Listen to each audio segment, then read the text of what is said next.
Greetings and salutations, and welcome to Flintlocks and Fireballs, where a handful of mad actors will attempt to survive the treacherous waters of Dungeons and Dragons. I am your host and Dungeon Master Jason Phelps, and I am joined, as ever, by Robbie, Pirate Island Bellekom, Sam, Dinosaur Island Bird, and Ellie, Custard Island Sparrow. Why is my island full of custard? It's not full of custard. It is custard. Can I take crumble and just eat bits of the island? Actually, Custard Island is an island of crumble suspended in a sea of custard. That sounds delicious. Let's go. Oh, you could just walk your way to freedom then. Yeah.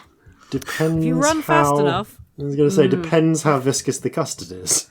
Yeah, if you run really you've fast, done you it can run well. on custard. I always thought that was a good metaphor for depression. It's like running on custard. If you keep moving, you're fine, but if you stop, you just sink.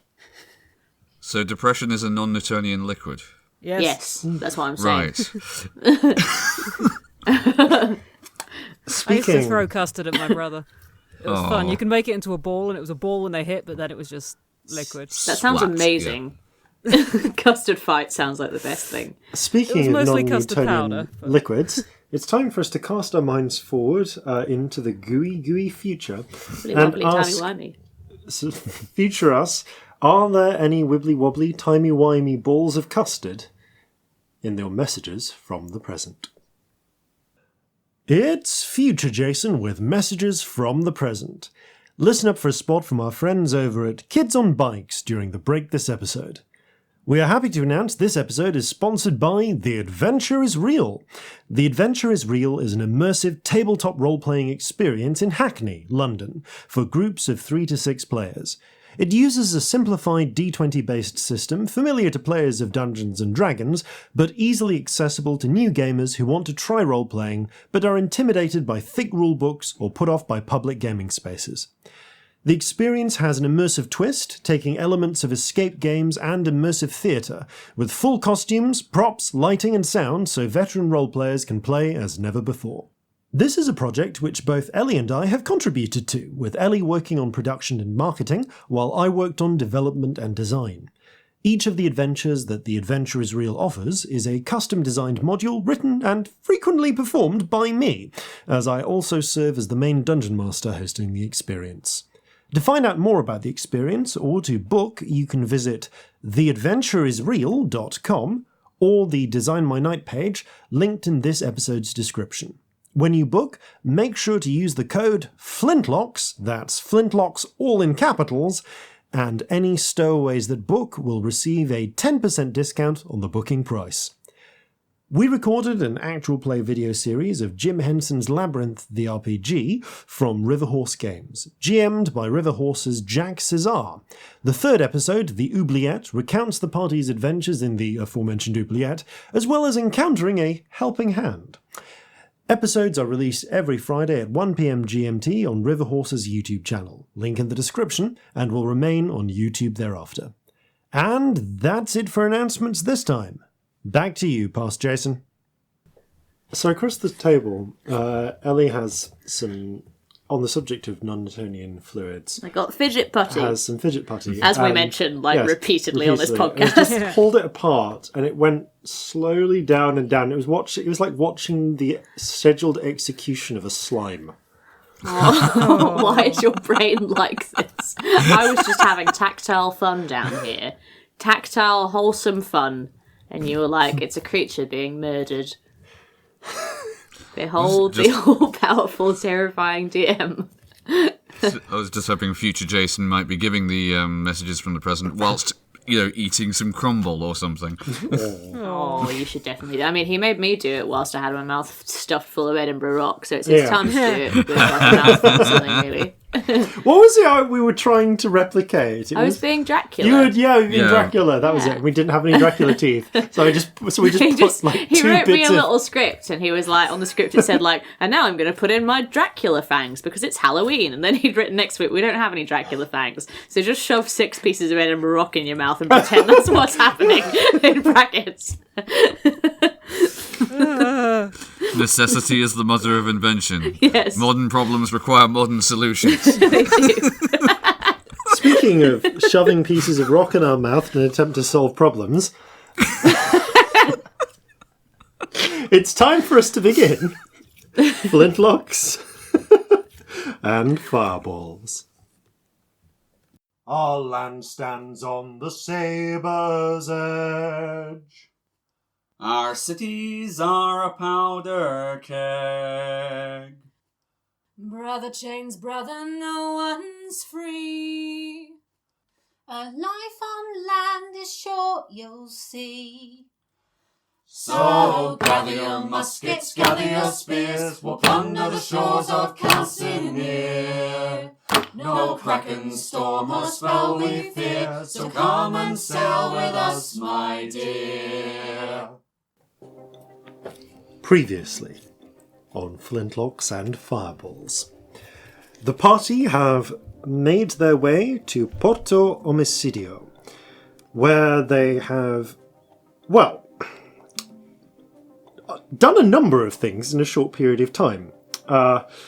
Offloaded their passengers, a series of 210 former slaves that they rescued, made contact with Billiam Briggs, yes, that is Captain Briggs's first name, and the remaining two members of the core council of the Scarlet Winds, the Bugbear Yaote, and none other than the tiefling wizard Vasilisa Kotzlov. You've fashioned that fucking silly putty into like a Squidward nose. It gets longer every time he looks back. I'm having the best day. God. Do carry on with It's your own fault having to peel that off your skin. And Vasilisa Kotzlov. King hell. Kotzol even. Who turned out to be none other than Violet, the mysterious figure assumed to be Scamp's biological mother. Although initially cagey about interacting with Vasilisa, a botched attempt to sneak aboard her ship, the Basilisk, and have a private conversation went so badly with her daughter, Victory Kotzol, resulted in Scamp being put to sleep via powerful magic. Don't say it like that. It sounds like you took me to the vet. The magical vet. That's not better. And nearly carried away off beyond the dominion of Grandmother's Law, where a rather sterner talking to could be had. Fortunately, Celestia was able to intervene and request a more civilized discussion, which was granted by virtue of the fact that you just introduced yourselves as the new partners and intended new members of the Scarlet Winds. A number of revelations came out, including almost certain confirmation of Scamp's parentage. And well, half of it. At least half of it. Some revelations about skinning people alive and making maps of their skin. Just the once. That was one time. Being hoodwinked into believing the wrong person was responsible for murdering your child. And a number of other revelations, until finally reaching a point where Vasilisa drew a line under things and insisted that instead of further distressing revelations, they spent some time getting to know each other on a more conversational level. Meanwhile, Corzin, you have just had a lovely evening with your wife and child. Yes. It's it's been a fantastic time. You watched the sun go down from the fortress overlooking Porto Omicidio. You shared some burritos, some sugarcane, and you've spent a little bit of time in town before Molly insists that she's going to have to take the increasingly sleepy-looking Corzin to somewhere to sleep. However, your ship is in the dry docks overnight for the requested repairs. So you will need to find somewhere to sleep. Most of the... it turns out that doing his job as quartermaster and bosun, Vig has taken the liberty of arranging accommodations throughout the various different inns, taverns, and occasionally brothels throughout Porto Omicidio. As mentioned, yes, this is like Port Royal. It's 80% bars, but for the sake of conservation of detail, I've only mentioned 3. Fair. For your own sanity, which is reasonable. Dead guilty, yes. So They know their clientele. Indeed. Vig has taken the liberty of arranging some rooms. If you wish, he has had 3 of the best suites booked out for you. For you, Celestia, and Scamp above the Merman Milkman. All right. We'll head on back there. Yeah, generally all of the people are paying for their own accommodation, as is usually the case. So you will end up paying about a gold piece for all 3 rooms. Right. Okay, that's easily done. It includes breakfast and dinner. Cool. So, that being the case, though, Vig has has made a note to send someone to find Celestia and Scamp and inform them of that. Good luck. And eventually, you will get informed of that whenever you leave the Basilisk. In the meantime, as you have the option to settle down and get some dinner and something to eat, something to drink, Corzin, is there anything else you'd like to do this evening before, other than just waiting for Celestia and Scamp to join you in the tavern? All right, well, I think this may well have already happened over the course of the time that I've spent with Molly already, that hasn't been taken up with playing with little Corzin and whatnot, but I think there'll be a fair amount of just conversation with her about, we're here, we're actually here, we're doing it. And I think, in place of that... We spoke for so long about this. I've got to say, I can hardly believe that we're...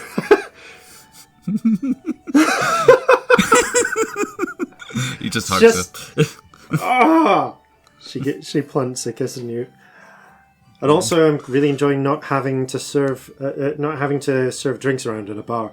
But fuck me, I know. I mean, obviously, it's been real for months. We've been on the high seas, but there's something about actually being a fucking sunder, you know? Yeah. We're halfway across the world. Yeah, and not even halfway there yet.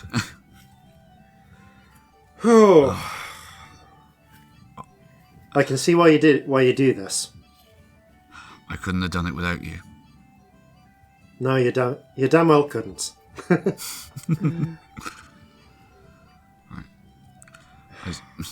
He'll look down and goes, I think this one's flagging somewhat. Don't worry, I'll take it. Little Corzin is practically on your arm, dozing off. I pick him up, sort of put him over my shoulder, put the tricorn that has gone slightly cold. I'm fine, I can... I know you are, come on. Well, and he will take them up to the room. Yeah. Corzin has had a glass of goat's milk with a tiniest dab of rum in.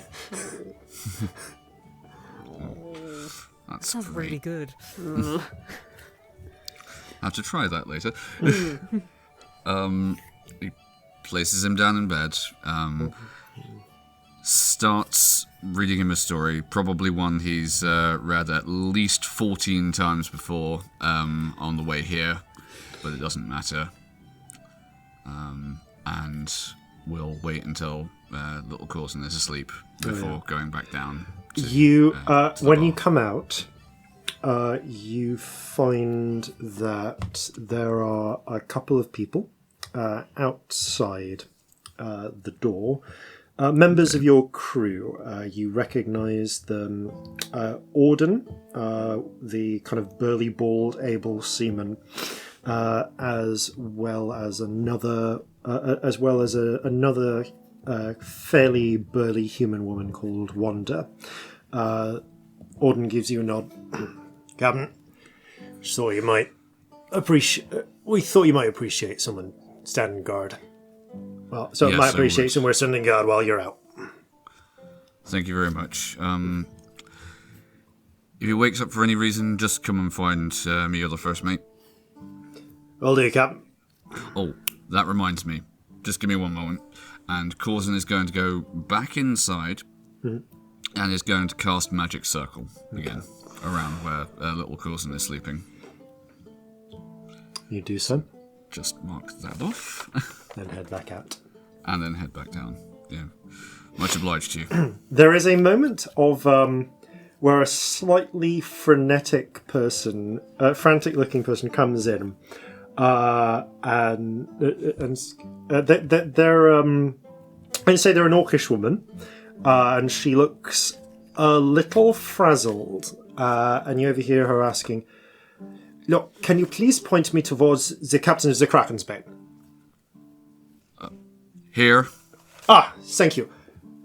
Look, hello, Goethe, I'm from the shipyard. I just want to know, is there a reason why when we started trying to work on your ship, it filled with just clouds of smoke, strange noises, and we can't seem to find where half of the doors are? It's not been 24 hours, has it? No. That would have been the security measures. I do apologise. I will have a word momentarily with the person who was responsible. I wouldn't have put a password on that. Yeah. There's no reason I'd put a password on that this time. This was just a random day. Yeah. Shit. You just do it every day, so...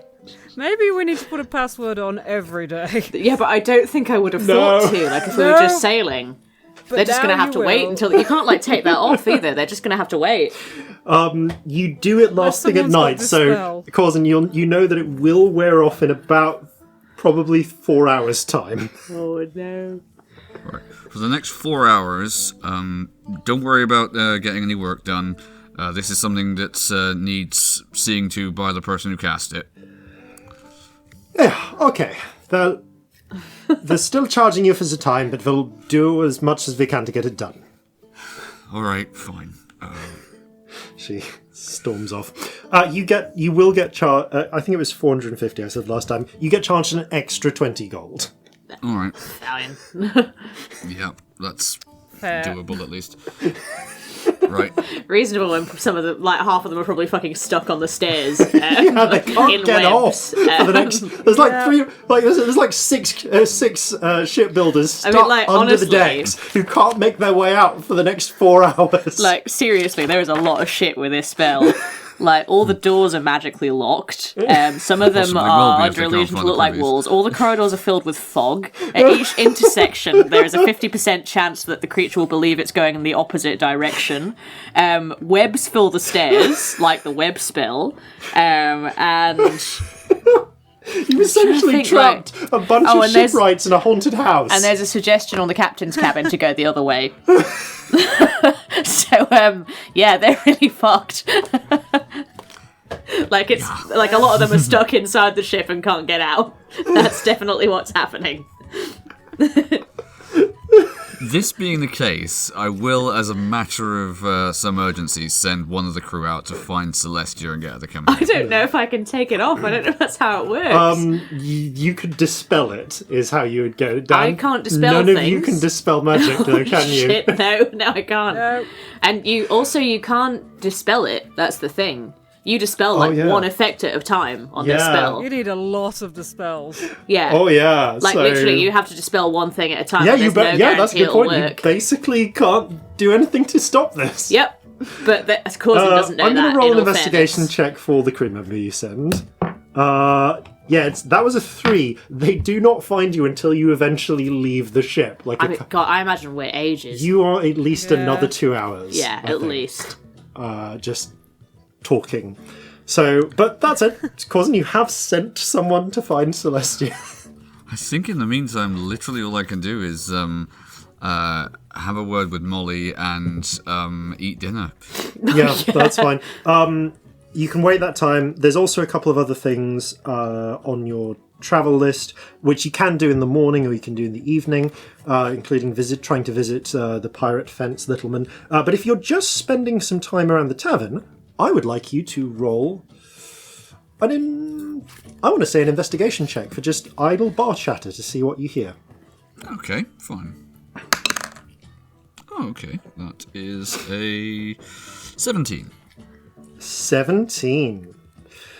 So you pick up a few bits of information, chattering through. So I'm trying to think what comes to mind. Okay, so you've heard you hear a few 17. I'll say that's 3 pieces of information. Ooh. Okay, so you hear some news. About an anti-piracy campaign, which is coming into play, particularly more around the Osirian waters, so near the 13 colonies and the Sugar Islands to the far east. There is apparently a new Commodore who has been appointed to oversee naval operations in the area and to work on cutting down some of problems they've been having with piracy, and which, granted, to a degree, seems to be mostly by which they mean shufty it off towards the Ferocian colonies, so that they're not dealing with it. A new Osirian Commodore, presumably. It is indeed. You hear that it is one Commodore Blacktusk. Right. Well, we're already That's enemies with him. interesting. What else do you hear? You hear that other news, actually, from the colonies themselves. I'd fill Molly in about Black Tusk. I think you have at this point Yeah. already. You also hear that there is an ongoing wave of resentment amongst the 13 colonies, partly the result of frictions, with the newer colonies like St. Gregorsville that were recently annexed from formerly Sulian territories, but also there's a big rebellion against something called a stamp tax, which is essentially a tax on all paperwork, which has kind of hit the middle and upper classes. The funny thing the funny thing about it is the stamp tax actually got lowered this year, but the enforcement has gone up. So they're ostensibly paying less tax, but they're actually paying more tax because the tax collectors are more competent. And this has led to a great deal of resentment in the colonies and some calls for more autonomy in their government. Do they want representation for their taxation? If you could say that, yes. Finally, you end up talking to... All right, yeah, let's go for this. You end up... Oh, right. Talking to a to an old pirate, and I do mean an old pirate. He's an elderly halfling pirate who just goes by the name of Gummy. Gummy, okay. Yep. And in exchange for buying him, and he offers, hearing about what's going on there. You seem like quite a adventurous sort, yes? Well, you might say that, yeah. Yes. Gummy is appropriately named. He has no teeth whatsoever, does he?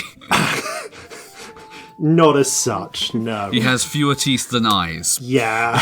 Oh. Gummy says, you can see Gummy is working his way through a thin broth with some very mushed up bits of meat and starch and so on in it. He says, well, if you'll wet me whistle, I'd be interested. I could tell you the story of... have you heard the tale of the skeleton pirates? No, but I would be very interested to hear it. And I wish we were visual. Sort of waves at the whoever's behind the bar and says, "A pint of whatever this fine gentleman would like." The no, I forgot about her. The barmaid says, kind of clears her throat a little. Corzin is well aware he might say wrong. Ethel. Ethel goes, "Oh, you sure then?" And indeed does proceed to produce a pint of rum, just puts the bottle down, charges you 2 gold for it. Happily. There you go. You're very generous. Yes, sir. Let me tell you the tale of the Ivory Corsairs. You see, I heard this tale from an old friend of mine before they got, before they got hanged for piracy. Foolish sort. Their mistake was getting caught. It's generally a bad thing to do if you're a pirate. I never got caught. Granted, they might have knocked all my teeth out, but it didn't catch me. Used to spat the last of them to distract them before they put the manacles on. Made a run for it. Anyway. Another story I would be delighted to hear. Anyway. So, you've heard of, this must have been about 30 years ago. You would guess that this is an elderly halfling, so he's in his maybe 120s. Oh, okay. Yeah, like 120s, 130s. Very near the end of the natural lifespan for halflings. But still kind of up and kicking, though not biting. What sort of lanky, thin, grey hair. Well, you heard about those necromancers with their fancy, those fancy amulets they use to control the dead, yes? Well, I've heard a thing or two, yeah. Well, one of those smart wizard types, decided he'd go in for piracy. But You thought, don't say. yes, but thought, well, I don't care to deal with a living crew. No. So instead, he thought, what if I made some sort of skeleton navy? Well, it wasn't strictly skeletons, but see, the problem was, I heard, that those amulets only work on a dozen zombies or skeletons or such at a time. Oh, so we had a bit of a mismanagement problem. Well, that's the problem. Now, the way to get around that in the armies, I understand, is that they give it to various crew members, lieutenants and such, and they all give them one, and they have a big old squad of skeletons with them, yeah?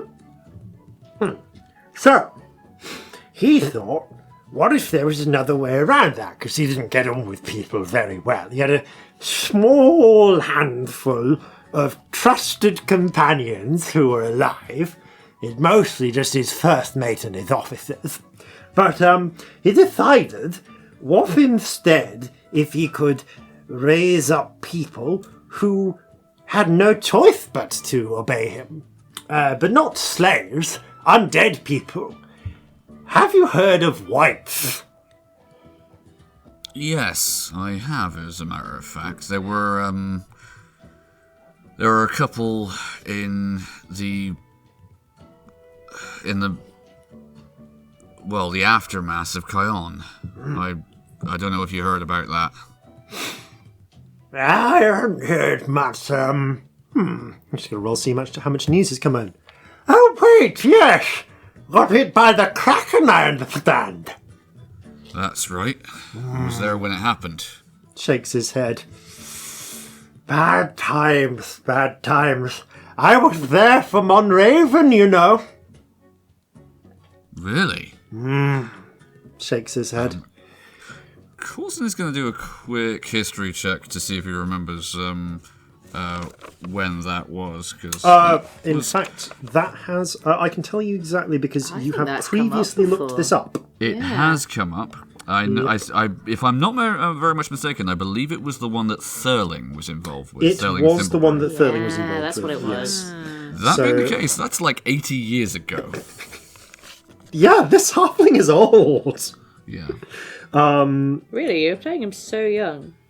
Yeah, it was also, almost I love exactly that 80 you- years ago. I've got that in my notes, Yeah. actually. I so love won't- Jason as a DM because he's given himself a lore dump for a man that has no teeth. And not considered how difficult this will be at all, and it's amazing. This is a serious challenge. It's absolutely perfect, and I love it. Let's hope this is audible and understandable. I So, heard about Monraven. Before my time, of course, but... bad business. Bad business. I was a another young survivor. lad then. Oh, really? Not much older than yourself. I'm quite spry for my age, actually, but... He definitely seems to think you're younger than you are. Oh, yeah. In that way that often very old people do. Yeah. Yeah. Anyway. So, the first plan was, how about I raise some whites? Because I don't know if you know this, but all whites can control zombies themselves.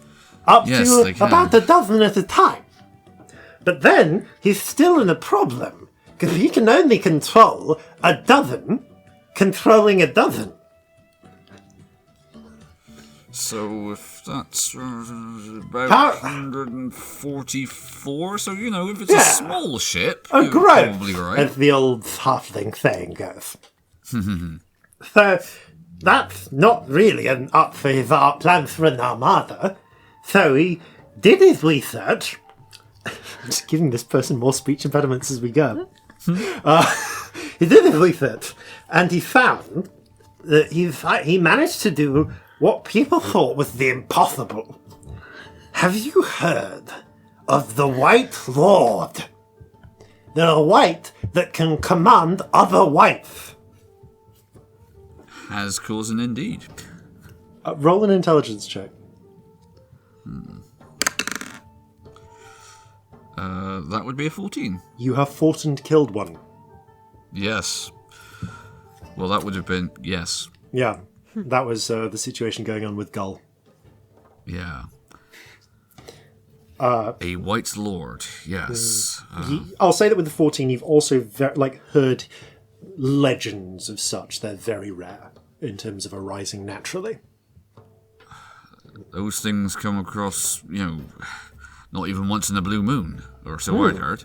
Well, when he figured out how to make one, he made 6.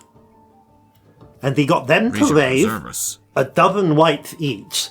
And the dozen whites all controlled a dozen zombies. And so he was able to manage not one, but 6 ships.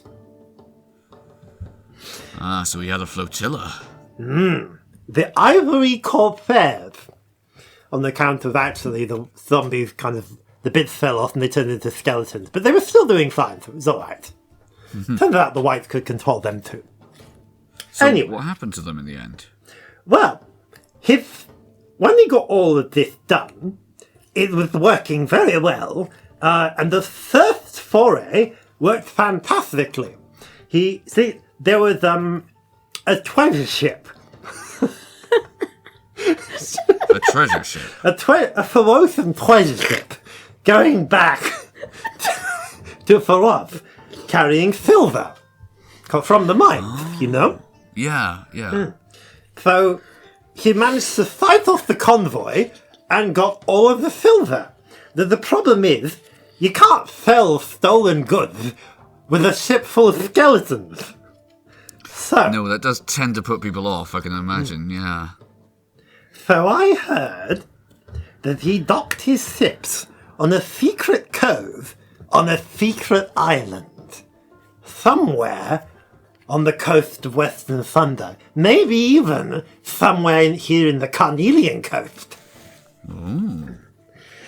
But, so he got one of his ships, and he staffed that ship with living crew. A skeleton crew of not skeletons. Drinks more of the rum. And he went off to sell it. And that was his mistake. Because the first mate of that crew handed him in for piracy and got him hanged. Oh, well, I don't suppose then that the White Lords that he raised let that get them down. They probably went off and did their own thing. He bound the loyalty and the strict obedience of these White Lords to the amulet he wore. So whoever wore the amulet, they would obey him. And did perchance this first mate know about the amulet? Indeed they did, and the amulet went missing. So, the first mate took some of the crew, including my friend, back to go and back to the secret island. Now, he tried to seize control of this undead flotilla, but from what I understand, from my friend, who was one of the few survivors who made it back to the boat, he didn't think about the instructions that the previous master of the amulet had given. Because they didn't say protect the wearer of the amulet. He said protect me. Right. So, presumably, at this point, Gummy shrugs, still wherever that island is. The chap who, unfortunately, I never got the location of the actual island out of my friend on account of we were both due to go to the gallows. And I managed to escape, but he didn't. Oh. How did you manage that? By blowing your teeth in somebody's face? No, that was the time after. I hid in a barrel.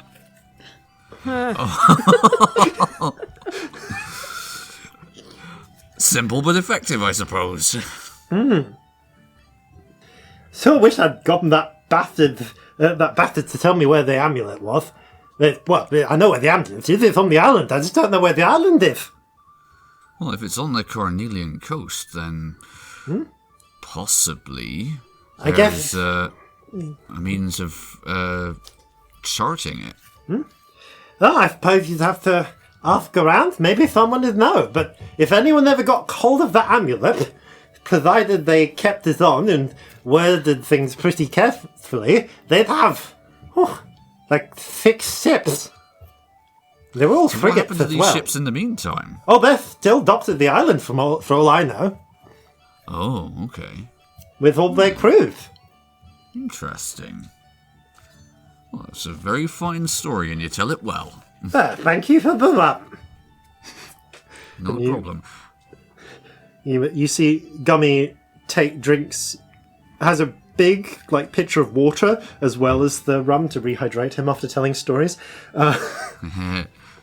As the spittle does go everywhere. Yes, as in repayment for that, Corzin will regale Gummy of the the tale of the last time he ran into a survivor of Monraven. There's And a talk about Sterling Thimbleberry, the floating skull. Thimbleberry? I knew That's it. right. I knew the Thimbleberries. Really? Kind of mercenaries. Well, this one did seem to be rather well stocked, but,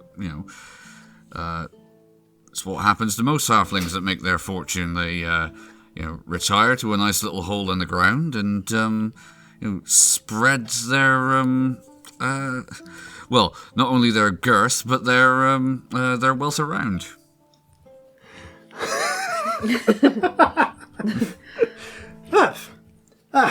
Say what happened, but, well, if you ever see him, I don't know if he'll remember me, but you tell him Gummy said hello. I will do. Been meaning to check in with him. Last I saw him, he was on Slavitska's Isle. Stares blankly, doesn't seem to know where Slavitska's Isle is. Is he called Gummy when he still had teeth? What questions? Gummy does not give you another name besides Gummy. Is Gummy short for anything? Awkward pause. Gumdrops. Gumdrops, of course. Oh, I love him. Gumdrops Tackleberry. You just pulled that out your ass, didn't you? Getting written down. Making notes. Tackleberry, that's a magnificent name. It's fantastic. It's nearly as good as Nagerson.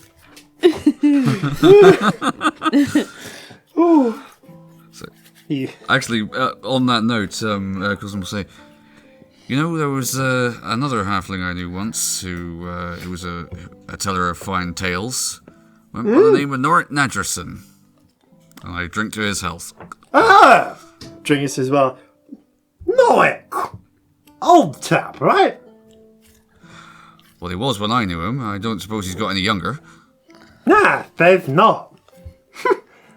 I knew him. He's the one who was the storyteller.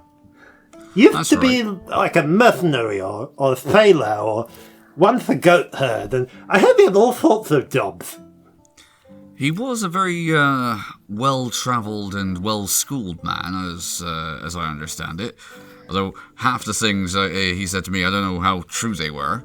Although, much like yourself, he told them well. Once told me he went into a giant clamshell and came out somewhere else entirely. Yeah, I heard that one, but it's obviously one of the more far-fetched ones. I can't imagine that that one had any basis, really, in fact. No, he all the looks time, a little bit distant. all the time he had the sword fight on the ghost ship. Oh, well, now that, I can, given what happened on the way here, I can quite easily believe, but, I'll tell you about that, and he does regale the story of what happened to them on the way to Sunder.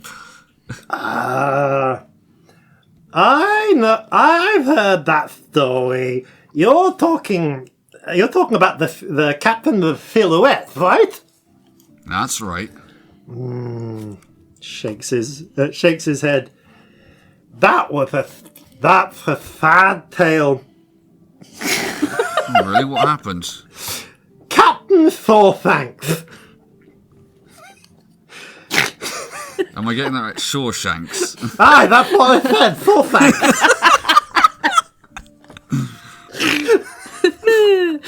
Captain Thorthanks was a pirate. He was a pirate. He was one of the members who he was actually a member of the Old Alliance back during Brandy's time. Ah. So what happened to him? Well, he went on the. Well, the problem was he was really big on making bets, and he really loved being a pirate. And he was a murderous bastard, same as all of us. Though, really black-hearted, son of a beast, bit like Brandy. But, Thorfank... Not nearly as good a sailor. True. Well, apparently, Thorfank made... we got really into his cup. And he ended up getting into a really long gambling streak back when he was some port near Wending. Anyway, he ended up getting in. He ended up winning hand after hand after hand with all the people there, and this old woman showed up, and he started and he got in with her as well. Anyway, he ended up wagering a really good tumble for this old woman, which she apparently wasn't really. She apparently thought meant some sort of acrobatic experience. Well, we aren't all people of the world, are we? She said he was really interested in seeing him tumble around like some sort of weed. From what I've heard, it was kind of sinister, but he was, again, I say, pretty drunk. But anyway, he gambled doing some sort of tumbling act in exchange for basically like a wish or something. What did he wish for? Well, he won. That's the thing. So she said, "All right, whatever you want, I'll see if I can make it happen." So he said, "I wish that I could sail the seas forever and be the most infamous pirate in the world." And then he died during the big battle up at Salihaifa. And then he sort of came back. I'm beginning to see where this went. Yeah. Yeah, but he didn't exactly come back. And the problem is, he can't actually make landfall. Oh, can he not? Is that part of the Seems the to be. curse? No one's ever seen him stop. He just goes around. I mean, this is the thing. He goes around pirating ships, but he can't sell his loot because he's dead. So he can't enjoy any of the proceeds. But he's still looting all this stuff. So presumably it's still on the ship. So he's just sailing around with an indestructible ship full of treasure. You don't say. Well, we had our own run-in with him on the way here, but honestly left him for, and if you'll pardon the pun, dead. I've heard of some captains managing to break up the silhouette, but it's always reforms. Yeah, well, I've been burned on bargains myself in the past. Don't I know it? Clink. Clink. I'll say by this point it's been about 2 hours. So, Celestia and Scamp, as you walk out after a long conversation, deciding to try and just kind of breathing, one of the ship's crew pops up. I'm going to say it's Jenny, the halfling. As we're like walking off in shock. Yeah, as you're walking off in shock, kind of getting things together. Oh, here you are. Everything all right? Yeah, What? Captain says you should go see him at the Merman Milkman. Apparently there's some trouble with the magic you put on the ship, and they've trapped half a dozen shipwrights underneath the deck. Oh, bollocks. Whoops. I didn't put a password on that. It's just our crew that can get on. Everybody else is just going to be stuck on the stairs for 4 hours. Can we lead them out? We could probably do that. Should we do that? You go over... You Can head we go over and get them out? to the shipyard Is that right? and find a very irate or petrified series of People screaming. shipwrights and manage to lead them through the various illusions and confusions. I'm sorry, I can't dispel this, but just come out with me. Just shut your eyes. It'll be easier. The lead shipwright is just staring furiously at you as you lead them out. I'm so sorry, the spell will wear off in 2 hours, but we need so much to spell magic and none of us can do it, so you're just going to have to sort of wait, but I'll make sure everybody's out. Lovely. Fantastic. Please get out of my shipyard. Goodbye. have left you on the ship stuck on the stairs. Would you have preferred that? No, thank you very much for doing that. I entirely appreciate it. Please get out before you make things any worse. Right. Goodbye. Totally fair. You head... do you head over to the Merman Milkman? Yeah, just in case there's anything else, I think we would. Are we going to have problems with the law? What do you mean? No imprisonment. Not technically imprisoned, technically confused. Were they trapped in the webs? Some of them were... It seems that... To be fair, that spell was done before you beforehand. entered. That you seem to be in a grey enough area that certainly nothing seems to have happened. Yeah. I'm going to say. Well, nobody's appeared, and I'm not like a squirrel or something. So I'm going to assume it's fine. Let's not mention it to anyone. Yeah. We'll just hope for the best. Yeah. Everything's fine. Are you okay? No, can we go somewhere I don't think I should drink. I should sleep. I think we should probably tell Corzin what happened. Well, yes. I mean, I can do that if you want, if you're fucked. No, it's okay. Thank you. That was a lot, though. Yeah. You did really well. Today's been a lot. You did really, really well. Right. We should go and find somewhere we can sit down. Yeah. You head into the Merman Milkman, where you see Corzin standing up from a conversation with an increasingly plastered toothless halfling. Elderly toothless halfling. And Corzin, you see the pair of them enter. Ah, there you are. Hello. What have you two been up to?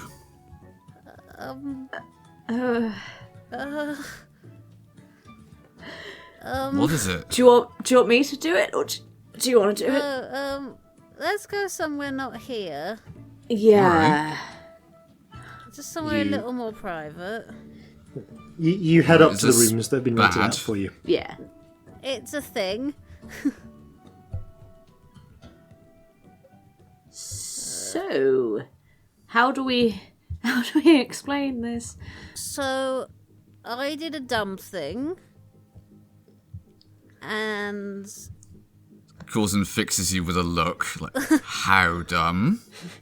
Pretty dumb. Everyone's Pretty alive, dumb. so it could be worse. Good. No I'm limbs liking lost. it so far. Didn't break the law. Even better. He's starting to look a little bit red, like, what the Tried to have a conversation with Victory by sneaking aboard the ship in a disguise and doing it not very well. Sort of climbing over the side like a hooded figure, if we're honest. Well, what else was I was just going to walk onto the ship to be... No, it wasn't a good idea. No, I understand that. All right, so you're both here. I mean, do we have to get out of here right now, or you didn't break the law? No. Oh, nearly got kidnapped. Yeah. So Violet saw everything and freaked out and was going to sort of sail them out of the bay and tie them up. So I ran on and panicked and stopped everything, and then it just sort of all blew wide open, and now everyone knows everything. Everything being what, exactly? I mean...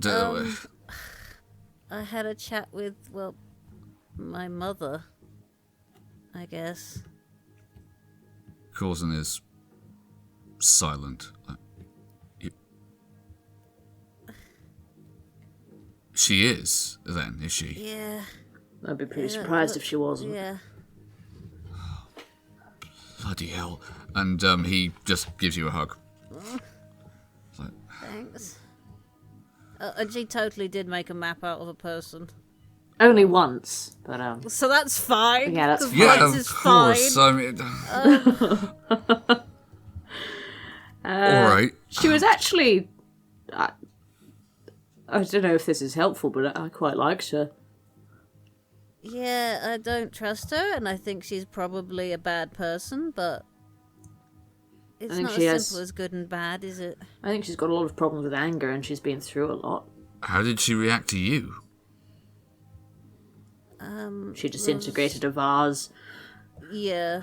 Fuck. A vase, Anger. at least. But... Yeah, but she's got a lot of anger. All right. I mean, I have seen people with that kind of anger just kill people, and she didn't. She went for an inanimate object instead, so that does say something. No, I've seen that before, and yes, you're right. It does say something, but my standards might be low, I acknowledge, but in this situation, I'm just pleased that the two of you walked away unharmed. But where exactly do you think this leaves us? I just sort of like look wide-eyed at Scamp. I shrug. know. I imagine you're all over the place at the moment. Yeah.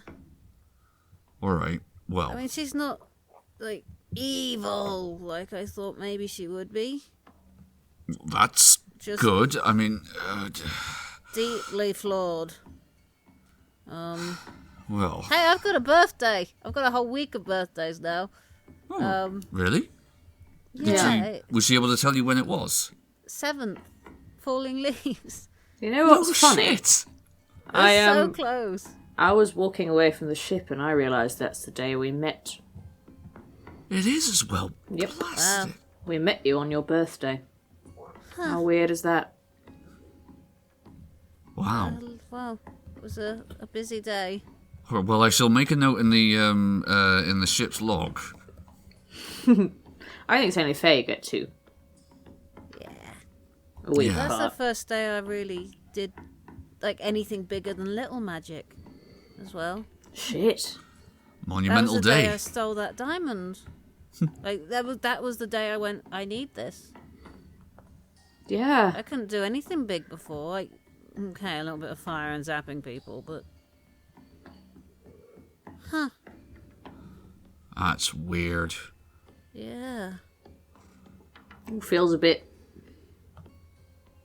I don't know, weirdly Prescient? Well, yeah.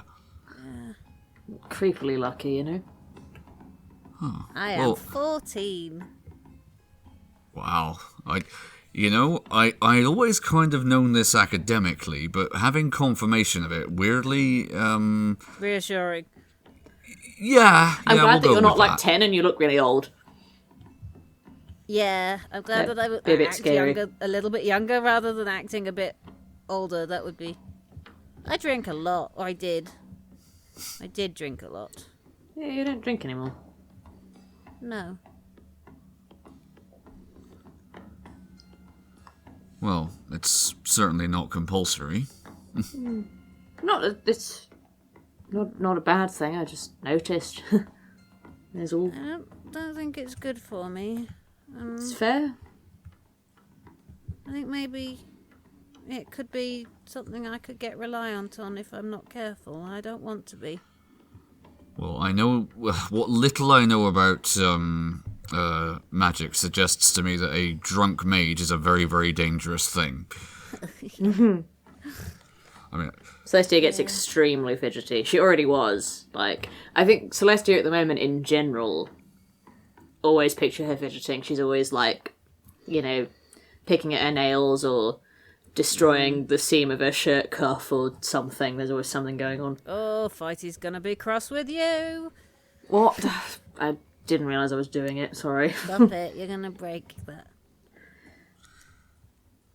I'm sure a minor touch-up won't be too much of a problem, but... Probably not. It'll take him 2 Imagine on seconds, it. won't it, knowing him? Last you saw Fighty, he was heading off to the longshoreman. I think he might be busy Of at course the he moment. was. Doubtless. Well, you know, he's earned it as much as the rest of us. And Right, what?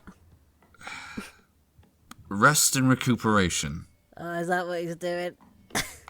Yes, Oh, they call it probably these days. quite a lot. And we've all learnt that, have we? Yeah. Because I just found out I'm 14. How does it feel, knowing your age? Is it weird? Yeah. It's a good age for you. Yeah, but there's a lot of time that I don't really remember, which feels weird. Like, That's a big difference to what it could be. Well, you said once that you remember at least 7 years. Yeah, But means... I suppose, how would you really even know unless you had a calendar or, counted count the the seasons? Yeah. You remember the winters. But that's 7 years I don't have. Yeah. It's half my life. From experience, sometimes when things are really bad, you forget. Yeah. So, as much as it's not nice, it does make sense. During the Ebon Guard, there are blank periods. It could be the same thing. You were having a hard time. Your early years wouldn't have been easy. I have moments like that when the Kraken came. Makes sense. That makes sense. I'm sorry, though, because it's not a fun feeling. I'm sorry. No, I mean, I know what happened because of what people told me, but, yeah. But with you, Scamp, I imagine this has answered a number of questions but raised a whole heap of others. Yeah. Yeah. What do you want to do now? Carry on. Carry on. Nothing's changed. All right.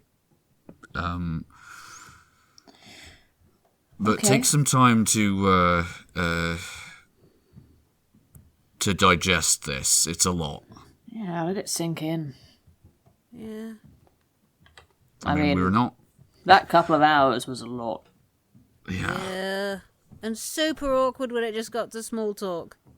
Yeah, it was Weirdly, really strange. like, the big revelations, much simpler. Yeah, weirdly, that it felt weirder but also more normal because everything was so weird anyway that it just felt like an extension of what was going on. But when she just tried to ask you what your favourite colour was, that just got really strange. Oh, yeah. Like, you suppose make after- map skin and things. Like, you made a skin out of a person. A map out of a person's skin, and you're asking me my favourite colour. This was is also- not right. It was also kind of sweet. Yeah, and very, very sad. It was very sad and very sweet, and Yeah. she actually wanted to know you a bit, and she That's tried good. and made an effort. You don't owe her anything at all. But I think as reactions go, just trying to know you in small ways there could be worse ones from a person. Yeah, I'd say so. Yeah. I respected it a bit. It was awkward and she did it anyway, and Yeah. it was hard and she did it anyway, and I don't know, that was nice. Obviously I'm speaking you're as an right. outsider, but yeah, she tried. I'd never forgive her if she did, but I'd at least understand if she'd completely, freaked out and ran from it. But, She didn't. she didn't. I don't think that's the sort of person she is. I mean, it's just a good on thing that we killed Gull, otherwise I genuinely think she'd be out there looking for him. I think she'd have gone. Yeah. And, I mean, I can't honestly say I'd blame her. If I thought someone had murdered my child, I would not rest until they were in the ground. I think that might be why I've got a map made of skin. I'm a bit worried about who that is. I'm very worried about who that might be. I mean, if you really want to know, can't you look at its past? No, that's the thing. I'm worried. I don't want to know. I could ask. I don't want to know. There are some things that were talked about with that map and with Friend, that there are still answers you could ask her about when you're ready. Yeah, But that is up to you. I'm not. It's okay. That's perfectly fine. Today was a Although, fuck lot, darling. You take your time. Yeah. I suppose the takeaway from it is that you at least have the option now. Not that you ever need to take it if you don't want to, but Yeah, you can never take it if you don't want. it's there. You know we're not going to judge you. you do whatever's right for you. It's Oh, your there's life, the other and you. thing. Corzin, there's What? a sorcerer. There's another sorcerer. Another You're right. Yeah, Victory is totally a sorcerer. Oh, You were right. well. Yeah. Different one though. Yeah. All right. Kind of Yeah.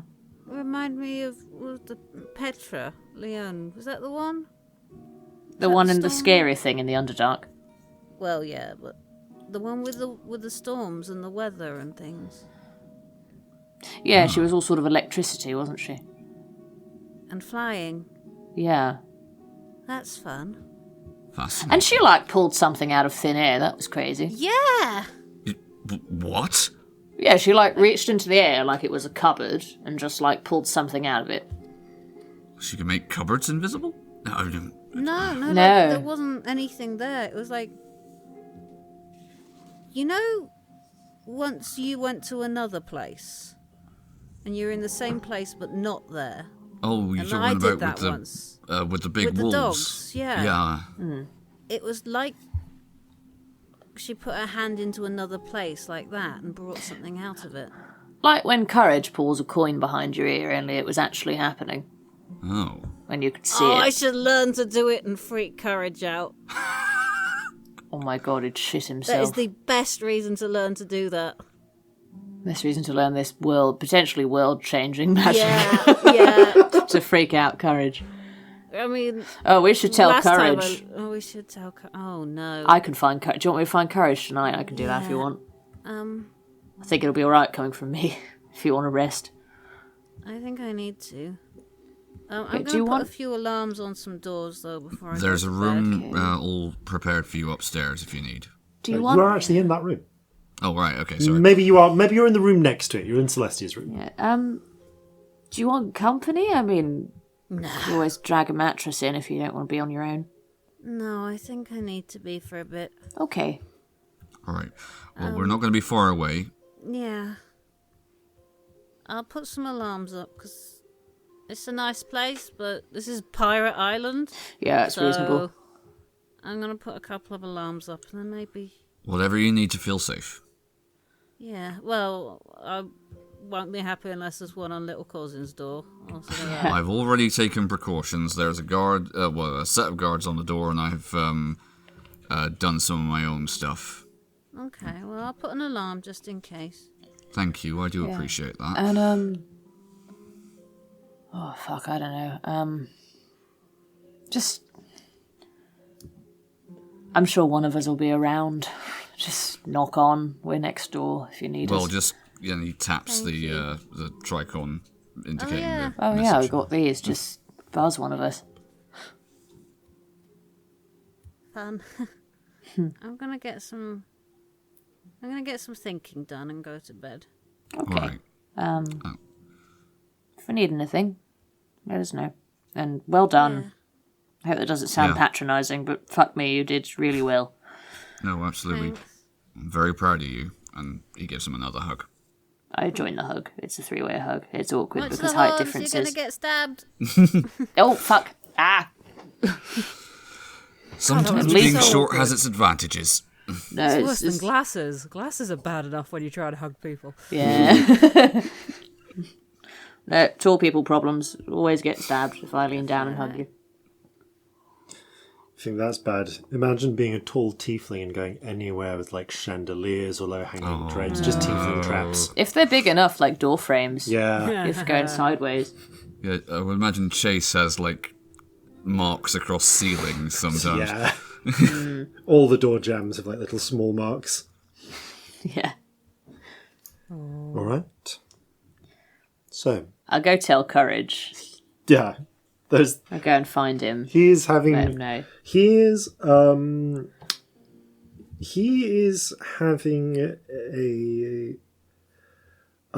having a drink, but it's not alcohol. He's having what seems to be like a sort of bitter tea of some sort.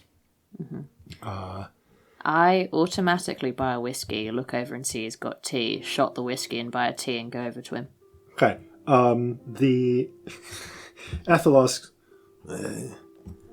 You want some teas? Yes, please. Crumbles some red leaves into hot water. Passes it to you. Yeah. Again, I assume it's everything droughty, isn't? Oh yeah, this stuff is kind of spicy and really perks you up. What? Yeah, as you drink it, like... Why are you giving me a You grin? just get this sort of... Yeah, it kind of wakes you up in a really nice kind of... Suddenly got a lot of energy. I want to do an insight check on the tea. Medicine check. Medicine check. Oh shit, Because I think... that is so far off the table. With advantage, because I think you've had this stuff before. In non-tea form. Natural 20. Yeah, this is red leaf tea. Right, okay. I assume it's weak red leaf. It's weak red leaf, because it's literally just like some red leaf crushed up into some hot water. Definitely what I need. It's a bit like how if you go to the Andes, you can go to like a petrol station and they will sell you chocolate covered coca leaves. So like drinking a cup of this is not gonna have. It's gonna have about the same level of effect as a strong cup of tea. Or some coffee. Yeah. In the same way they used to put a tiny bit of cocaine in Coca-Cola. It's that level of stimulant. Celestia just mutters to herself, well, I think I'll be having one of these. Yeah, go with the courage. Courage looks up. Hey! Hello, you. All right. All right, this is a place, isn't it? Yes, certainly a place with chairs and things. Yes. Sorry, I'm a bit tired. That's all right. Try this stuff. It really picks you up. Yes, it instantly does. You ever tried red leaf? Oh, shit. Yeah, I heard only about a bit. the powdered stuff. But, yeah. Huh. So, Sharks takes a sip. some shit happened. Oh, shit. Yeah, I just thought you should know, because you're related to justice and stuff. Oh, shit. Is my family okay? Yes, everything's fine. Please don't worry. Your family... I haven't... Sorry, I know that you have the speaking across distances Do you ever thing. want me to check in with them? Because I can. Yeah, I have some... Yeah, let me know if you have a message for them. I can do it, like, loads. I mean, sure, I've been writing some letters I've been to deliver at some point, so just... Yeah, but if you want anything quicker, like, dictate. you can just check they're all right, send love, that kind of thing. Yeah, happily. Yeah. Thank you. But anyway, no, everybody... Really appreciate it. Everybody's fine. Please don't worry. So, Vasilisa Right. is A, alive, B, Scamp's mum, yeah, and C has another child who's like the same age as Scamp. It's been a lot. I think that about covers it, really. Vasilisa is the basilisk captain? Yes. Did you know about when Justice was called the other thing? Oh, you mean when... Yeah, I know about I know about Dad's old name. Okay, good. I didn't want to drop any big family revelations. Doesn't talk about the of back during... Vengeance, Vig, and Violet. Yes. Violet, Vasilisa. Oh shit! Yeah, same fucking person. Shit on a stick. Yeah. Just thought you Drain should. some of the red leaf tea. Thought you should know. Oh. Wow. That I mean, I'm not surprised, but Yeah. shocked, you know? Like shocked but not surprised. Yeah, just thought you should know, because she was sort of taking an interest in Justice's family. Yeah, and I did sort of mention that we had one of them with us, so she might want to say hello at some point if you'd be up for it. She's actually all right. I didn't mind her. Okay. Only if you want to, you don't have to. I mean, probably, sure. Oh shit, I That's should going to tell be weird. Vig as well. Fucking hell. Probably won't tell him about the whole Scamp thing, but I should probably tell him that she's here. Yeah. Bollocks. Well. This is all quite a lot when you've just got off opium, to be honest. Yeah. Yes, how are you doing after that? Honestly? Really bad.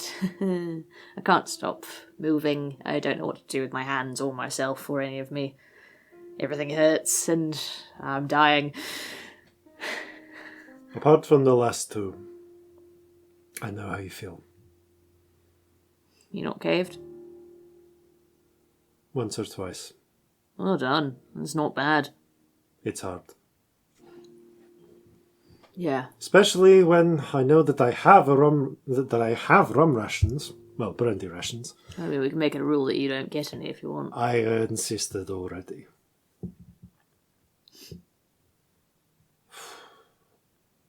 I've been giving mine to Tryler. He really loves this stuff. Doesn't get... Apparently all of them complete lightweights. They don't have alcohol down there. Not where they grew up. Where they grew up. I mean, don't get me wrong, the whole of the Underdark is a cave, but like a literal cave. Like, way down. So I suppose they wouldn't have done, really. I mean, I still do that, but... Yeah.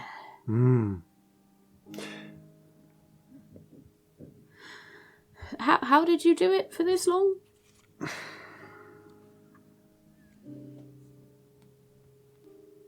Well, it's not been easy. But I've kind of kept myself busy. Yeah. A lot. Yeah. And I do actually have a few friends amongst the Galtan lot. That's nice. We do things together, mostly gambling. I mean, we were up playing cards sometimes, I suppose. I hope that helps a little bit. It really does. Yeah. Maybe I've heard it gets better. That's what they always say, isn't it? It gets better. When? When does it get better? I mean, I suppose I'm not screaming in agony on the floor anymore, so I suppose it has got better, hasn't it? But, yeah, anything sitting still for a long period of time, not just thinking, is not great. But yeah, it's sort of a not even once thing. Somebody else said that once. It's a long story. I suppose you've got a pack of cards on you, have you? Sure. Fancy a game or like 80? You're not sleeping at the moment either, are you? No. Do you want to come up to my room? Yeah. Wait. Do you have your own room? Because I'm sharing it with like 3 other people. Oh, mine's way bigger. Come to mine. Let's go up to your room. I'll play some cards. And the pair of you head up and Yeah. just have some awkward conversation and lose several games of cards against each I other. don't think it's too awkward. I think it's probably fine. It's not really. But Yeah. But it's become a lot we play easier. a lot of feverish cards. There's a lot of feverish card playing. Yeah. As you discuss things that have been going on. Yeah, small stupid things, I think. And eventually you kick Courage out. I think I'm like, I would have to be falling asleep before I would get rid of a person. Yeah. I think Courage actually probably sees you falling asleep and goes, try and get some rest. I will attempt to, sorry. Good night, Di. Thank you, as ever. Leans down, hesitates for a moment, then just gives you a squeeze on the shoulder. I sort of clasp the hand that's on the shoulder for a sec. Smiles, then stands and Sleep leaves. well. You too. I'll see you in the morning. See you in the morning. I attempt sleep. Scamp, as before, you felt you feel the little bzz of someone entering Celestia's room, past the alarm, pop out, check. Oh, it's just Courage. Okay. Try to get back to sleep. I want to have a chat with friend before I go to bed, though. Yeah. Yeah, during our cards, I'd imagine. Yeah. How do you start it? By sitting on the bed awkwardly for ages in silence. Oh. Friend? Yes. Friend? Oh, I thought you weren't there for a moment. Oh. No, we're here. How are you doing?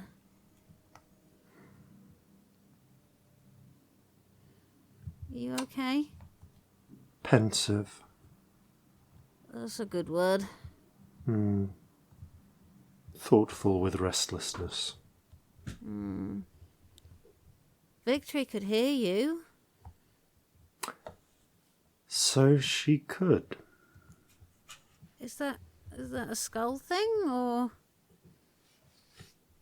a sorcerer thing, or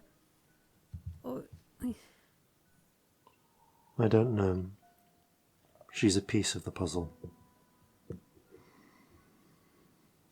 do you remember her? No. No. No, I wouldn't be able to. Or Violet? This thing. I still can't pronounce her name. Isn't that awful? Vasilisa. Vasilisa. I'll get there. Something. Something good? Something bad? I remember her sealing me in that chamber. Well, yeah. So bad, really. But I have flashes before that. Broken pieces.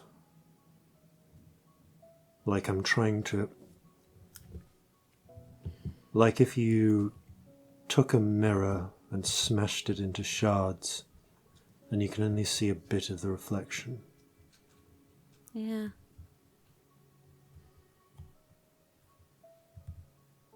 I remember some things, but not coherently.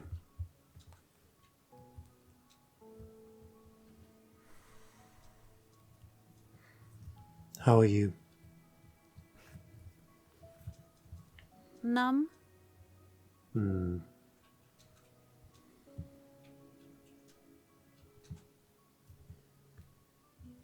It's weird. I felt so lonely for a while now, and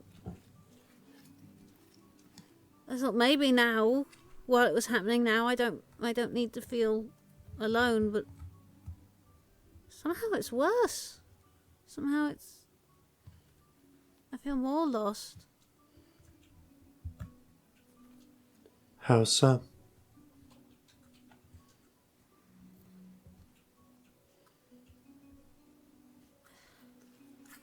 I just see almost like a glimpse of a life that I didn't have, and that I will never have, and that's fine, but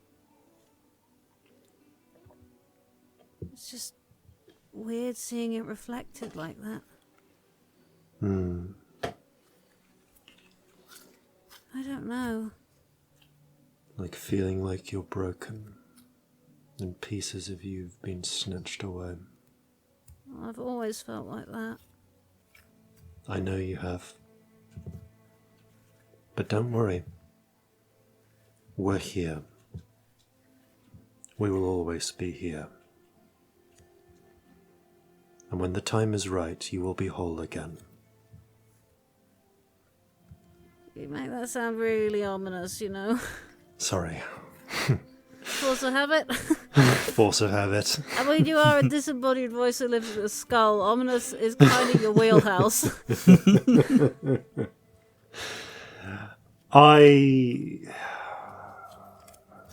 This is who I am. I'm worried she's hurt you in the past. Like more than locking you in a room and walking away.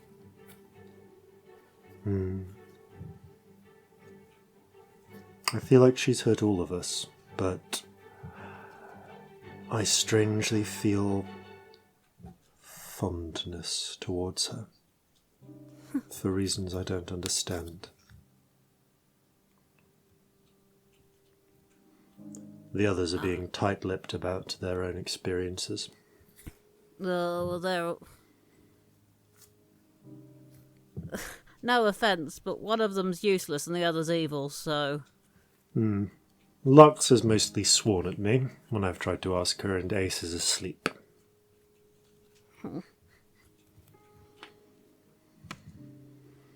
I won't let her hurt you. I don't think she can. Okay. Well, I hope not.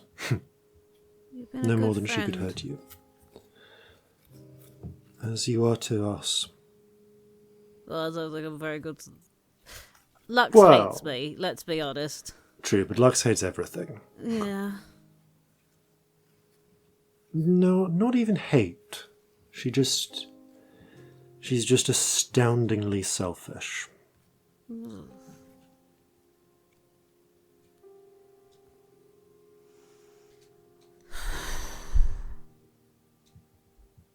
I'm glad you're here. I'm glad you found us. I'm glad you found me. And I'm glad that you've found her. I'm not sure if I am. I like Victory. She's like a sadder version of Wisdom. She certainly seems relatively happy, but I see what you mean. Did you see her when Violet broke the vase? Hmm. Because she didn't react. And that's a sad thing. That means Is it? it's normal. That No. should... Someone disintegrates a piece of furniture, you react. She didn't If that's- disintegrate a person.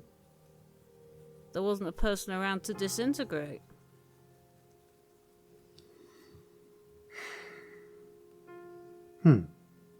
Also the law. I don't trust that she wouldn't have done it if it was easy and possible. No, she certainly does seem to have a temper to her. And that's sad. I don't know. I like Victory, though.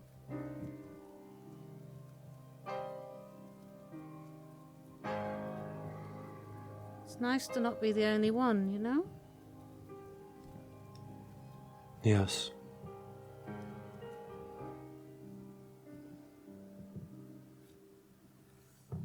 And her skull's empty.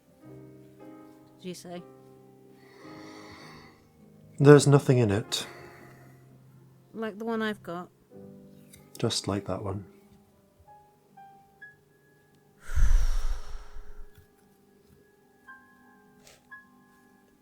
I don't know what that means.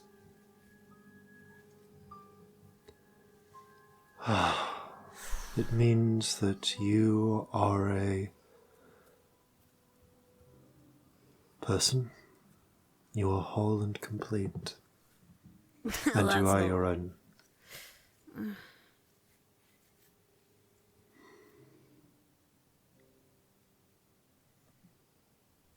More so than we are.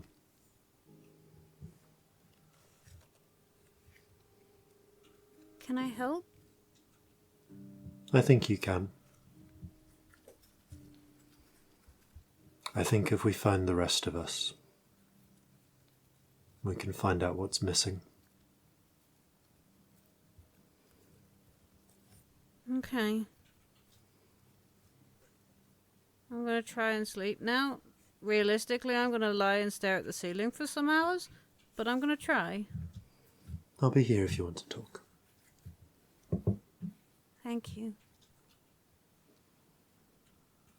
You stare at the ceiling for some hours before eventually lulling into sleep. Oh, I bet it's just as you fall asleep that Courage walks out of my bedroom and you wake up. Help up. And then you have to go back and try again. Each of you fall into sleep. Dreams come. Corzin. Yours are peaceful, contented. Just blurry, half-formed memories of the last few months. time spent with your wife, with your child, mixed in with slightly more fantastical elements. You're all in some sort of boarding school with like differently coloured ties. It's strange. Corzin dreams about Harry Potter. That's normal. But it's also, but yeah, Molly and little Corzin are also there as well. So it's strange, but in a pleasant sort of way. Celestia and Scamp both roll me d20s. Oh. Ugh. 3. 15. Scamp, you have a slightly confusing dream about wandering through an expansive mansion, but it's full of mirrors, but all of the mirrors have been smashed. And the dream kind of comes to a close as you make your way to like the steps leading down to the pantry or into the cellar, but they're not leading into the cellar. They just keep going down and down and down. And there's dull grey rock and then darker black rock like basalt, glassy obsidian, and some sort of dull red glow from below. And as you make your way down the steps, you just get a glimpse of black glass and a sea of flames before you wake. Celestia, there are some thematic similarities with your dream. You have a nightmare of your clothes coming to life, unspooling and turning into flames, and then they re-spool back on your body as just flaming versions of your clothes, burning and scarring you. Yeah, I wake up Several times. Yeah. I don't think I would keep going back to sleep after like twice, though. I think I'd get up. You try to, but eventually exhaustion pulls you back in. Yeah, fair. It's kind of not exactly a recurring dream, so it's just a dream that keeps restarting. Yeah. But the following morning, all three of you awaken and head down to breakfast. I look for coffee. There is coffee. This is literally the place to get coffee. It is actually grown in the area. I'm already on my second cup by the time the two come down. Yeah.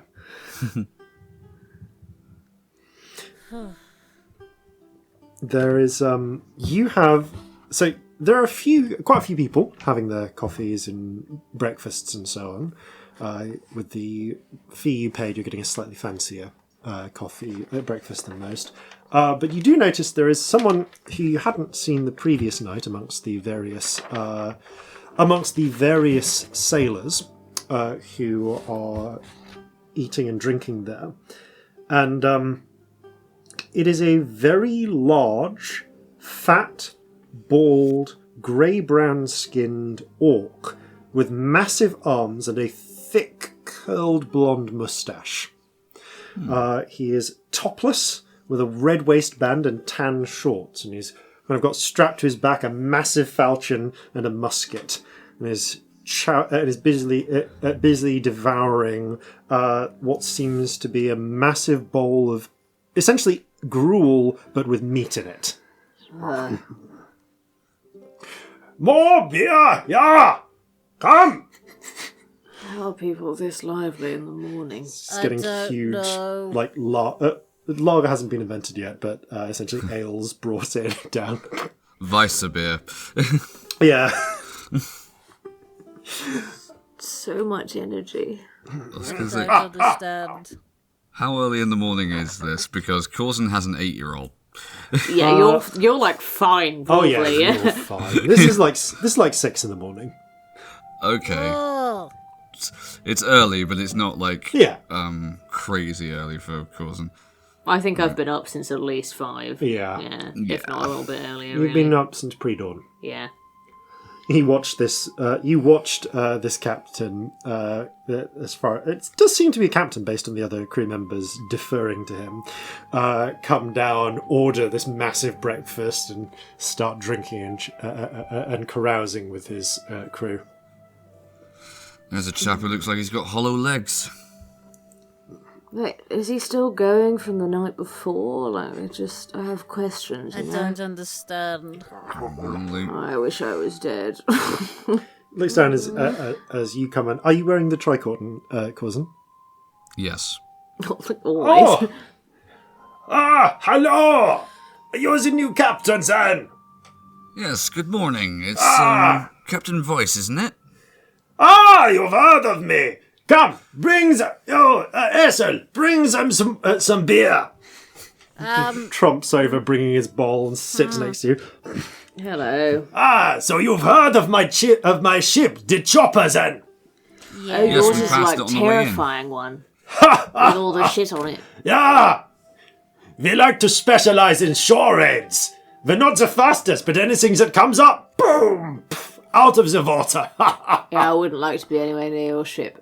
He gives you a hearty Success clap recently. on the back, like it's almost smacks you down into the table.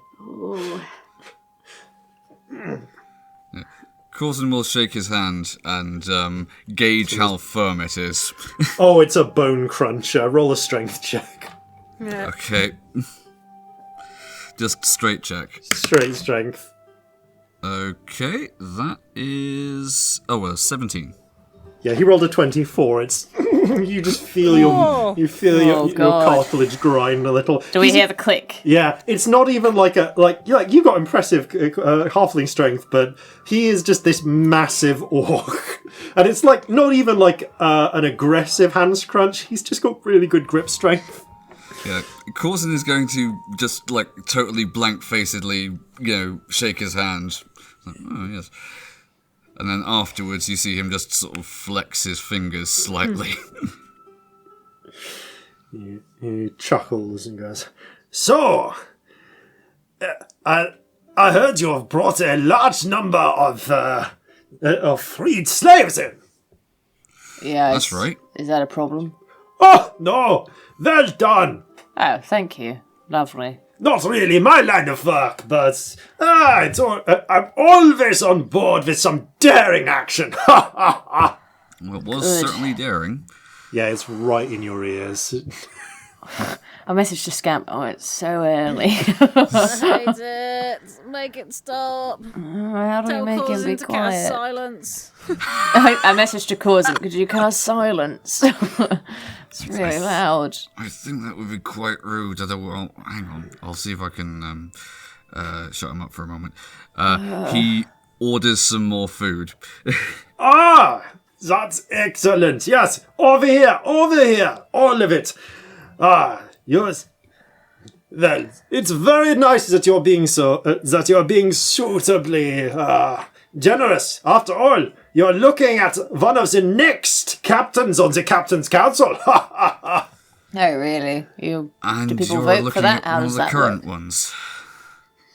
You're not on the captain's council. Oh, actually, no, sorry. Yeah, you're not on the captain's council. You are with the Scarlet Wind, who do have 2 members on the captain's council, but the captain's council does not currently have any openings. I'm the favourite in the running, when one of the others pops their clogs.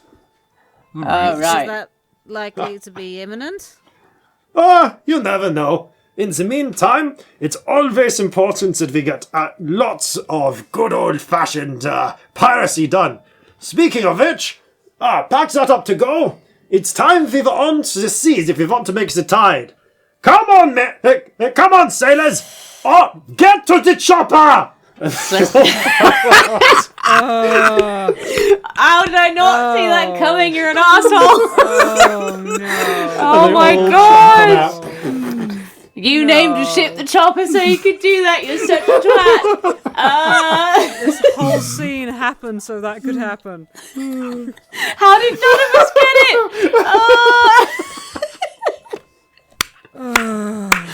Oh, I hate you. I've also never been more in love with you. It's such a tit. Oh, fucking hell. You enjoy your breakfast in the suddenly much quieter tap room. I'm like, That's fuck for lovely. that. I'm gonna get another coffee. Get another coffee.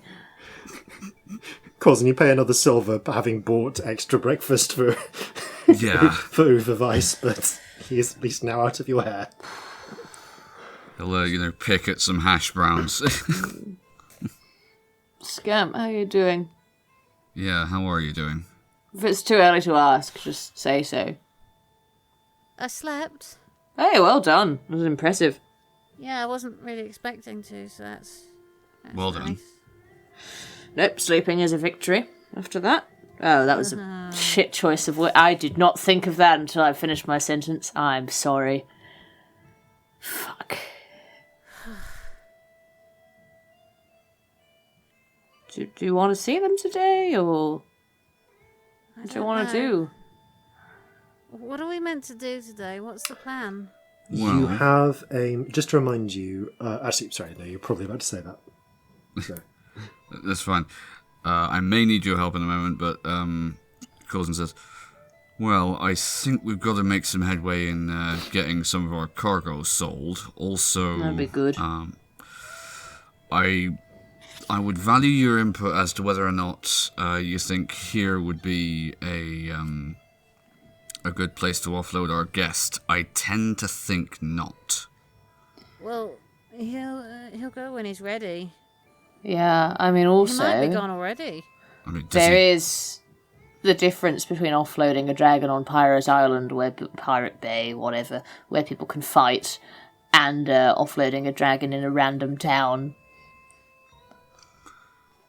I don't Yeah, think he's going to do anything, but, I mean, although people will be more likely to fucking skin him here, won't they? that's well, it more my depends thought. if he's protected here. Oh, true. There's no reason he wouldn't be protected by the law. Well, he didn't sign, but nobody knows that. Well, he could sign. He could. The sculptor wasn't really specific as to where in Sunder we should offload them. Just No, he that- just said Sunder. Well, he said that we don't. He does it himself. Right. Dragon The orders you were offload given himself. were Leave it on the bay, weren't they? somewhere in Eastern Sunder. Are we in Eastern Sunder? You're in Western Sunder. Oh, right. Drop the cargo off. Just drop the crate off in the docks, and he'll make his own way out. Okay. So yeah, you remember Scamp from the discussion with Lap saying that his job is to essentially take over the criminal underworld. Yeah. That's not something he can do on Pirate Island. Oh, fair. Right, so that's The by only the worry by is then. that people find him, which I don't think they will. They won't be going in our stuff. No, probably not, to be honest. Hopefully. Well, one of the things we need to do today is modify the security so that we don't have a repeat of last night. Yeah, maybe I'll cast, but have a password. Yeah. That would be useful. Sorry. No, I mean, it was an oversight. I didn't think of it. We've been on the Neither sea did for I, ages. and it's my job to think of these things. Yeah, it's your fault, definitely. I like this version of events.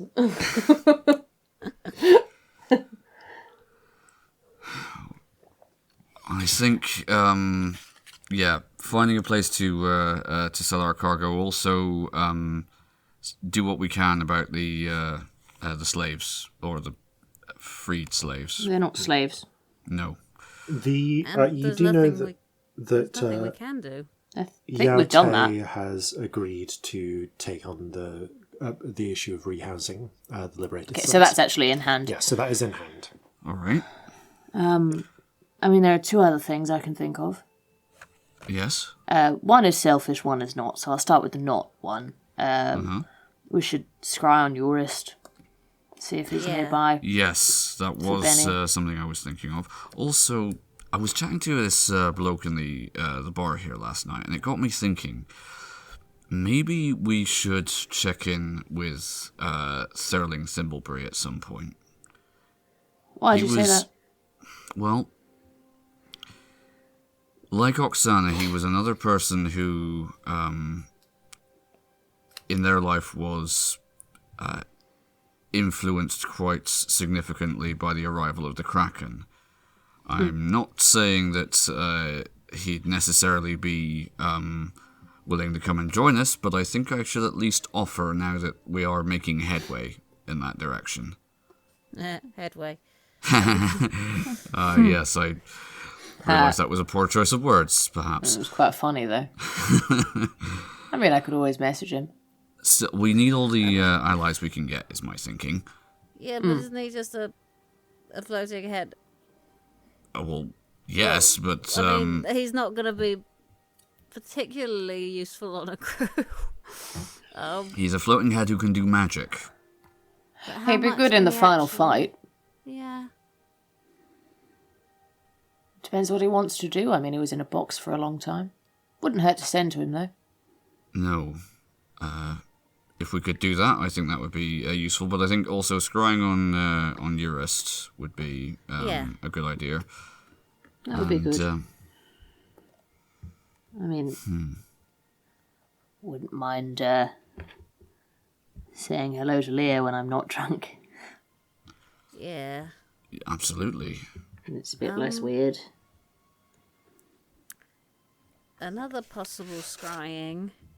There's a big old weird temple on this island.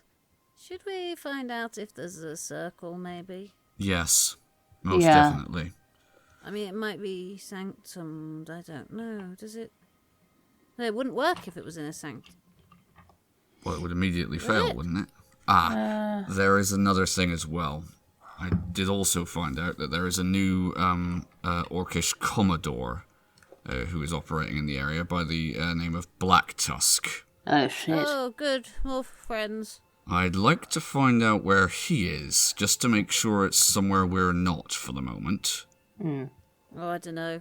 I wouldn't mind meeting him.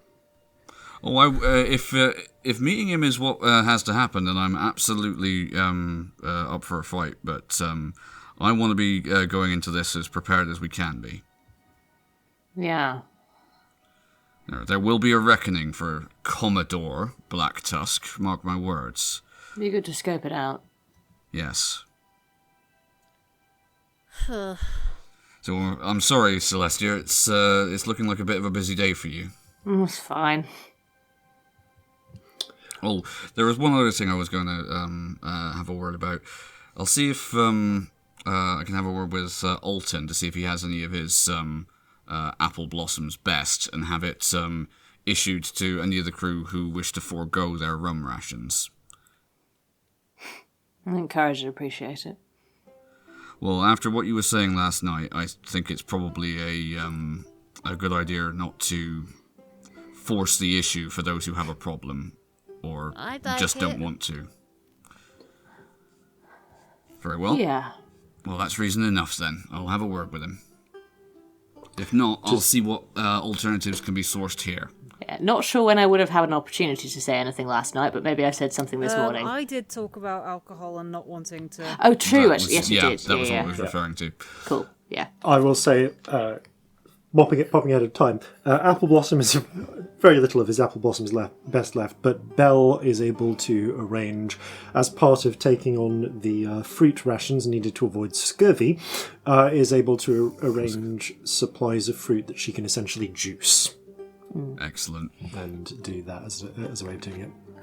I think there's something else I should say, because it's in my head. It's not urgent, but I just think we should put it on the list for, near future now that we're a bit more settled. At least for a bit.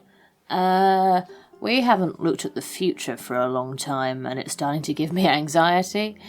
So... No, that's... I mean, the future, the bad stuff. That's worth doing, yeah. So what was it, the year 1972? What was it? I believe it was. Yeah, and it would have been in Kion. It changed. Kion, yes. It changed in her letter, do you remember? Yes, it did. Yeah.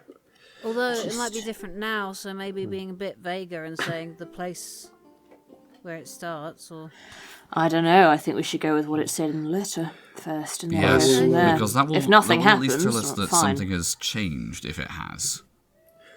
I will remind you that you also have an appointment at noon in the stateroom of the Hesperidia to War Council.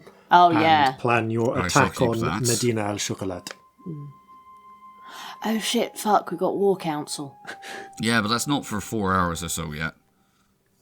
More like 6. Ages. Oh, Like okay. 5, 6 Why hours. am I awake? Why are we up so early? Do this? Well, I have a small child. I don't know. I don't sleep. He just I know. pats you on As the soon shoulder. as anyone leaves their room, I know. Oh, I'm sorry. I could change it so that I don't. But no, I need to know if you leave your room because magic exists. Sorry. Are you woken up every time I piss? Yep. That's think insane. I'm- You might want to change that. I think a Yeah, more and practical if solution someone- has to be reached here. And if someone uses magic to make you leave the room without them coming through? Just put my Magic head on the table. exists. I'm not losing any of you. And no, you're not. The point being, though, My head's Scamp, still on the there's- table. There's no point in breaking yourself. You actually make things, comparatively speaking, worse if you're I less get enough rested than the sleep. rest of us. I get enough sleep, it's fine. Are you getting less sleep than me or more? I don't know, I can't tell when you're awake. I'm not that creepy. If you're getting less than me, you're not getting enough. Probably. Well, last night, probably not, but in general, just- I sleep alright. I needed company. I wasn't trying to wake you up. I'm sorry. No, it's fine. I go back to sleep really easily. I've always been a light sleeper. That's fair.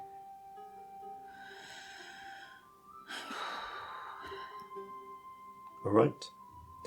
So, what is your first order of business for the day? Which horrible scrying should we do first? Eurist is the lowest risk, Eurist. I think. Okay. Yeah. Then we've got time before War Council to find Benny if it's weird. Yeah. Yeah. Okay, you head up into the room you've rented for privacy, and roll me a d20, Celestia. Okay. 1. Cool. Great. Fuck on the fuck dice. Roll. You spin the eye, focus in for 10 minutes, and when you plunge down, no bubble. Fuck it, nothing. Oh, he's somewhere that's protected. Yeah, probably. Damn it. No point sending to him either. All right, well, Does Could we try Sanctum one? work if I look at him 5 minutes ago? We have established that yes, Sanctum. if he were in a Sanctum sanctum, works. look Yeah. because You could when do last you've time you've he looked wasn't sanctumed. you could do that. Yes. yeah, the last time he was in a scribal location. Yeah, that is 2 scries gone, but we do want to find him, so is it worth it? I think for the moment, yes. Yeah, I really want to know if there's a circle on this island. Yeah. I mean, my Before we last leave. one, I could just say... What's the place called? I'm having a moment. Porto Omicidio. I could just say... Show me the teleport circle in Porto Omicidio, and if nothing No, comes up, we'll we know. need Blacktooth. Tusk. Black thingy. Tusk tooth. Shit, Black yeah. tooth. Black Tusk. Oh, yeah, Blacktooth. Yeah. He's more important. If he's nearby, knowing that before a war council would be useful. It would. Yes, Blacktooth was the name of a very influential Orcish king who in future series will eventually give rise to a company that specialises in mobile connection. No.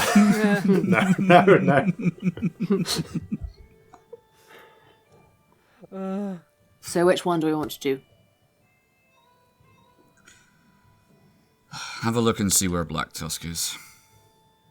Okay. Do you Hopefully still want me to he'll look be- at Eurist as well? Yes. If he's on this island, we need to know. I don't think We he do. is, but... How about Eurus first and then Black Tusk, and then tomorrow we worry about circles? Yeah. All right. How does that sound? Yeah. Yeah. A little bit nervous about using up all three of them, but I think it's probably the right thing to do. I think you're right, yes. Yeah, let's do it. Cool. So I say, show me Eurus Horhace the last time he was in a scribal location, and I screw in the eye. How many tally marks are you on past now? So many, let me check. Do you want to add one? I'm on Maybe we should have done 8 future. past. You are now on 8. 8 past, Thank yeah. But we don't know they're a thing, down. so... Descending a short distance before a bubble comes towards you. You find yourself inside a carriage of some description, like a horse-drawn carriage. Well, specifically a horse-drawn carriage, in fact. You can feel the seat rattling beneath you. Mm-hmm. Lockstepped or not? Does not appear to be lockstepped, Okay. just an ordinary carriage. One moment. Let's just get out my notes and yours. And you can see that there are a couple of dwarves in this carriage. You recognise the form of Eurus Horhace, about 4'5", dark-skinned, long black hair and tight traditional braids. Beard still carefully combed, kept in the same silver and gold beard ring. Although he is wearing a different outfit, still in his preferred burgundy, but with a slightly less formal kind of cut to it. More something you might see a working dwarf wear day to day. He is riding with another dwarf. I'm going to say an older dwarf. She is... One moment. Let me just check my notes. It's okay. See if I can get you a A lot of description of this. information, don't worry. Yeah, this is... I did not anticipate this. So, she appears to be in fairly advanced years. She is grey-haired, grey-bearded. Has a variety of different little beard ornaments as ever as well, in a sort of classically feminine dwarven style. Do we recognise her? Do I recognise her? Sorry, there's nobody else here. Do you recognise her? Yeah, is she anyone we've met or not? She is no one you... Give me an intelligence check. Straight intelligence. 19? No, more than that. Loads. Hang on. 23, sorry. You do remember this dwarf, but not in your memory. Ah. This is one of the dwarves that you remember from Snorra's memories. Oh, when interesting. you delved into her mind. She was the dwarven gunsmith taken from Scarrel's Cove. Ooh. Okay. Scamp's going Smith. Yeah. Yeah. So you... She looks at this and goes, oh, fuck, now I've got something else I've got to tell them. Fucking hell. Yeah, go on, break my heart again. She and Eurus are sitting and looking out at what seems to be a pleasant countryside. Somewhat isolated. You glance out of the windows as the carriage windows are open. Just give me a perception check. Like fucking nothing, like 9. Okay. 9. Okay, so you're able to gather a bit of information. It appears to be a temperate area with you can see some like a small bit of forested area in the distance. The area looks not exactly pastured and not truly wild either. Like an area that might once have been subject to heavier agriculture and has been allowed to go fallow. There's a lot of rolling grass. You can see that there is. You can see the blue outline of sea somewhere. You can't, because of the angle, you can't really see behind the carriage, so you can't see where it is leaving either. But you can tell that you're on some sort of road. It's not like a solid, well-made road, just like a little country path. And you can see that Eurist and the female dwarf have a little picnic hamper with them. And the pair of them are just engaged in quiet conversation. In Dwarvish. I speak broken Dwarven. You speak broken Dwarvish. Give me another intelligence check to try and put together from your slightly dodgy... Natural 20. Natural 20, okay. Brilliant. So there are technical terms being discussed which you just do not know. But you are able to, from your knowledge of basic Dwarvish, you're able to put together a lot of what they are talking about. It seems that they are in the middle of a technical discussion, interspersed with, awkwardly, some mild flirting. Hotting up in here. Which continues as they open up the picnic basket, pour a bit of wine, and have some while they're talking. There are some sandwiches in there. They appear to be going out on a picnic of some description. You have not left the interior of the carriage. There's no guards anywhere or anything. Not inside the carriage. But can I look outside and see if there are guards? You can try. Here's the thing. You are in a not real space, but you are still, whether it is purely something to do with how you are visualizing yourself in the space or not, you are still bound by the laws of physics. So if I just want to stick my head out. Okay, I'll say, you stick your head out.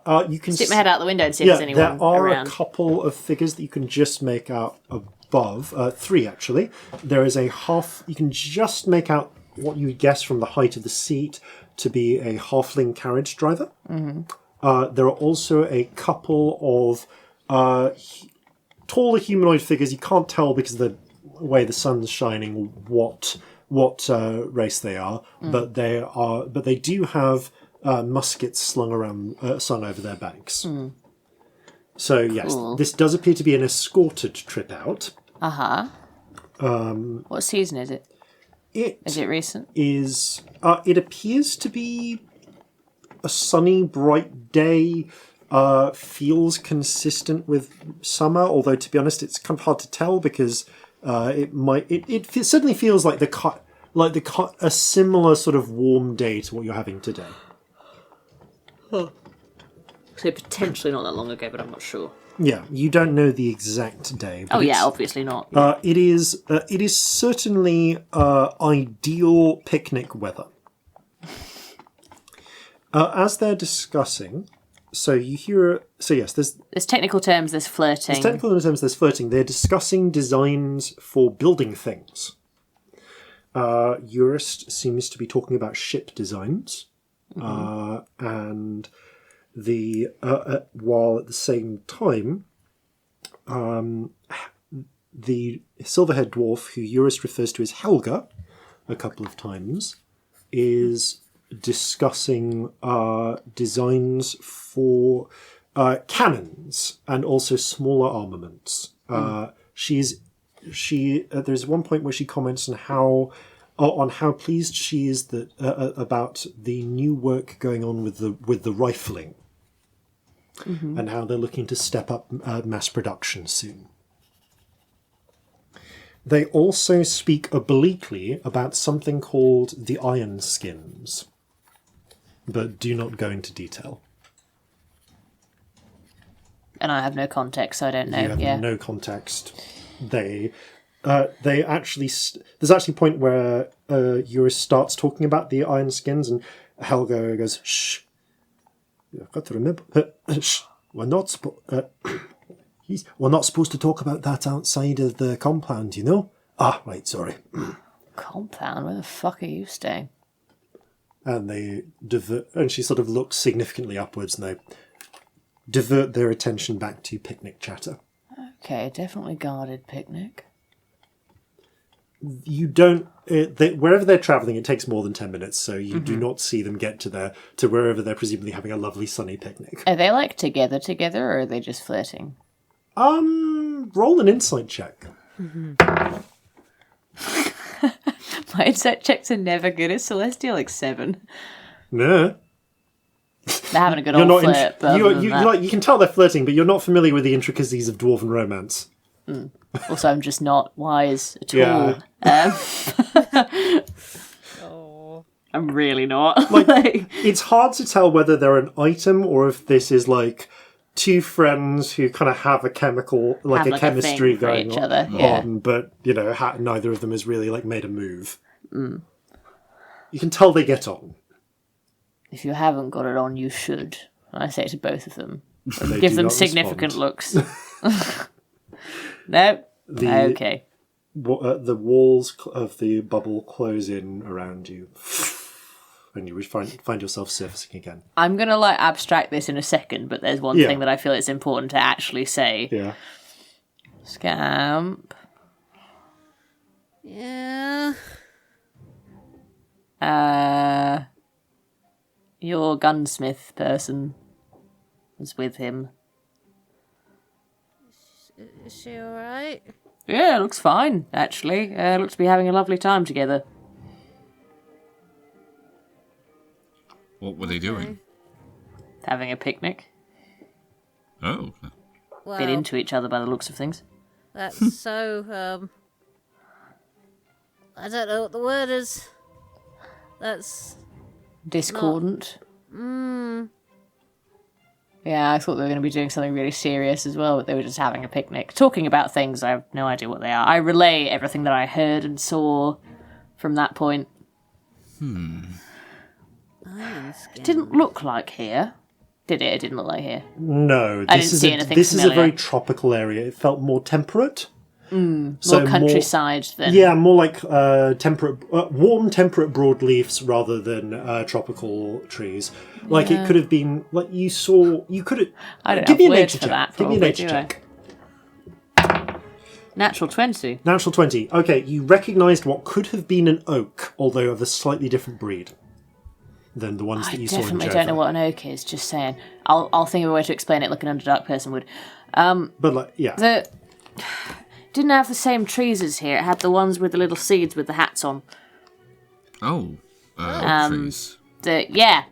Those ones. That's the one. Didn't have all the funny, colourful ones they have here. They didn't look quite the same as the ones in Jova, though. Yeah, not quite like the ones in Seoul, but closer.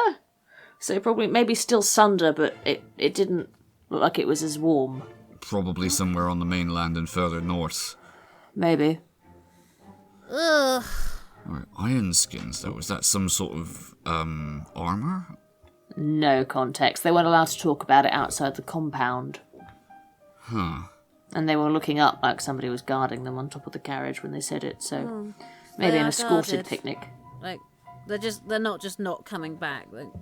They are being stopped from leaving. They looked guarded, so I assume so. Are you okay? Yeah, no, it's not like we were close. It's just... No, but they were a person who showed you kindness, and I understand. Important. Yeah. Kindness is a strong word, but it's the closest word, so yeah. Frankly, it was... It was something when there was nothing. Yeah, it was somebody who was there. Someone who didn't shut the door. Yeah. Yeah. We'll continue put a hand on their shoulder hesitantly, like I leave opportunity for them to shrug it off if they want to. No. Sorry to give you more bullshit. It's alright. I'm glad she's alive. Yeah, she looked well. Good. Quite happy. I don't wish her ill. be selfish and petty. But... You're a better person than me. Well, from what we know, it seems like neither of them really had a choice in leaving. No. And as content as they may be, they're still prisoners. Yeah. Or at least, I don't know, under some sort of contract or something, you know? Whether they're proper prisoners, I don't know. Yeah, it looked like they were getting on. I raise an eyebrow. It's fair to say that they can't leave. And it doesn't matter how happy you are. If you take away the option to leave, that makes you a prisoner. Yeah. Yeah, it's it like... does. Sorry if this is indelicate, but it's like... Technically speaking, in the Underdark, you were free, but you absolutely weren't. Ow. I'm sorry. But that's Fine. the only comparison I can really draw. Absolutely fine. He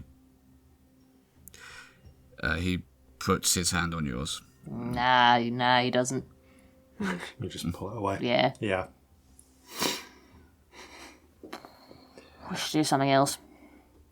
Yeah, All right. What was the other thing we were doing? We were going to do another scrying. Captain. Yeah, Commodore. Captain Arsehole Blacktusk. Yeah. Right, yeah. I get the eye out, spin it. Show me Commodore Blacktusk. Okay. I've already rolled this. You go down. No bubbles. You resurface. Fuck it.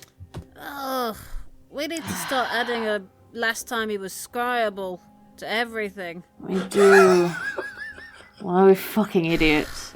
This is such a waste of spells. His ship's probably sanctumed like ours. Why wouldn't it be? He's a fucking Commodore. We're Yeah, I was dicks. going to say, if he's a Commodore, it's quite likely. But I must go ashore occasionally. Commodore bastard Blacktusk. I wonder if saying, show me the closest scribal location to Commodore Blacktusk would work. Maybe. It's not a terrible idea. Yeah, I was just thinking about it because the word... What if it was in, like, open water? Because I do base the... It is based... The way this works it is based off the scrying spell. And, like, You can scry on a location. you can scry on a location. So you could say the closest scribable location. Yeah. But if that did work, would he show up, or would it just be a patch of invisibleness where the unscribable thing is? Dunno, honestly. Possibly. I mean, Would I be in a bubble in the random bit of ocean and I wouldn't see anything? Roll an intelligence check. 13. You remember that on the previous occasion you've scried someone who went to a place which was unscriable. To you, that location itself appeared like a massive reflective bubble. Oh no, hang on, there was sort of a hole the last time I did that. Yeah, that was when you were looking at the arsenal in Kyle. Yes. Okay. No, yeah, that doesn't work. I see like a bubble where the thing would be. So we'd know where it was by its absence. Yeah. Yeah, I suppose if we wanted a vague location, if it was near any other landmarks, we might be able to see something. If it was just open water with a fucking bubble in it, it'd be a bit shit, but... Well, that's the absolute worst case scenario as far as I can see. Yeah. We might be able to tell where it is a bit by, like, the time of day. Yeah. Or if we did it at night, by the stars. Yeah, that's not a bad idea, actually. If I were to provide you with a star chart... You'd have we to might teach be- me the entire star chart before I went. I can't take anything, can I? Well, I can help you triangulate based off what you see. Sounds quite fun, actually. Oh, it's worth trying, isn't it? Not today. Might be nice No, learning but a good stars. idea for the future. I mean, it'd be useful for that, but also just be kind of cool. I'd Yeah. like to learn stars. Maybe Well, we can all learn stars together. Can we do that? I That sounds taught cute. you a little Yeah. bit. Yeah, It's I'd like to learn absolutely more. fine. And there was that shit about the ball, wasn't there? Yeah, that's the Ball that doesn't look like a ball. A fucking wonky triangle, and you're like, oh, it's a ball. Surface is weird. I will mark down that as downtime actions during transit, Corzin, you are trying to teach the pair of them navigation. Okay, yes. See how that goes.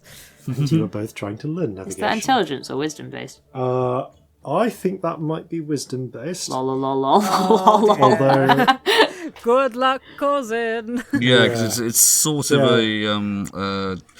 an extension of it's survival, a perception isn't it? thing, yeah. I'm going to be such a shit student. I can't even I'm explain going to to you. be so bad. I'm going to be so argumentative as Although well. it is in That fairness, doesn't look like a warrior. It's 3 lines. it It's the is an shit you're getting. intelligence check to try and memorize what A you're star seeing, chart. Yeah. and then copy it out afterwards. Cool. Oh dear. Which will be easier when you've had some navigation training. Yeah. I have a 0 wisdom modifier and a 1 intelligence modifier. It's I at least have great. intelligence, so being the person with the eye, this could legitimately be quite helpful. Yeah. Okay. So, having performed your third and final scrying of the day, you get ready to head outwards and engage in the other tasks on your to-do list. But before that, we're going to hear some no doubt important messages. And now for a word from our friends over at Kids on Bikes. 1965, Swampscott, Massachusetts. Hey, cousin. Hey, cousin. That's Kat and Randall. They're from Texas. Hi, Mary Sue. Garrett has a thing for Mary Sue. It's Mary. Mary does not have a thing for Garrett. In fact, Mary has a very secret thing, for Walter Green. Of course she does. So does Meg. But none of that matters, because Walter Green is missing. What did I cuss? Cuss? You heard me. He's missing, and you're all suspects. Sir, I believe you're Suspect. mistaken. On what grounds? I'd like to see your badge, please. Cousin cusshole. It's possible Officer Ross isn't looking in the right place. Because Walter, well, he disappeared near the woods. And that group that lives in the woods, they're different. Hollow, tell him what you told me. I'm a witch? It's Kids on Bikes, available wherever you get your podcasts.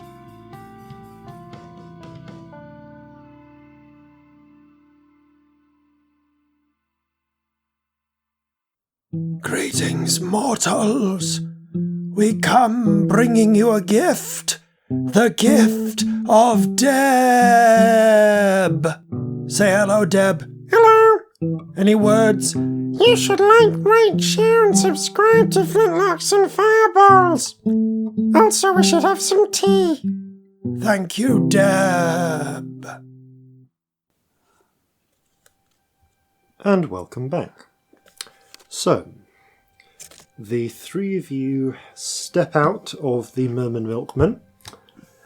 And what is your... It's probably about, like 9 in the morning now. Mm-hmm. The sun is rising in the sky. What would you like to do next? Did we want me to recast that spell on the ship with a password? I think that would be wise. Not at the moment, because it's being fixed. Well, if they have the password, they... Actually, nobody can take it if it's being fixed, can they? Maybe not. Also, It's not worth it. Yeah, it's not. Oh, fuck it. Shall we leave it? Yeah. No, if something happens, I'll feel terrible. I'm immediately paranoid when we said, fuck it, shall we leave it? I'm going to go do that for 10 minutes. If you trap someone there and have cast the spell on this island, we may be closing a loophole. True. Maybe best not. Let's That's not. the point. Well, just in case anyone gets on without having heard about the password. I will make an executive decision here that we don't, just for the sheer sake of I don't want you to fall foul of the law. Yeah, because that's definitely a hag, and we've fallen foul of enough hags now. Yeah, quite enough for one lifetime, I think we'll all agree. Yep, I'm fine with that. Anything before War Council, what else was there to do? Sell pepper. things. Yes. We could do that. Let's do that. So you head off to the warehouse that you were the little directed to. Littleman, and there are a couple of, again, in the kind of acknowledgement that while the vast majority of people here have bound themselves to the law, there are always those who don't, and those who don't are at a risk thieving, because once they do, the word gets out and anyone can murder them, enslave them, whatever they want. They do still have a couple of guards. More just to stop people nosing around if they don't have business there. But the guards have heard about the arrival of the new captain, recognise your ship, and wave you and go in. And you are eventually shown into the warehouse. It's a warehouse. There are just crates. There are crates of various goods stacked everywhere, waiting for ships to take them beyond, some being brought in. But you do also see a set of steps up to essentially a large office. The office has some kind of windows with some light in. As you open, and you kind of knock on the door, and you hear a voice call from beyond. Come in. I open the door. There is a figure sat behind a desk, gripping some stationery and making notes. You would guess where this figure's standing, he would be some 14 feet tall. Wow. With the light that you can see, the light that filters in through the windows illuminates thick, olive-coloured skin and a short mop of curled black hair. Compared to the rest of his huge features, his eyes are almost small and beady looking, with a smoky green quality to the irises. They're not actually much larger than human eyes. You can see that he's wearing a slightly sweat-stained silk shirt, thick cotton trousers, and just sticking out from the side of the made-to-measure large desk are a pair of huge leather boots. He has gold earrings, which would be massive in someone else's ears, but just look appropriately proportioned in his, as well as a pair of gold necklaces. You can see where one necklace has been strung into the other to form a single ring around his neck, and is wearing what appear to be a pair of golden torques, like those sort of like neck bracelet things, as just wrist bracelets. Wow. Oh, like chokers as bracelets. Yeah. Anyone wants to make a nature check? Yep. Yeah, go on. What's my nature 17? these days? 23. 21. All of you recognise from pictures you've seen or tales you've heard, though they don't necessarily match up with what you've been led to expect, a hill giant. Wow. Those of you above all of you have heard tales of hill giants as nasty, brutish creatures, perpetually hungry, often garbed in little more than loose skins that they've stitched together, predating the countryside, devouring everything in sight. And it is true that to one side of Littleman's desk, where the other side is essentially covered in thick ledgers and paperwork, is a massive mound of different foods. There is meat, there are fruits, there are some bowls of thick yellow corn, and as he works, he periodically reaches over and picks up something and bites or chews on it. He could just be big, though, couldn't he? And, need to eat a lot to function. He's 14 foot tall. But, that's the thing, it's not necessarily that he's always hungry. He could just be big. Wide as well. Yeah. That's how the metabolism works. Yeah. Yeah. So, but Littleman looks up as you enter. Littleman. Irony. Heard we had a captain of the Kraken's Bane was going to come pay a visit. That would be me. Pleased to meet you. Extends a meaty hand over the desk, reaching down to you. Corzin takes it. You kind of have to take a finger and shake it. Oh, that's a snapshot, isn't it? Okay. Corzin shakes his forefinger. Celestia Stardust, nice to meet you. Shanty Same. man, hello. Scamp. Shakes. Pauses. Frowns. You with the Basilisk crew? No. Odd. Ain't never seen another goat horn thief before. Yep. Wild coincidence. Her word's tiefling, darling. Oh, sorry. I don't mean it as a slur. Good to know. Picks up just like a bit of just like a joint of ham and. Whoa. Anyway.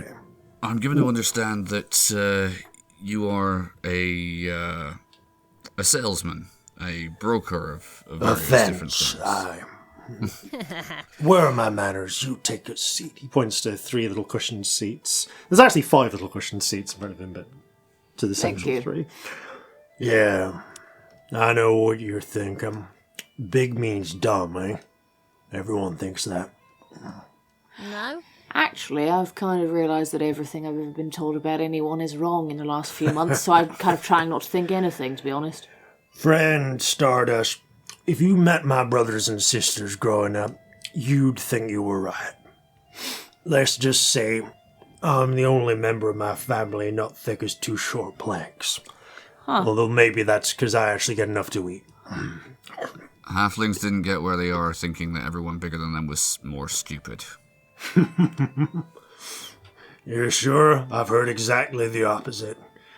Little folk always like to think us big folk, or especially us big folk, are, well, dumb as cow shit.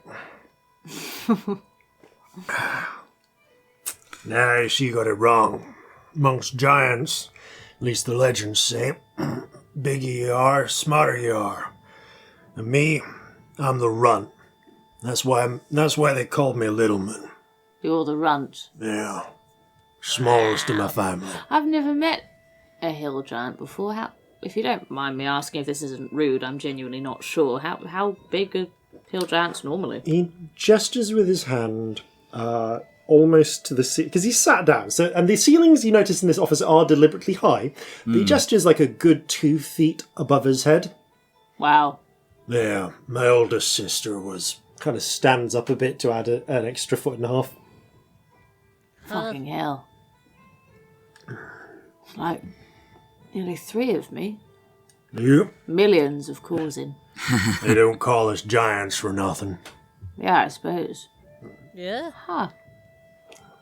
So, what brought you here? That's really personal, I'm sorry. Everyone asks. It's fine. Don't have to answer if you don't want to. I'm tempted to take you up on it, but I know the curiosity would eat you out.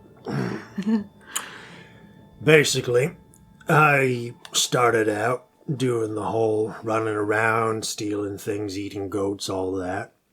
Then one of the places I was rustling cattle from, turned out they were getting rustled by some folk from the sea. And that's how I got introduced to pirates. Huh. And they thought, well, you're a big un. I said, no, I'm a little un, but they didn't understand me, being as I didn't speak their language. Huh. Anyway. Your Jovin's very good, by the way. Thank you. I had a few decades to learn. But I signed on with them. They were thinking twice about that when they realized how much of the stores I was having to eat.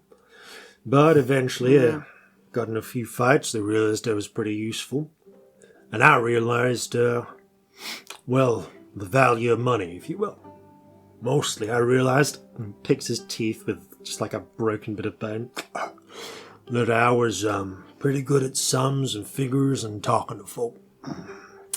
And if I talked to the right folk and did the right sums, I never have to worry about going hungry again. And then I can, well, as men have had time for other pursuits. A lot more sustainable than just nicking goats, I suppose. Yeah. Probably a lot more fun as well. Sucks the marrow out of the bone. You don't know much about my kind, do you?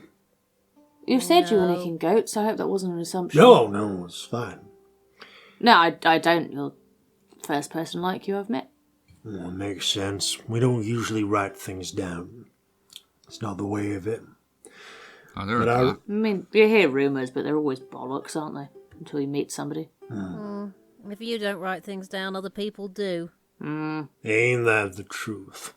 I gotta tell you, learning to write was an experience.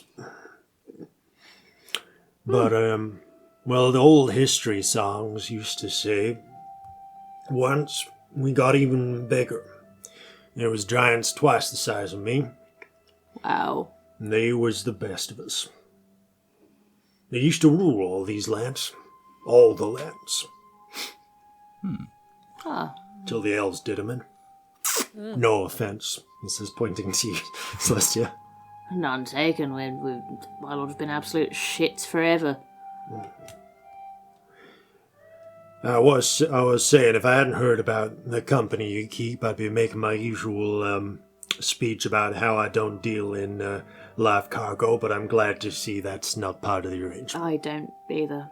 Neither do we, yes. We're good. I get why, though. Don't worry.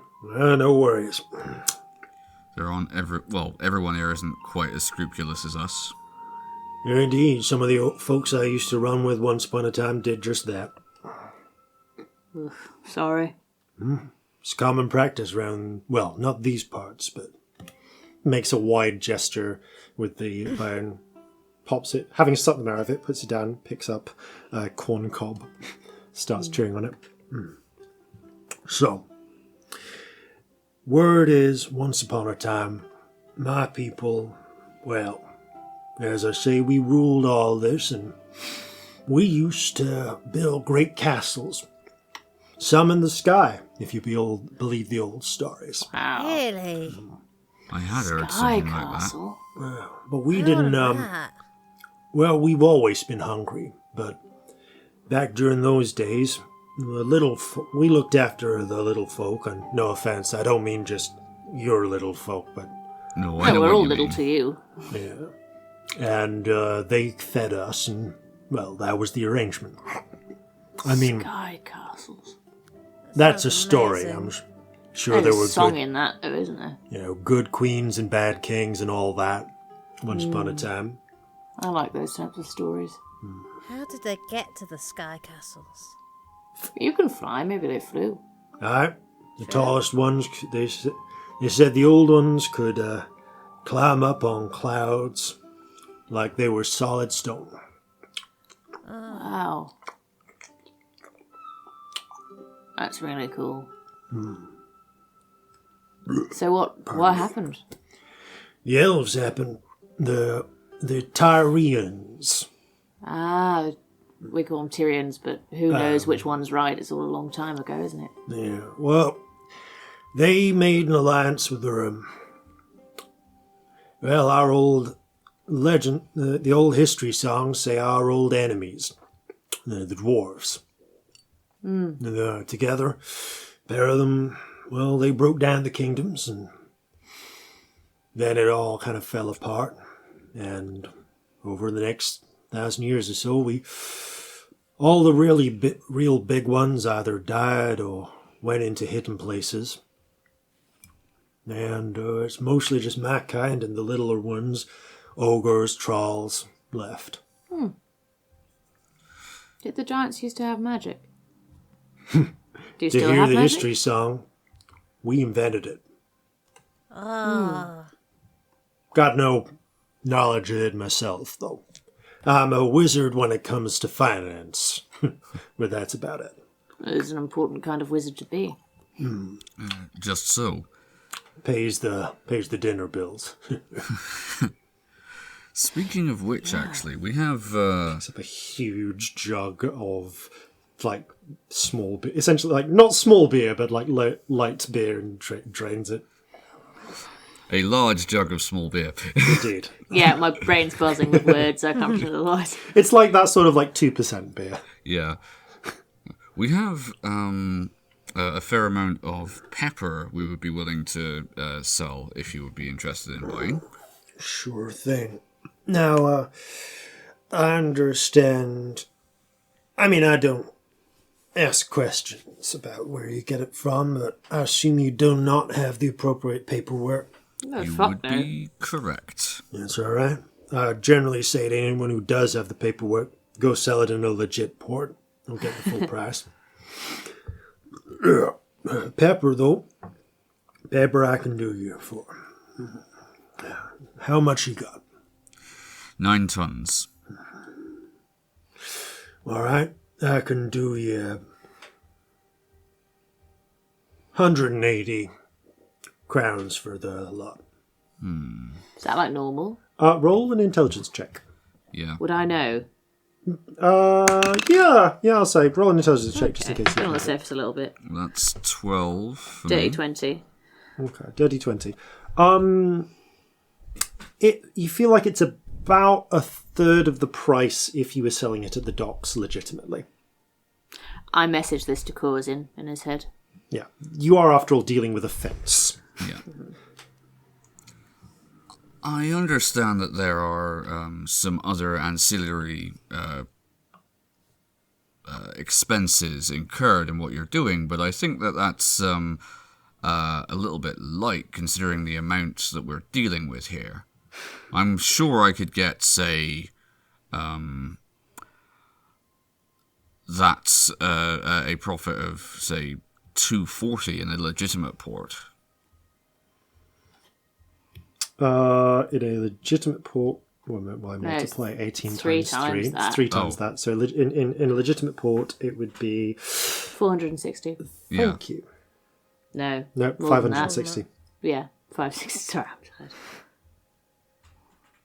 Oh, no, 36. No, 540. There we Quite go. late at night. Yeah. It's late at night. Yeah, it'd be 540 in a legitimate port. But yeah, you say that. Well, that's true, but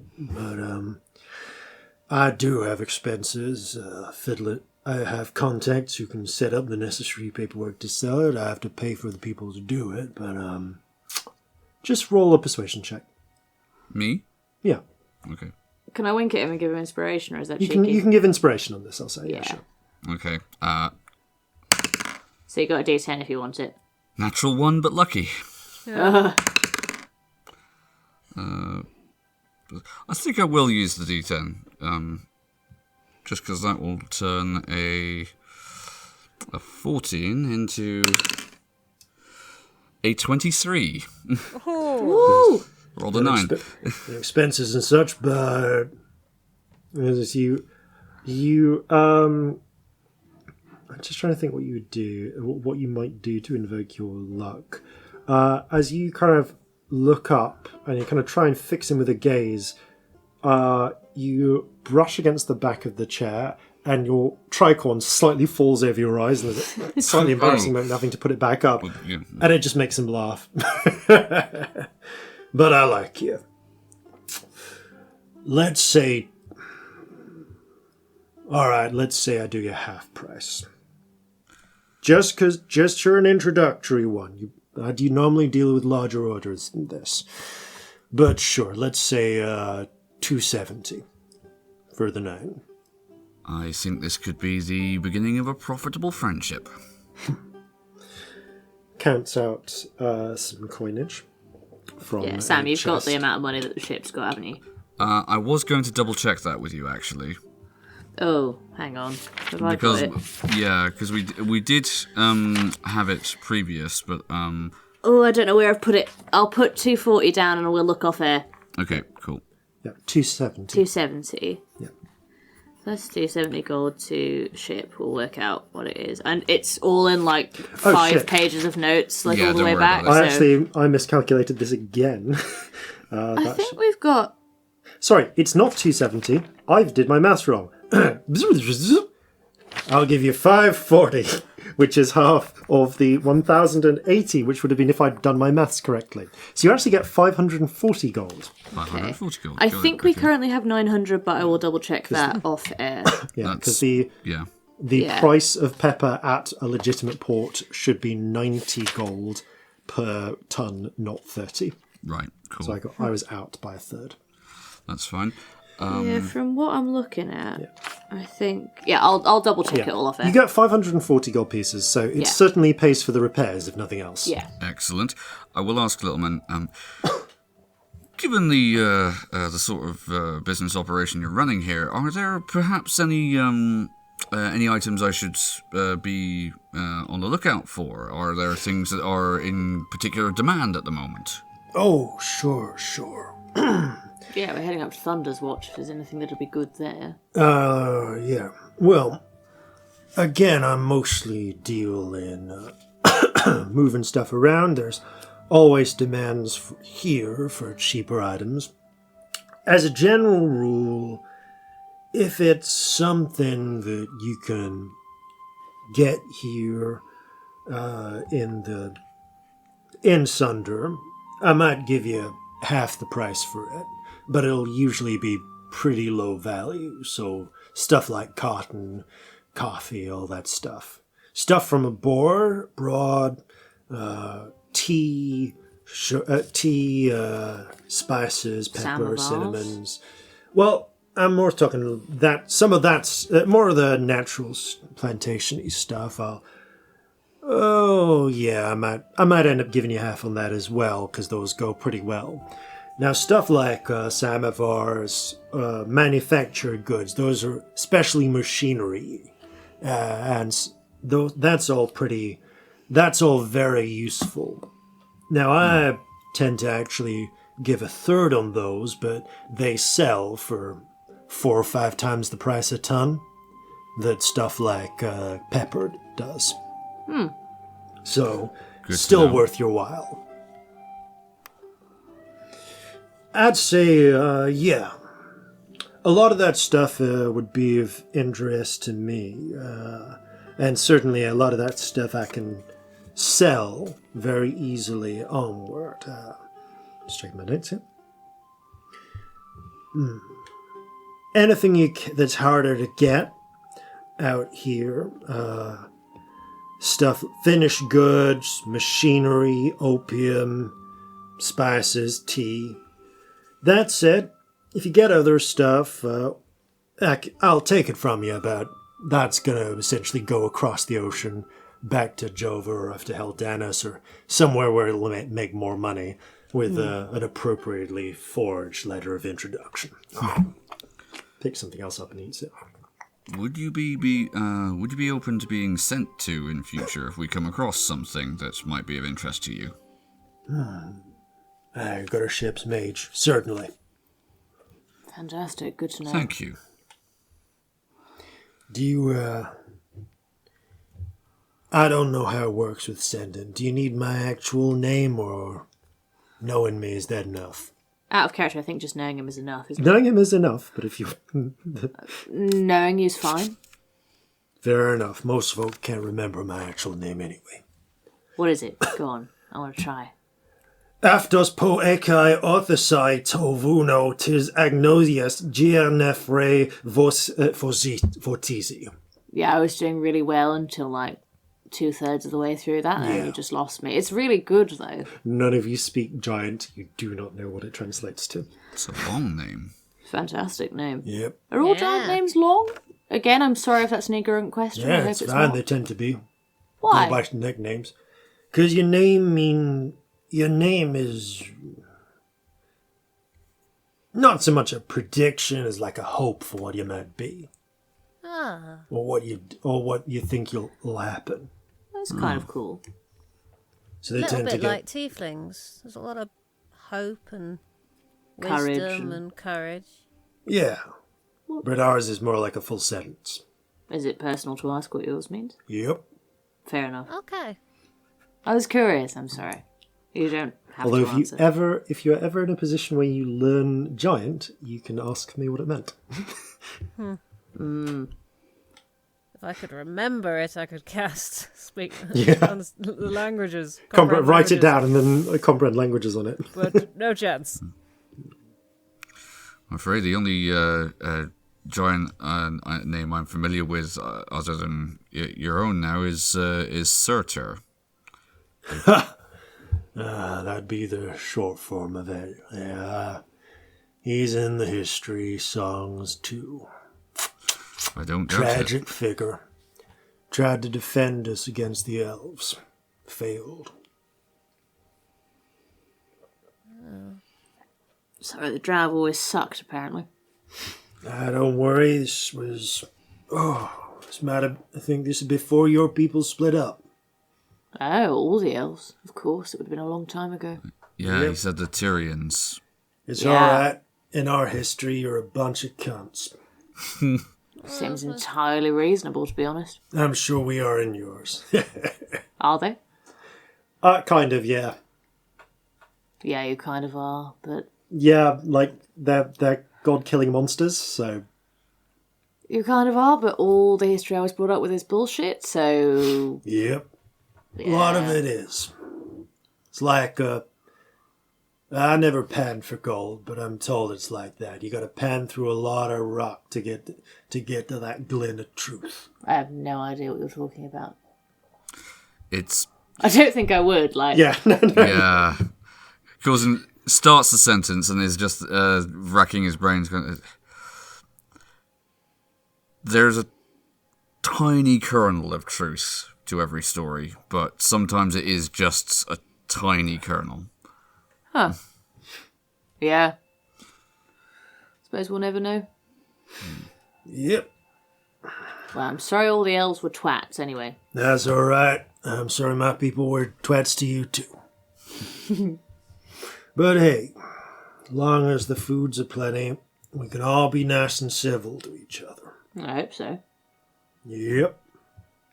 Well, you certainly seem to be doing your bit to ensure that. Well, I'll have my people load off the cargo, and I shall look forward to our next meeting. Yeah. Thank you very much. Much obliged to you. Lovely meeting you. Lovely meeting you, too. Where are you heading after this? Thunder's Watch. Thunder's Watch. Thunder's Watch. Strokes his chin for a moment, thinking. You had business dealings there? Know a couple of people, yeah. Anyone you'd recommend? Or recommend we avoid? Yeah, More to the any point. information is helpful, to be honest. Just tread carefully around the churches in that part, is what I've heard. Why? Oh, they're very fervent people. What way? Nah, they'll just try and convert you. To what? Oh, you know, the heterodoxes, I think their term is. Basically, it's like the region, but without the region. Oh, like all the other ones? I think. I'll be honest, I don't worship your god. Ah. Do we have one? Giants worship? No, we don't. I'm sorry, I'm There's genuinely a very ignorant. sort of definite finality to that statement. No, I'd heard that. Giants don't have deities. It's a known thing. Yeah, we learned that lesson a long time ago. How so? Roll a persuasion check.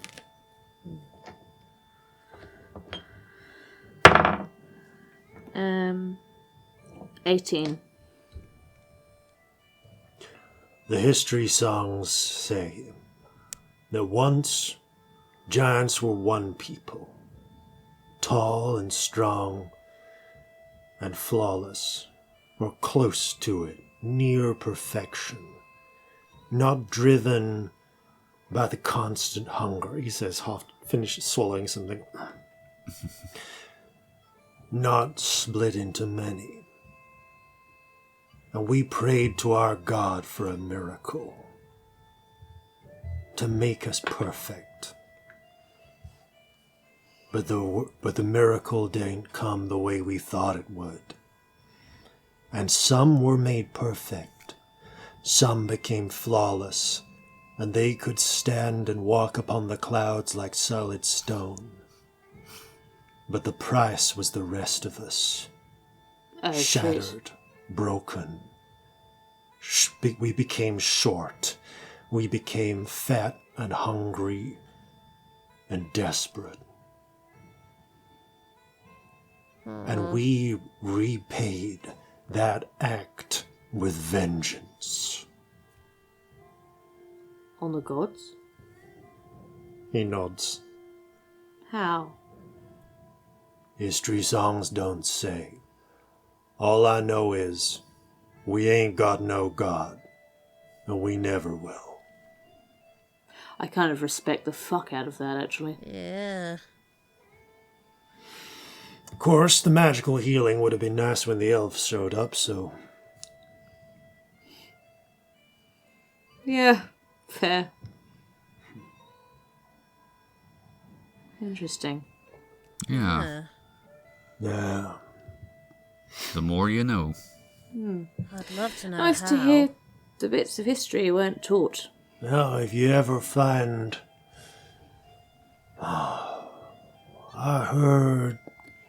I heard tell that somewhere in the world there are still a few of the stone folk. Stone folk? Taller than me, skin like granite. Stone giants.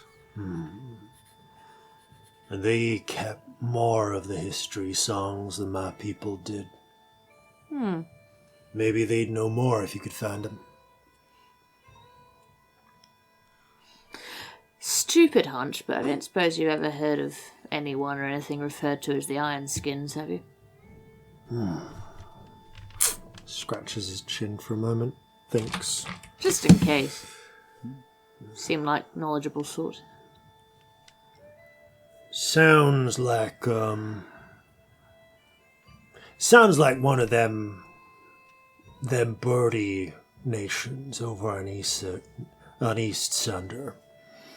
They all got weird names like that, but don't know much about them. You know, like Red Feathers and Great Walrus. I don't know. It doesn't translate well into Jelvan. Huh. Fair enough. No idea. He shrugs. Ain't never had any dealings with no iron skins. It might not be people. Might not be. No, I thought it might be a place, or it might be a machine, or... I don't know. Not my business, but speaking of which, Thunder's Watch, that was it. So watch out for the churches. Beware of the churches, and you want to be looking for... where is it? It's on the tip of my tongue. You want to be looking for Tekakwifa. Tekakwifa? Yeah, Tekakwifa. How the fuck do I spell that, Jason? Tekak. WITHA. WITHA. Cool. She's my contact over there for same sort of business. You need to move stuff off quietly or so on. You talk to her. Is she another giant like yourself, or...? No, she's one of the locals. I never met her in person. Ah. But, where's the place I send my letters to? It's called, I think it's called the Flight of Fancy. Might be a pub or something, I don't know. All right. Flight of Fancy. Always good to have a starting point. Yeah. Good name as well. Yeah.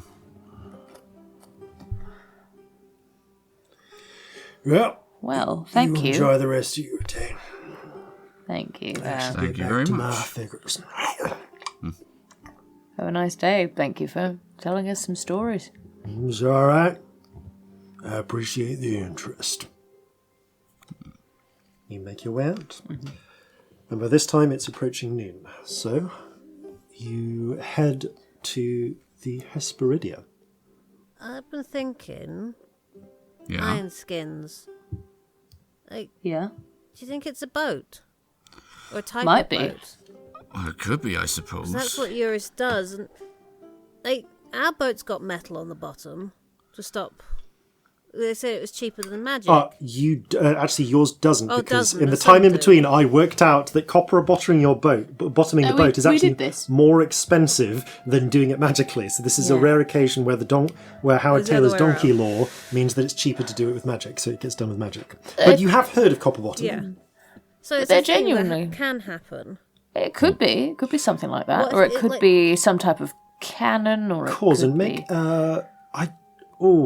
like a sailoring check, I want to say. Okay, sailoring. Wisdom with proficiency. Alright, that's a dirty 20.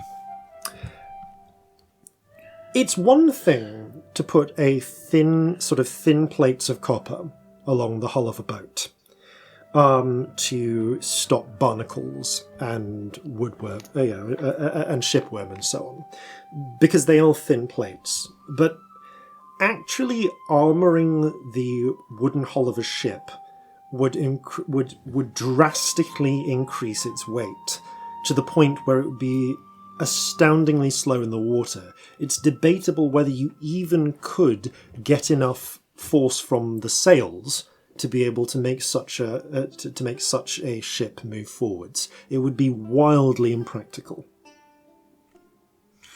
Well, my first thought was armour, but that would almost render a ship immobile. Essentially, if wouldn't it it could be sink? done, people would do it. It would sink if it was made of metal, wouldn't it? Or it No, would not be so necessarily. very low in the water that... I don't know. They're doing something new. We know Yeah. that. And our ship is new and different. And That's true. I mean, so It could be a type of ship. Or it could be some sort of weapon. unless there was like a special type of dwarven metal that we don't know about that's both very light and very strong, I just can't see that would be practical. Roll a nature check.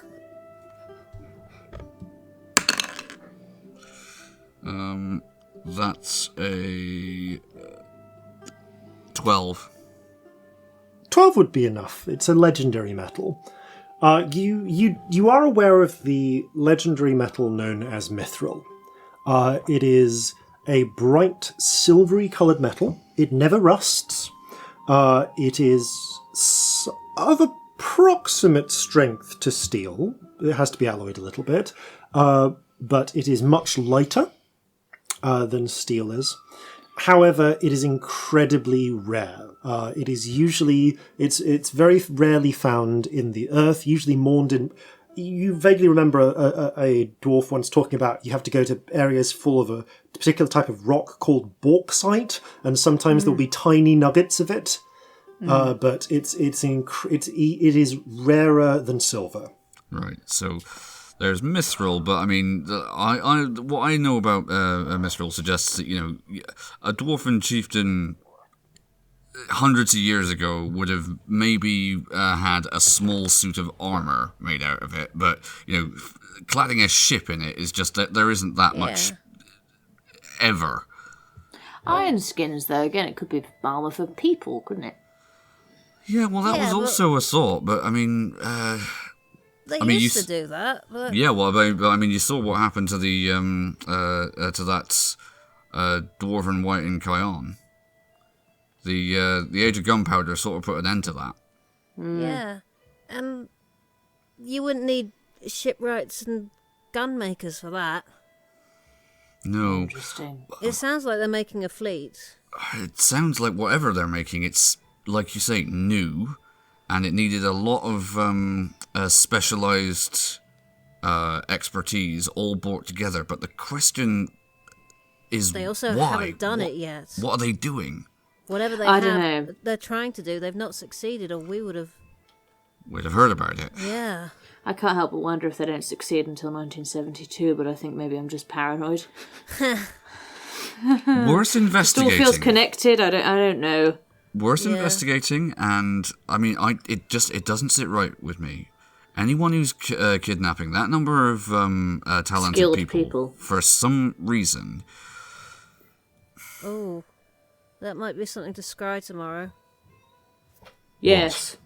The first time those things are functional and scryable. Oh.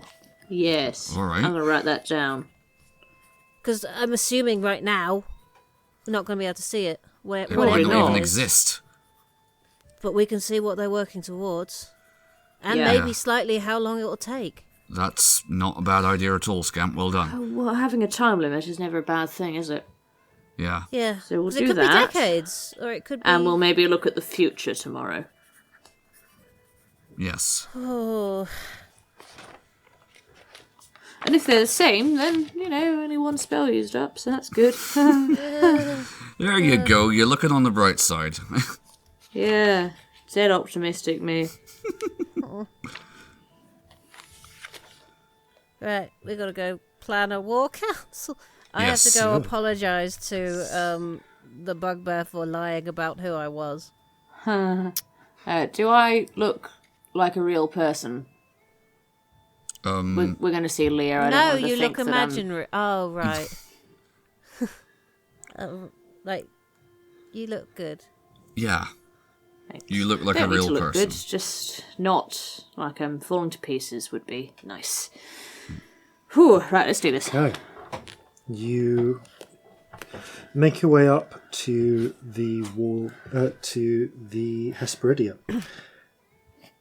There are a few crew on deck loading things up, getting ready for a departure at the tide later this evening. And you do see amongst them Leah looks up as you approach. The fidgeting that is always at the moment just gets more. Hey, hello. Good Hi. to see the three of you. How are you doing? Good to see you, Leah. All right. Managed to get Peter somewhere he could sleep it off. Oh fuck, I'd forgotten about that. Whatever would he do without you? Probably I'm best not answer that. Probably best we don't ask that. Oh, you still have that pigeon with you? Yeah, she's like a fixture now. They're making a This is zoo, Marjorie. didn't we tell you? Hello, Marjorie.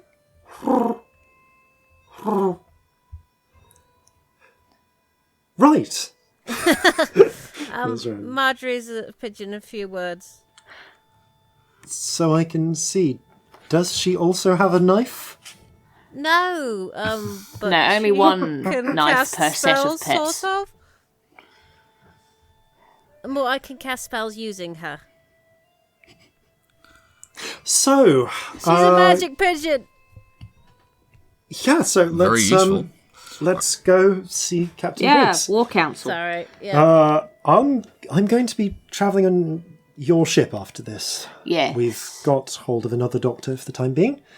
So, Excellent. and if you're heading on to Thunder's Watch afterwards, obviously, I need to be with you. Might as well, yeah. Yes. Yes. Because. All right. So, Let's through we go. go. We have a cabin prepared for you, or at least we will do by the time we're ready to depart. Thank you, Corzin. That's really appreciated. And I'm looking forward to spending some time getting to know your new surgeon as well. Yes, Yeah. our Jin. He's Two of them. I heard you got an apprentice as well. Yeah, if you He's could give him adorable. a little bit of just a bit of a boost, he's very sweet. He's doing well, though, I he thought. needs encouragement. Quite new to the job. Yeah, he's sort of Yeah. one long panic attack right now. Oh yes, that took me a while to get over. Yeah, he's doing well. Well, he's Yeah. holding it together, but he is essentially just panic attack at most times. How is he during Fine. surgery? Pretty good, actually. That's Oh, the he'll be only fine time then. he's fine. yeah, remarkably well, and I'm not downplaying that at all. He's for all that he's a little bit wet behind the ears, he's doing very well. No, excellent. No, I'm very much up for it then. Anyway, let's Yeah, lead you. business. The members of the captains of the Scarlet Winds are gathered in the stateroom. Again, Basilissa gives you a nod and a smile as you enter. Like a brighter pink. And put a hand on their shoulder, just like little shoulder squeeze. There is also you also see Violet. Not Violet. Violet is there. You also see Victory is there as well. Hello. Good to see you all. Hi. Good to see you again.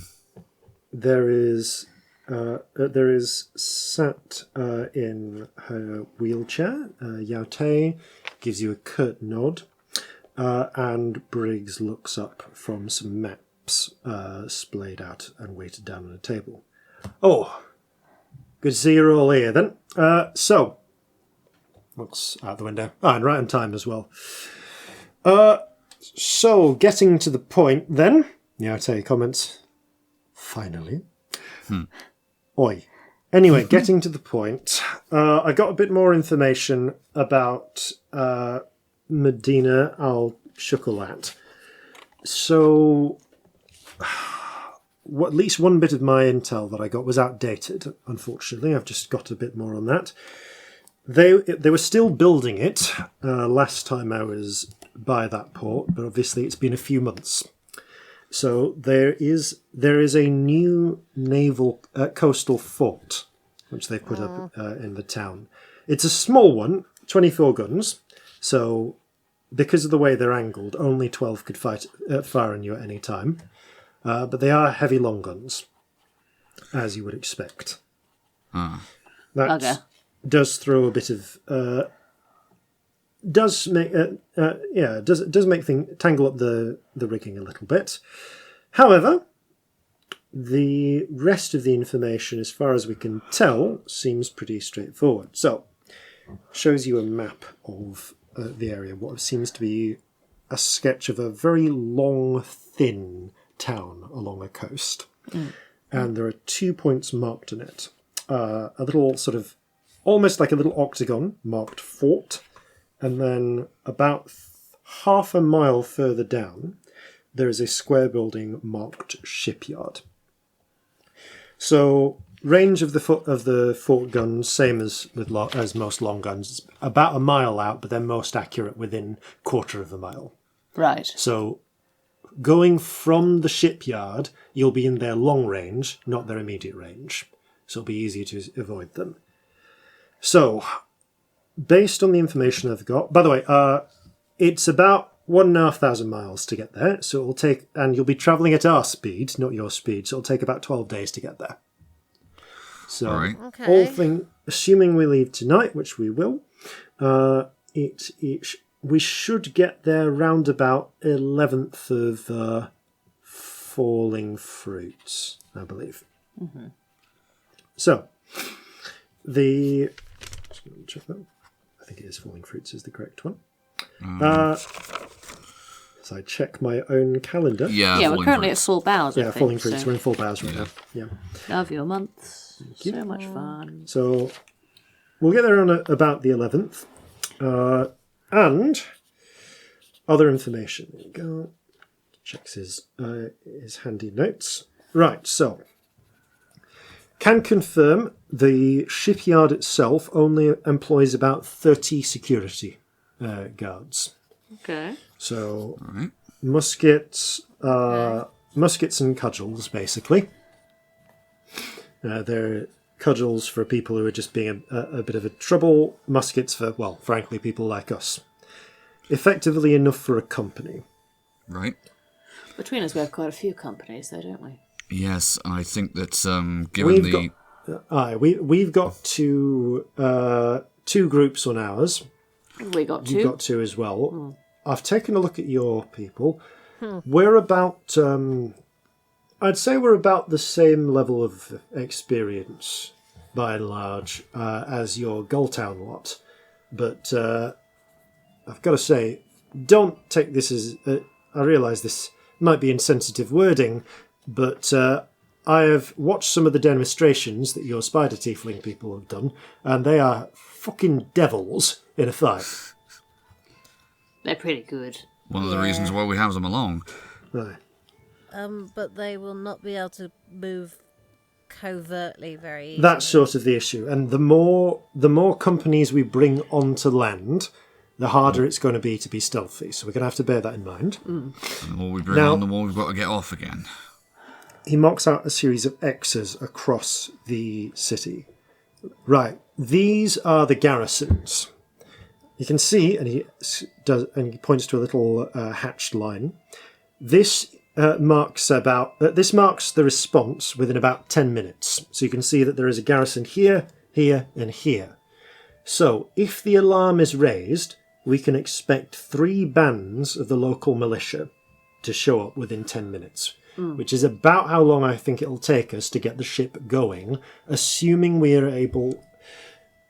I understand, assuming that we're able to do the thing that we did in Kion and get a bit of, as it were, interior wind to get us started.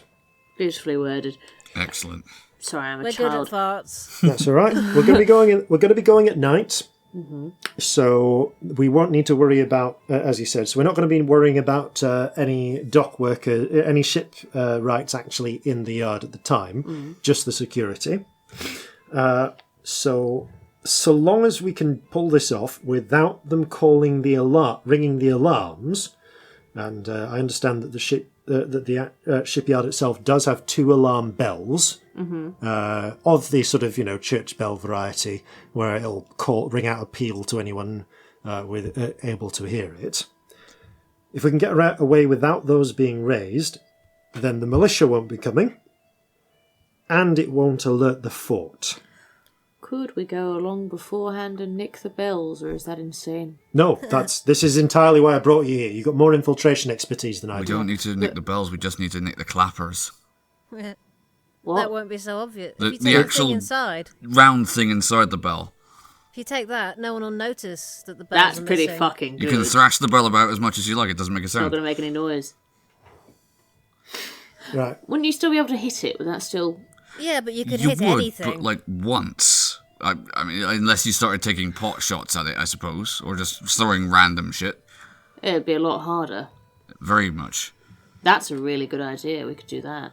Is it possible to bring our people in through the water instead of the streets? It might be, if they can breathe water.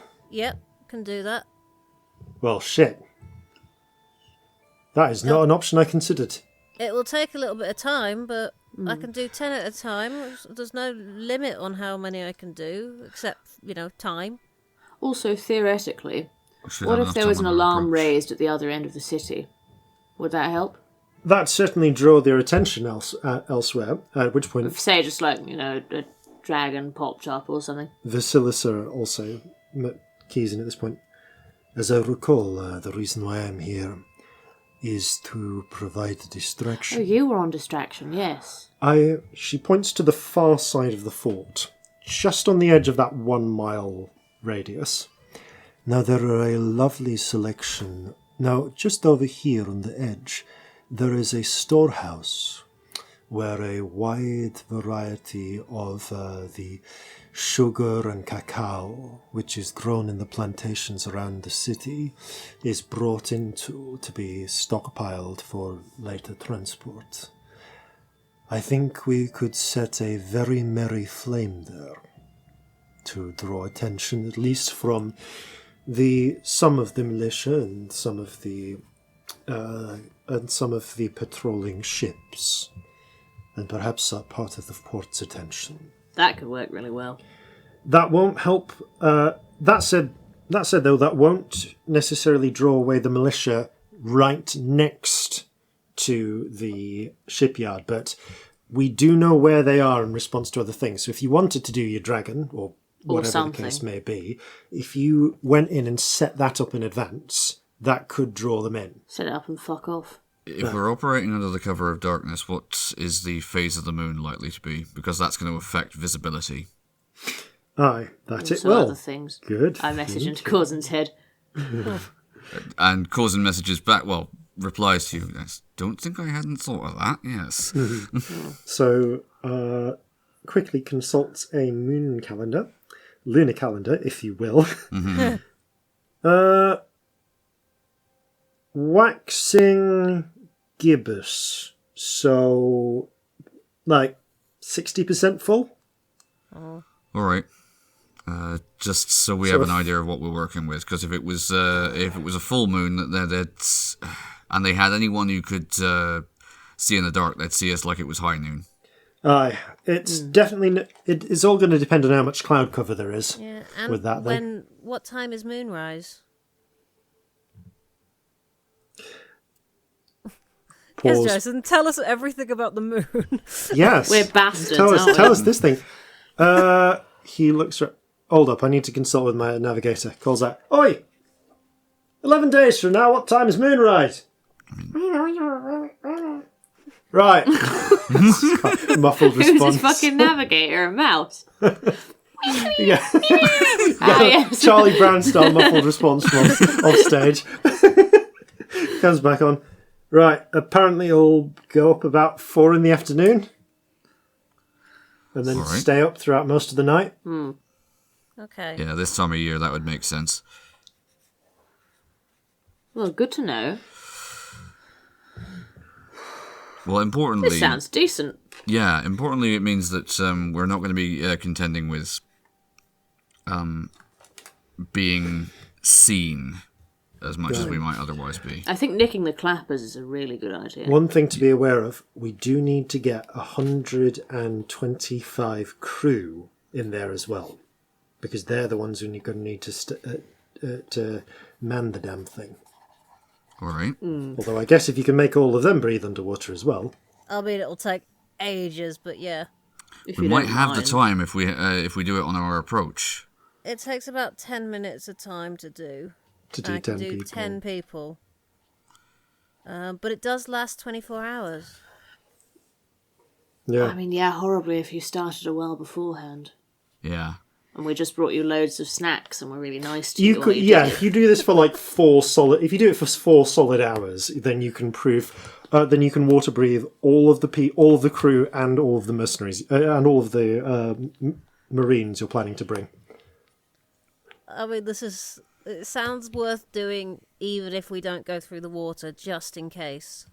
Yao comments, one thing to be aware of. If you're going through the water, all of your ranged weaponry will be out of commission. Yeah, True. Very true. that is true. Unless you got someone who can do what you can do, Celestia. Oh, have we met anyone that can do that? Prestidigitation. Not on the ship, I don't think. No, I mean, actually, I'm going to point at Vasilis, who comments, you would need a maid such as myself or my daughter. We will be busy elsewhere. Also, just like getting round everyone. I can do a lot, but... Ugh. There might be something. She looks to her daughter. He says, well, I mean, you could maybe, if you sealed them in a waxed, solidly bound container. Sorry, wrong. If you sealed them in some waxed, solidly bound containers. Is this Victory? Sorry, Victory's RP, mate. Blitz. Victory is blitzed. I've just been doing Briggs straight from a moment. It's cool, yeah. I mean, if you fix them in some sort of waxed sealed container, yeah, that could work. And we could do you. She thinks for a moment. Could do you a few grenades. You could bring grenades in, but actually, like anything with actual barrels would be shot. Pun intended. How many guns do we need? I mean, if you get the drop on them, in theory, you could do it all with sabres. I mean, if we're wanting to be quiet anyway... That's the thing, yeah. Guns aren't going to be our first port of call because we can't make loads of noise in the middle of the night, so we wouldn't be going in with guns straight away. Guns would be a resort for if everything was fucked, wouldn't it? Really, realistically. If this place has a sanctum on it. Briggs speaks up. No. Helpful. Okay. It's not really... It's a civilian construction facility, not military. So it's not sanctum in the way that the fort is. So we can actually have a little scope out beforehand. I can get some guns in. As many as 2 people could carry. Shit, couldn't you? That's useful. I mean, we can carry a fair few. There is a significant look between Vasilisa and Victory goes, Yeah, on that note, Scamp, you and I should have a talk. Yeah. Before, Yeah. like 12 hours before we do this. Okay.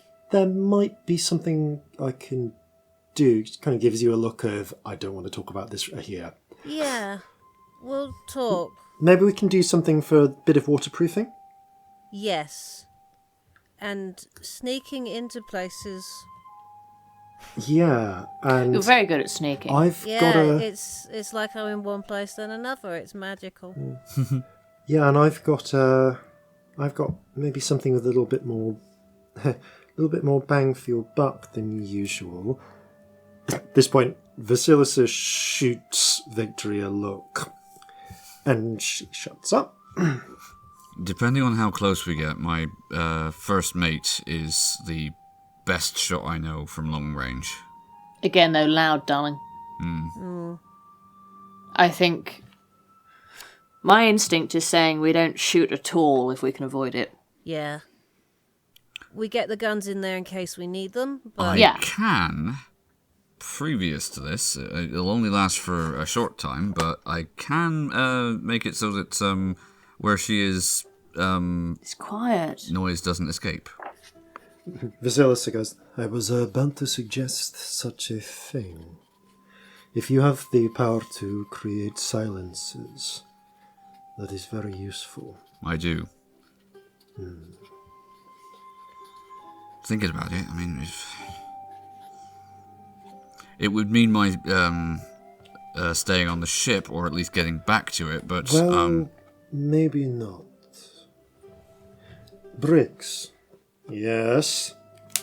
I might need you to release some funds for something.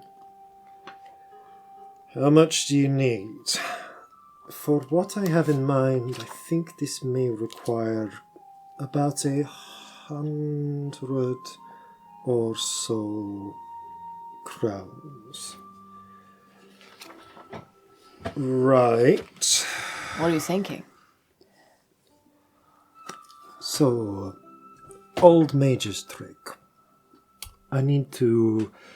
It requires some very specific and frustratingly expensive incense and some powdered metals.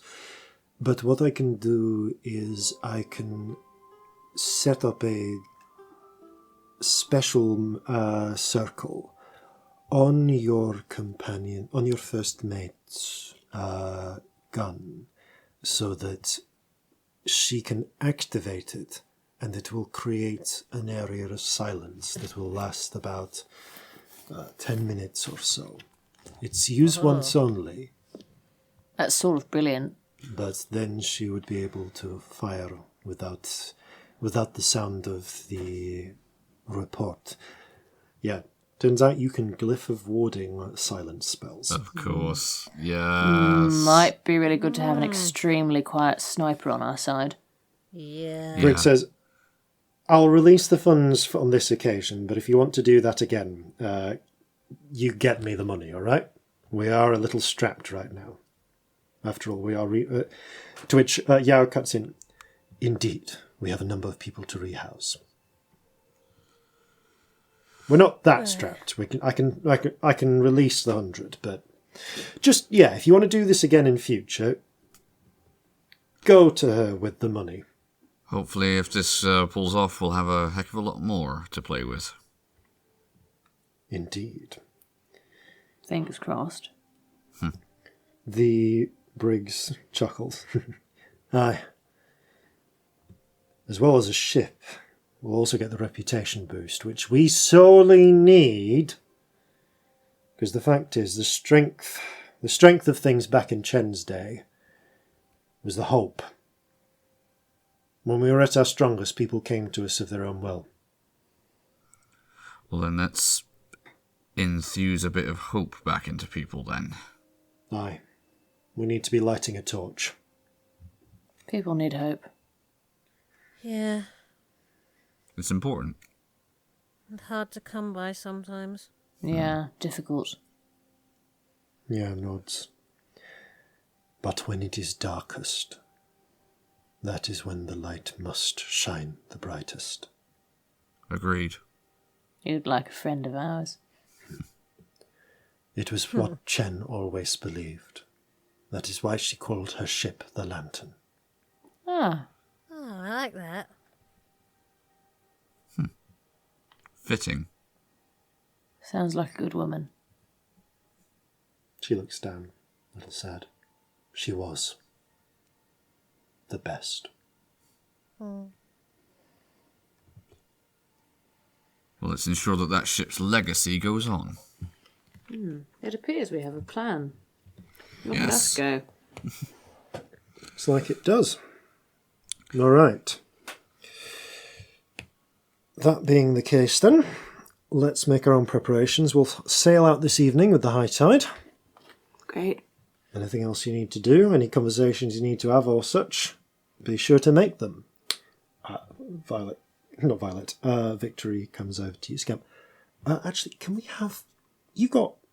Your area is... your ship's proofed, right? Yeah. Can we have a... Thinks for a moment. Can we have a chat in your sending room? Yes. She looks to her mother, who reluctantly gives a nod. You're most welcome.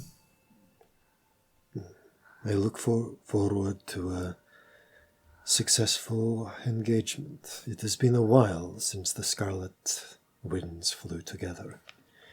Speaking of which, is it ready? I should be. Come out onto the deck. We got a present for you. Oh. You head up and there is a large object wrapped in kind of like khaki-coloured cloth, but as you pull up just a little bit of what is essentially this top, there's a flash of scarlet beneath. Ooh. Comes with a covering for you for the nameplate of your ship as well. Perfect. Thank you. We'll get these installed immediately. Well, don't put them up until we're ready to go. Well, you know what I mean. Don't put them up until the last possible second, preferably. All right, then. Claps you on the back, and you head on your ways. Scamp, do you go and immediately have a word with Victory? Yeah, why not? So the pair of you head to the Kraken's Bane sending room. Making sure to usher the person on sending duty out. Okay, so kind of hate doing this here because, well, actually no. Before you go, there's a moment where, just as you're leaving the Kraken, leaving the Hesperidia, Vasilis stops and goes, "The pair of you come here."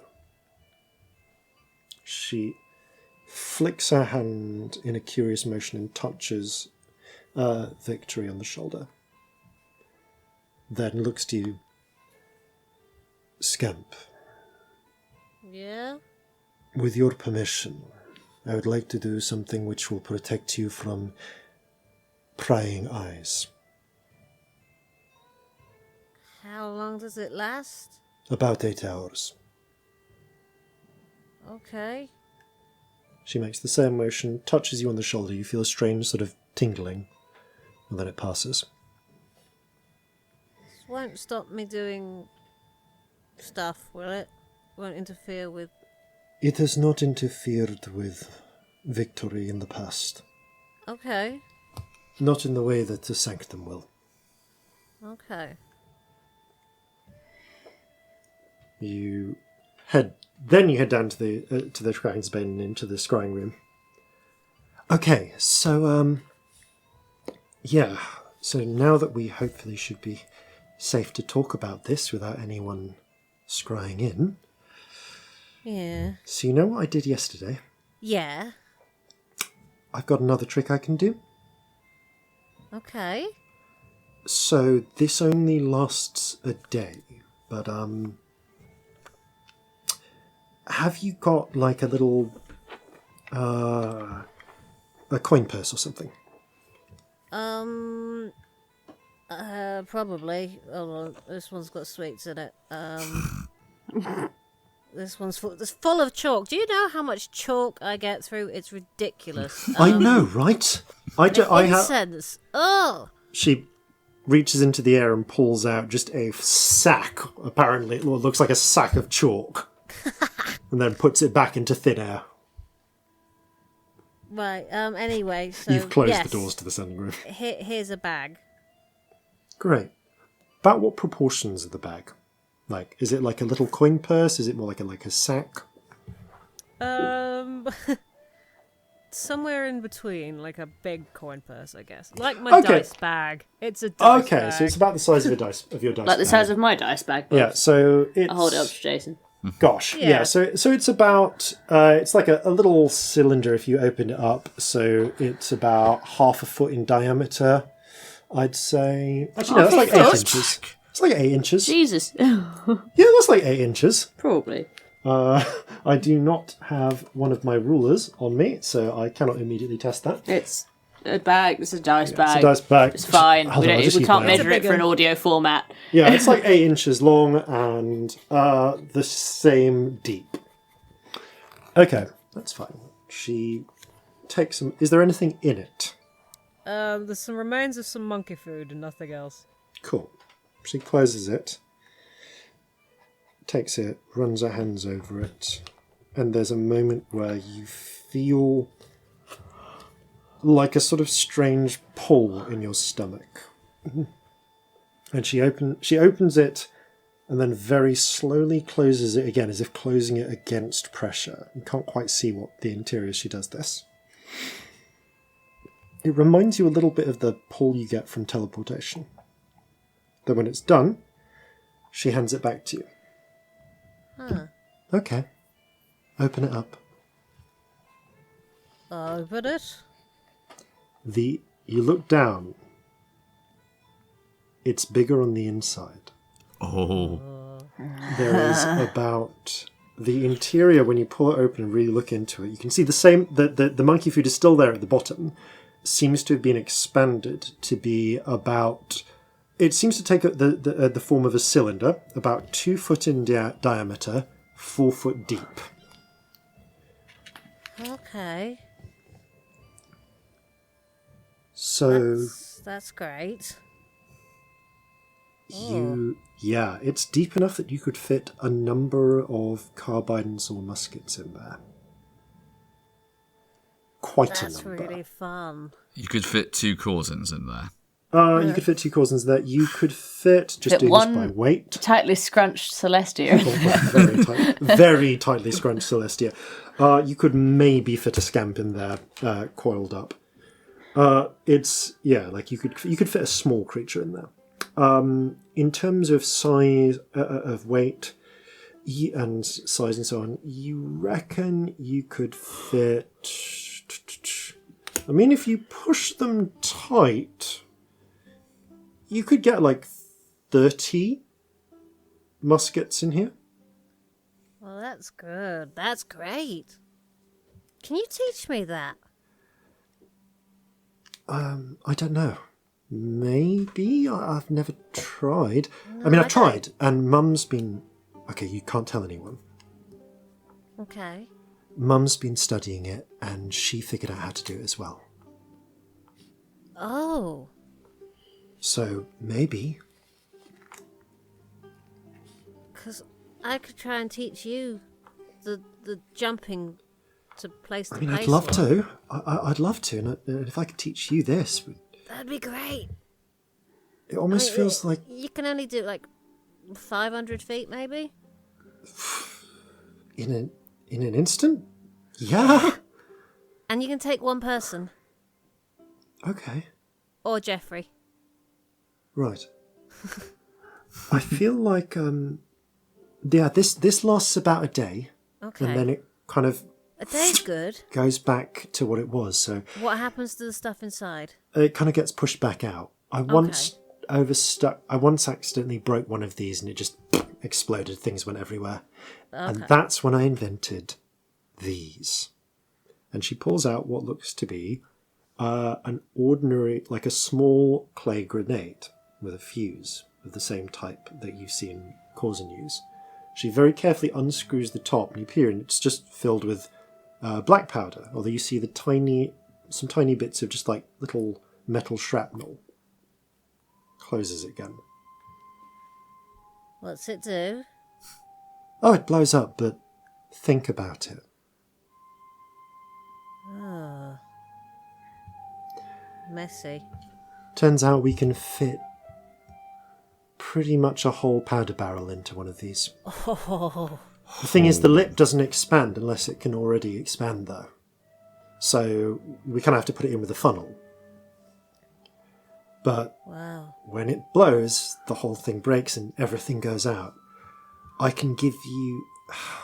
I've got a limited amount of how much I can do with this, because I'm going to need to keep some of my reserves for the fight, because we're going to be causing a distraction. But I could maybe get you 2 of those bags, and I think I could do like 5 total.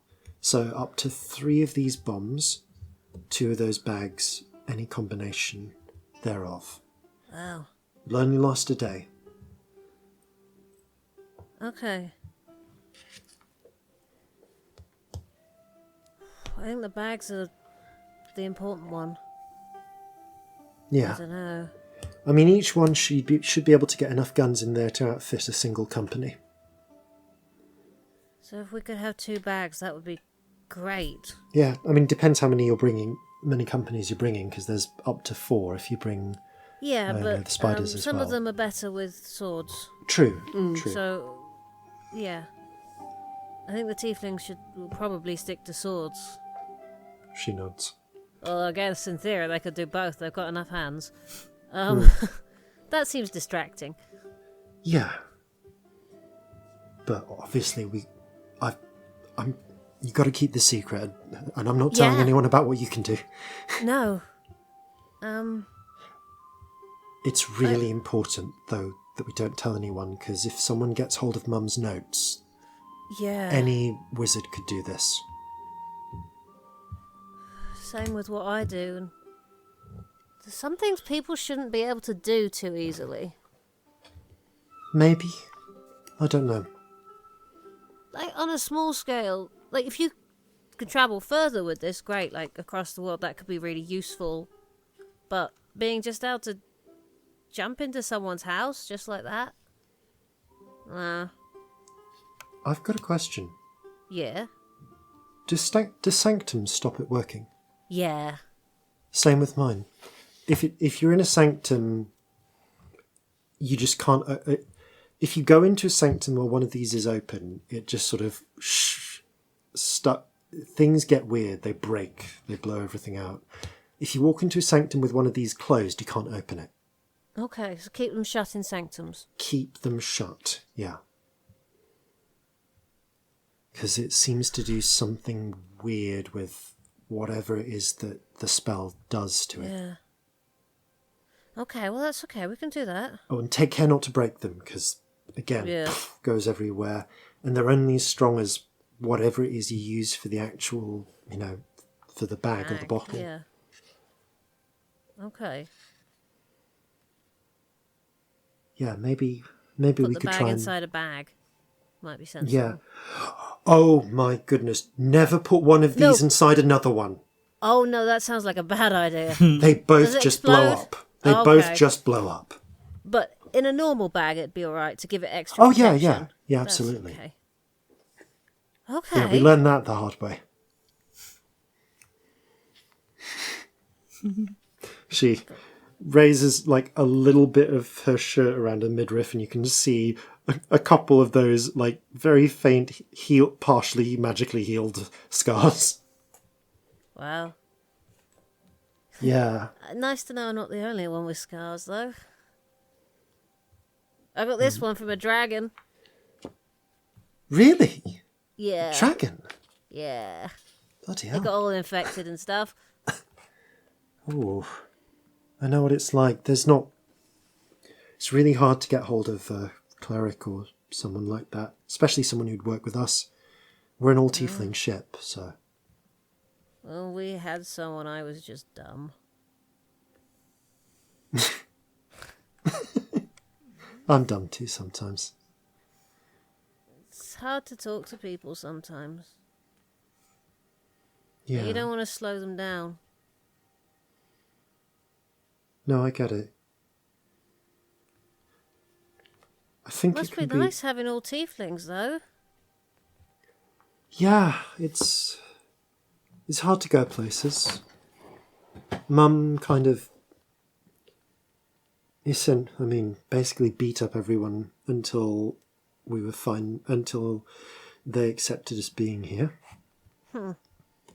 Because you can't kill anyone, but you can get into fights, and yeah, there were a bunch early on, but that's the thing. She and I had a whole argument about it once. The idea that people, if they think you're stronger than them, they don't try and bully you. There are other ways of being strong. She tried, that was the whole thing with the argument. She was wondering if she was right. She was wondering whether whether she'd made some mistakes doing it this way. But I saw what the fighting was like early on. And she is right. I talked her back round to it. We need to be strong. We need to show everyone that they can't pick on us. That's the only way our people can be safe.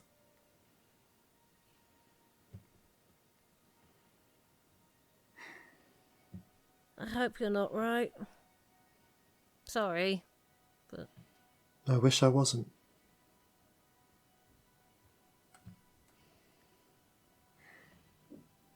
But it's not what I've seen.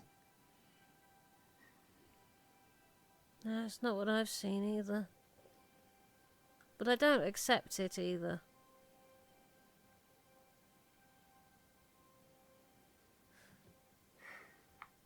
But I know I can protect myself and that others can't, so I'll do whatever needed to keep them safe, really. That's what I do. We got to look out for everyone else. If you've got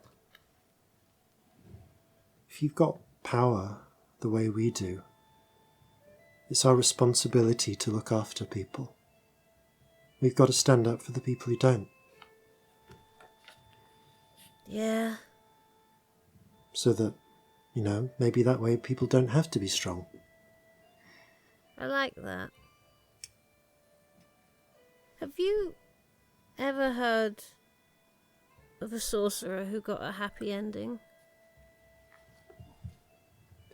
Yeah. Yeah, I have. Really?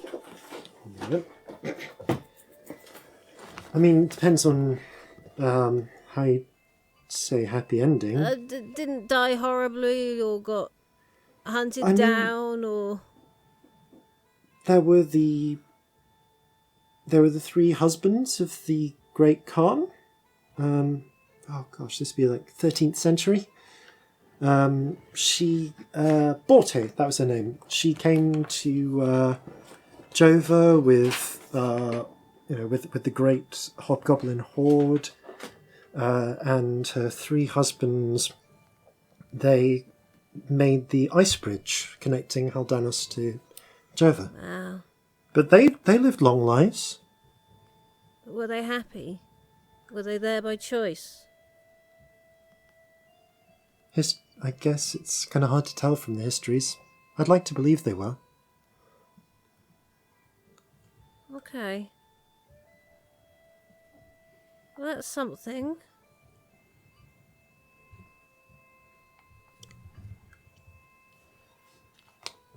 She looks down, smiles a little. But I hope that we can be happy. Yeah. It's a lot of responsibility. But I've always known I'm going to have to have it someday. I mean, kind of have to have it now. But that's okay. It's okay to be there for people. Yeah. You're right.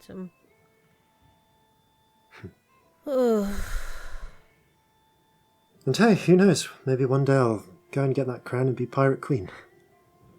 Nah, not if we get it first. Oh, you want to be... No, I have absolutely no interest in being pirate regent of any kind. But Corzin would be really good at it.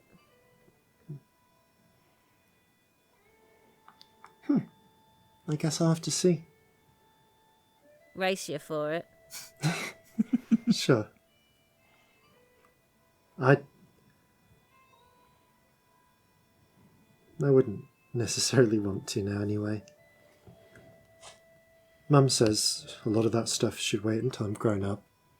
Yeah. So I can kind of live my life as me. Sorry, I realise that's probably insensitive. No. Do you have any friends? Mm-hmm. Your own age? I mean, sort of.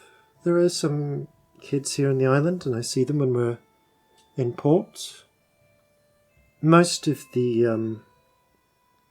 tiefling kids my age stay here in the port. We don't really take many on board, and the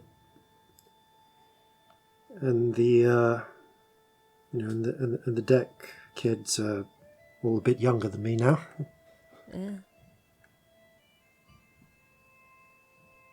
But I got a lot of friends in the crew. Yeah. There's a lot of people, look after me or look up to me.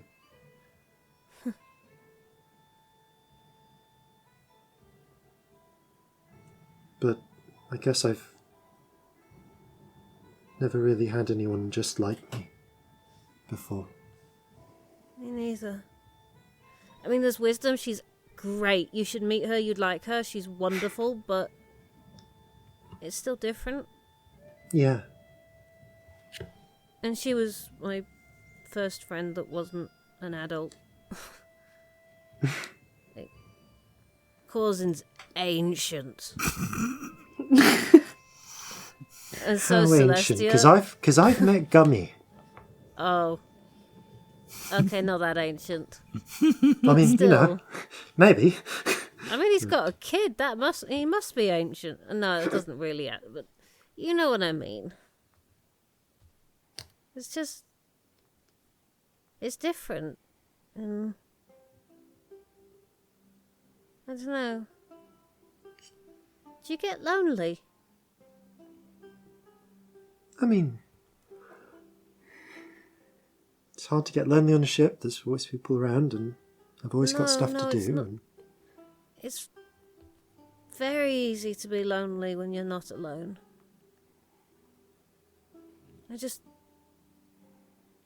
I've been feeling lonely lately. And I wondered if it was just me.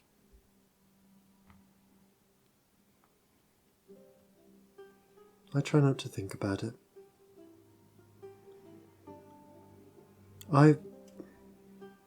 It's been like this my whole life. Me and Mum and the crew. And even before she whisks a hand and just like a gust of wind, or it just whirls around you, even before this started, I was always Violet's daughter. Violence's daughter. Yeah. It's kind of hard to meet kids your age without them being scared of your mum.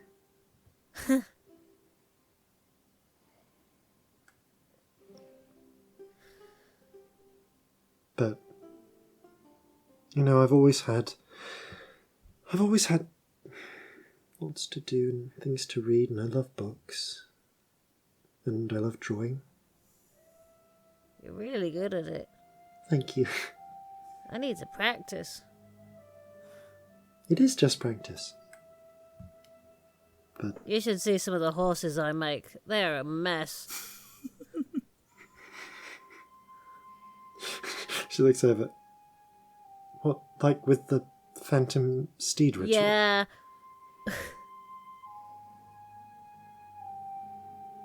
I have heard of people going off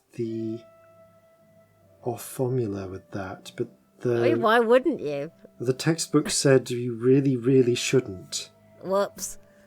Because apparently they get really disturbing if you start doing that. You should have seen the rabbit. You should have heard the rabbits. Hell.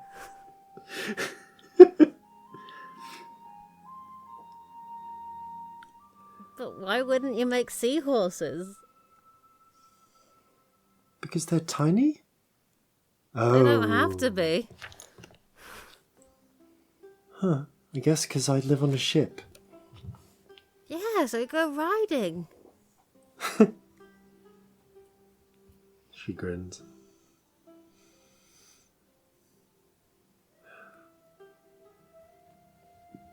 I guess you've had people kind of watching over you, making sure you don't get into too much trouble. Yeah, Mum knows that if people knew about me, about us, they'd come for us. Yeah, I've been a bit reckless, I'll be honest. I've been getting a bit more sensible, but no one explained. So I set a lot of things on fire, and we've set things on fire. Flew a lot of places.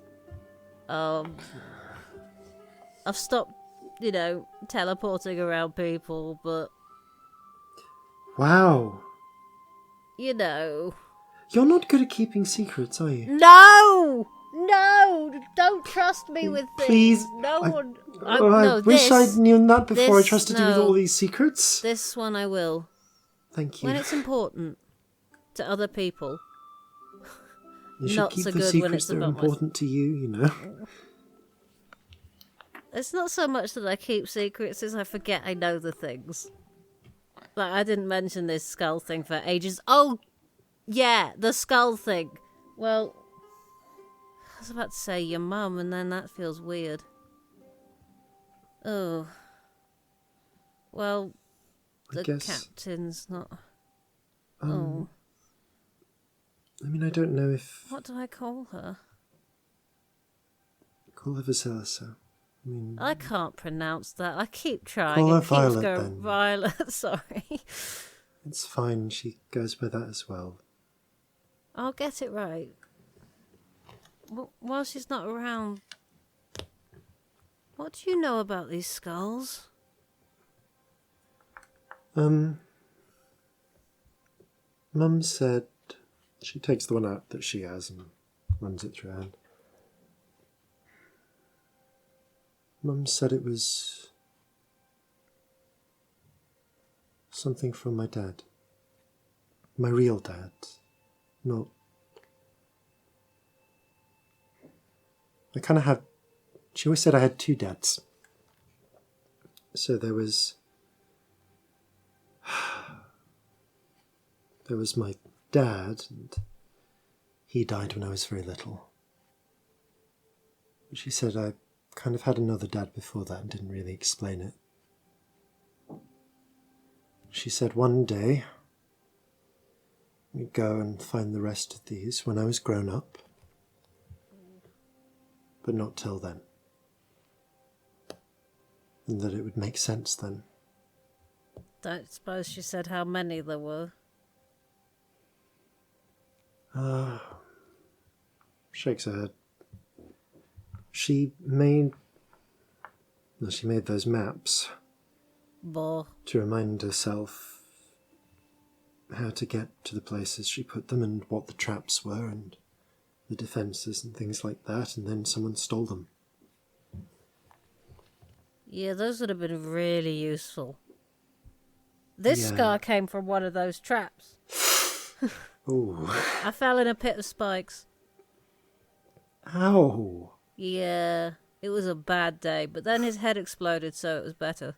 Wait, what? Never mind.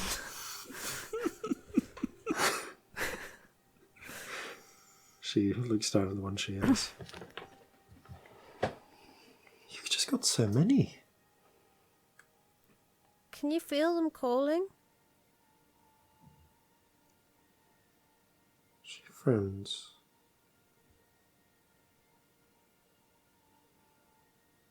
Reaches out her hand towards the ones you're holding. May I? Yeah. Be careful. Touches one. One of them is full of evil. The other's just lazy. Sort of jolts back. Touches it again. I say and then evil, the one it's next just to it. And the one after. selfish. Yeah. Pulls away. Now I can feel them now. I didn't know they were there, but... And I can feel you. Oh. It's like something... It's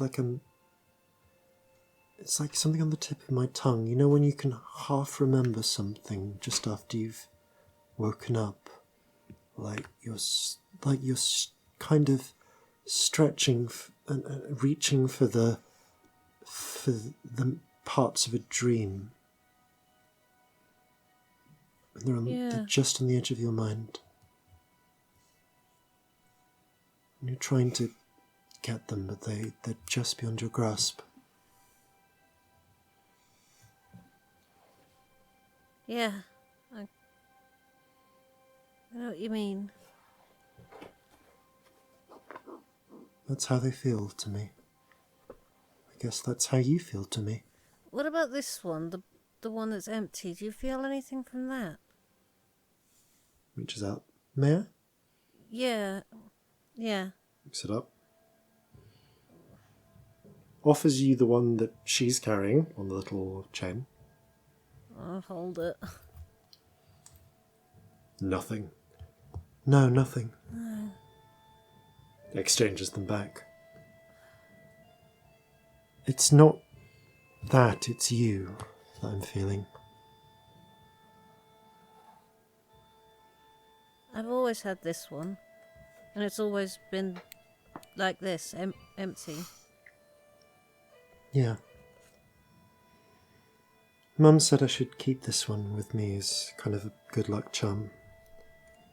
And she said it makes sense, but that she didn't want to talk about it until I got older. Ugh. I hate that.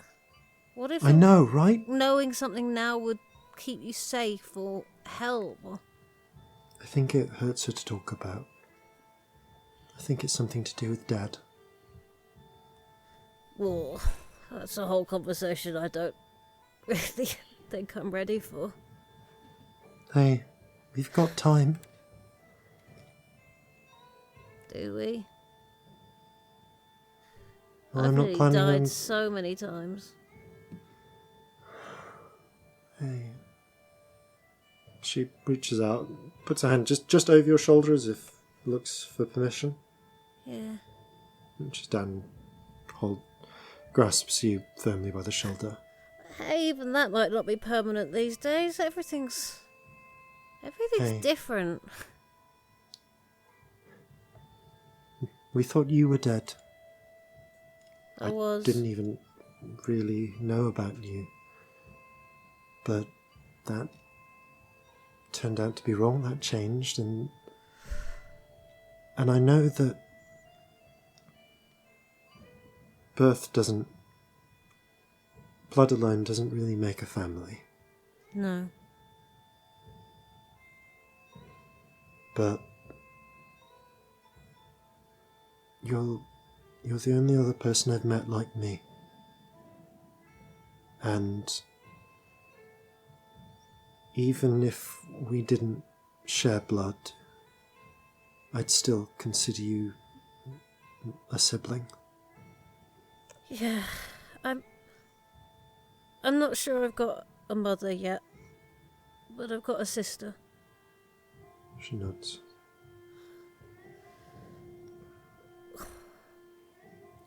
So, whatever happens, if I can, I'll fight for you. Yeah. I'll keep you safe if I can.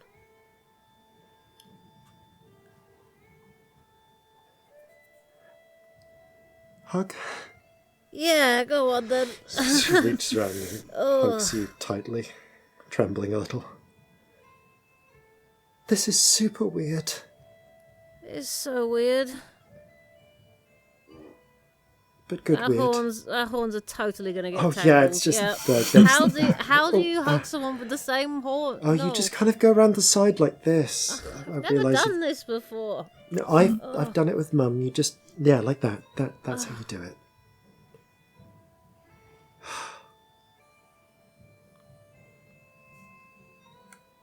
Rests her head against yours for a moment.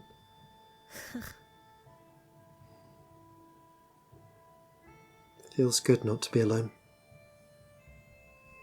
Yeah.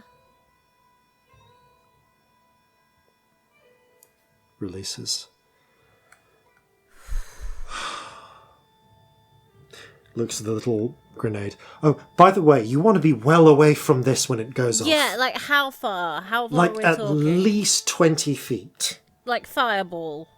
Far Yeah, away. kind of like that. Have you... I noticed... Corzin,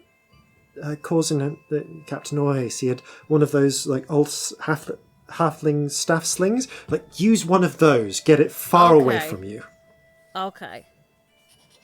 So that because might this be a is thing to do this on is the like way a out. this is like a powder barrel going off, and I've packed it with shrapnel.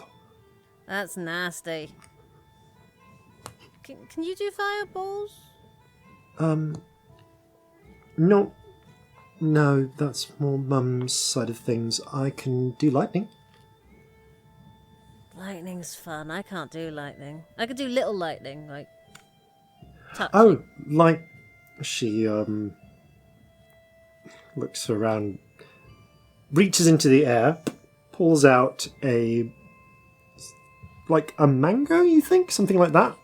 Tosses it into the air and a tiny bolt of lightning extends from her hand and zaps into it, shattering the fruit. That's cool. I mean, I usually have to touch, but recently I found that Marjorie can do the touching, or if I really focus, like, I can go, like, maybe 30 feet away or something. Mum never let me try the familiar one. I only just learnt it, but I might have the book somewhere if you want to... Oh, I've got it. She's just not a big fan of pets.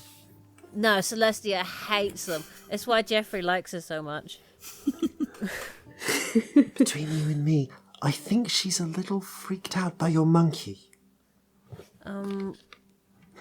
Yeah, Friend's been spending a lot of time with Jeffrey. Oh. This one's Friend. Hello.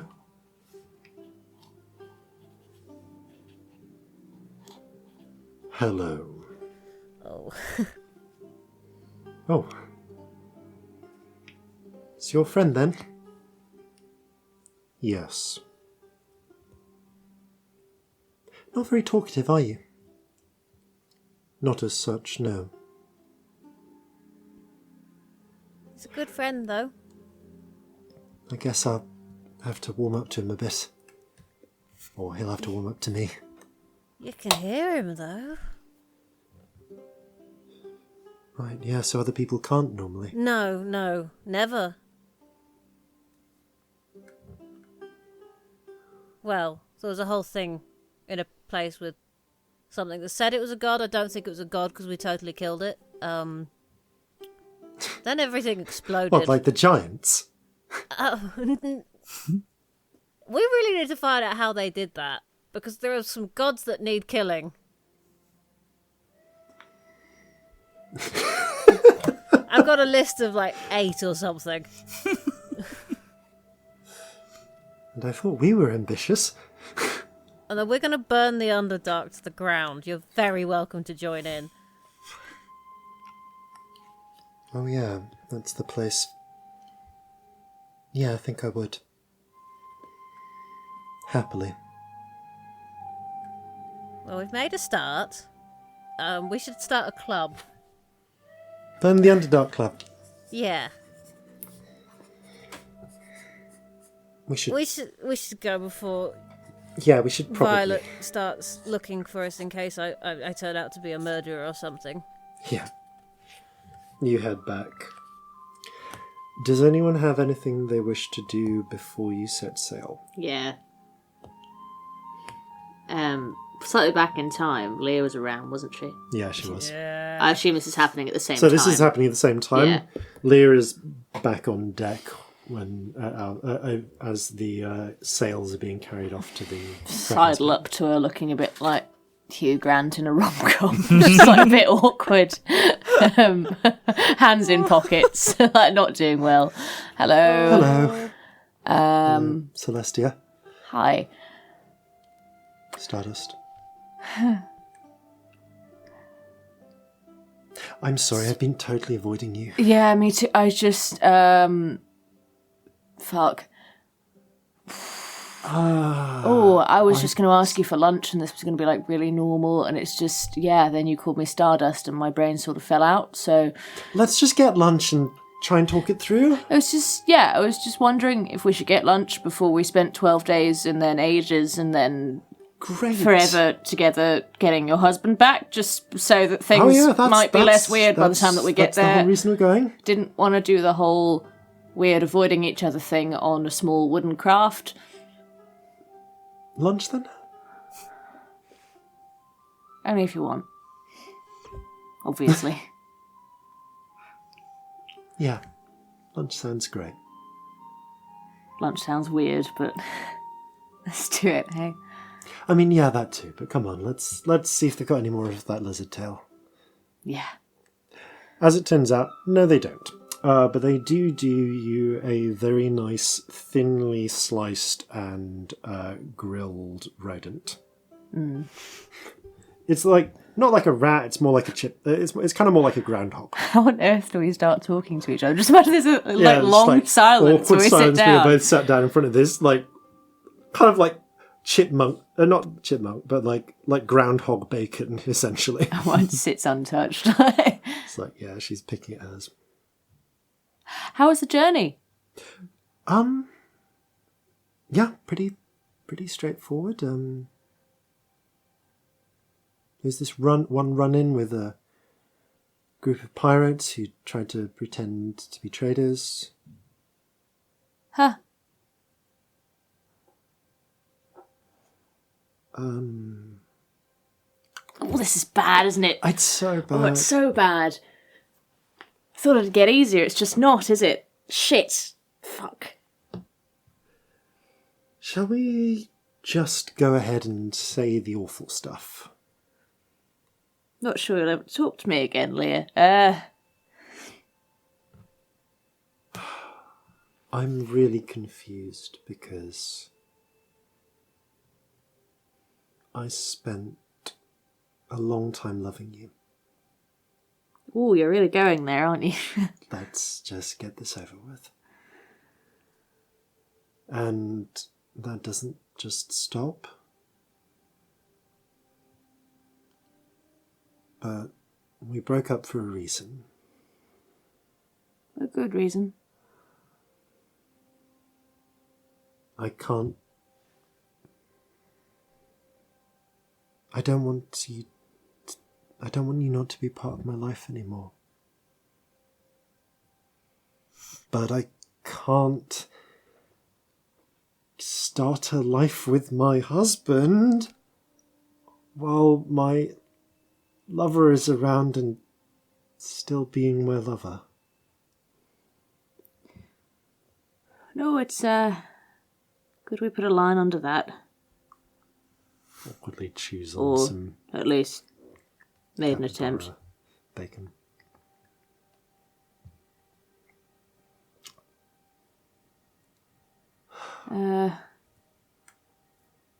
It's my turn? Yes. Is that how this works? Yes, I think this is until it gets easier. Oh, fuck. Never loved anyone else. Being honest. But you knew that. Yes. And it's been a really awful few months. Also, I mean, good in some ways, but pretty awful. And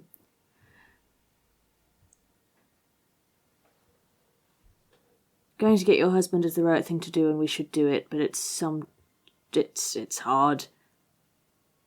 It's hard. And also, by the sounds of things, you've ooh, I don't know how much I should tell you. I've just come out of opium withdrawal and I'm not doing well, and this is a lot. So, yeah. How are you? How long? How long?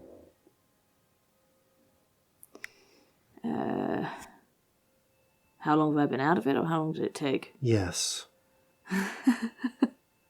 And how long were you? I mean, you were smoking a bit all the time I saw you, but It got bad. I was really stupid.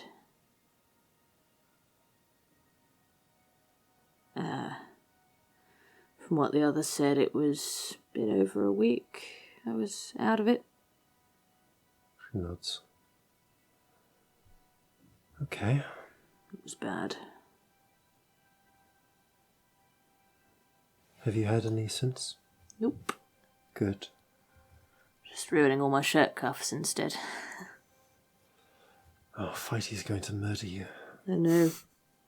I mean, not on the island, he can't, but once you get offshore, Yeah. he's gonna literally use your guts for garters. I mean, he can punch me while we're here. True. I figure Fighty Gubbins punches you, it's murder though, isn't it? I had a chat with him last night when he got back from the brothel. Apparently, he's really skilled at punching you just within half an inch of your life. I did not think that's where that sentence was going to end. I mean, that too, apparently within half an inch of your life, but in a good way. I mean, according to a cleric I met, yeah.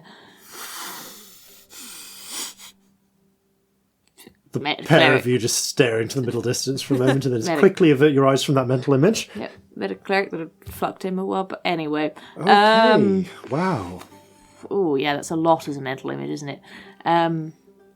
Let's go back to my opium withdrawal. That was more fun to talk about. I can't help but imagine him laughing the whole time. Me too. Or like shouting, or just with a bottle in one hand. Exactly the same way as when he's in a fight. Ooh. Opium withdrawal. Yes. Let's not try to imagine our friends in a whorehouse. I think I'd rather scream in a room that smells like my own shit for another 10 days, to be honest. I'm so sorry. What have you got to be sorry for? Yeah, I wasn't going to tell you, and then you were here. So I have. I think if we're going to get through the next few weeks, got to be a bit good, really, haven't we? I'm proud of you for coming through it. What? I'm proud of you for getting through it.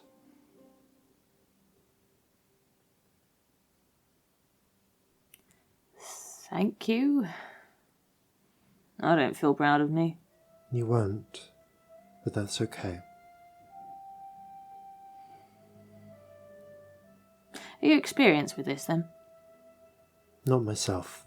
I mean, I've smoked a few pipes in my time, but mostly it's stories I've heard from... well, that I did hear from some of the other crew, from the old surgeon before Kion. not something I thought to look out for, because, I didn't see you all the time. And a little bit at a time, it's not so much of an issue. A lot every day for 4 months, kind of is. I didn't really appreciate how much. Wasn't your problem. Don't worry. Really.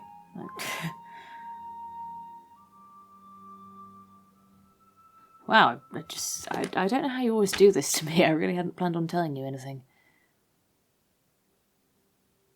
I care? Yeah, but you're not with me anymore. That means that you shouldn't have to deal with my bullshit in the same way. I'm not with you, but even if it can't be in a romantic way, I still love you. You're still my friend. I love you too. Always. Always. I have no idea how to make this less weird. No. Maybe it's not. Eat your bloody grilled pig rat thing. I just... It's getting cold. Okay. Hey, we saw a ghost pirate ship. You would have liked that. Sorry. Regent's hairy fucking tits. You saw a ghost hairy pirate... tits? That's an interesting choice of words. I've spent a lot of time around sailors recently. It's a new one on me, darling. Yeah, there was a ghost pirate ship, and then there was some Sahuagin. How did the ghost pirate... How? We shot it up, and then there was this sort of like green light thing, and it all came back together. I don't know why I'm surprised. I've lived through Kion, but... Sort of thing you'd probably do a painting of. We've got just over a week coming up. See if I can get some pigments together. You describe it, and I'll see how much painting I can get done on a moving vehicle. Yeah. If we can come to a puppet show, it'd be fun. You're doing puppet shows? It's become a thing. Okay. The whole unrunning storyline and everything. There weren't any for a while, obviously, but before that... I'm looking forward to it. I missed you. I missed you too. A lot, actually. Weird not being with you. Yeah.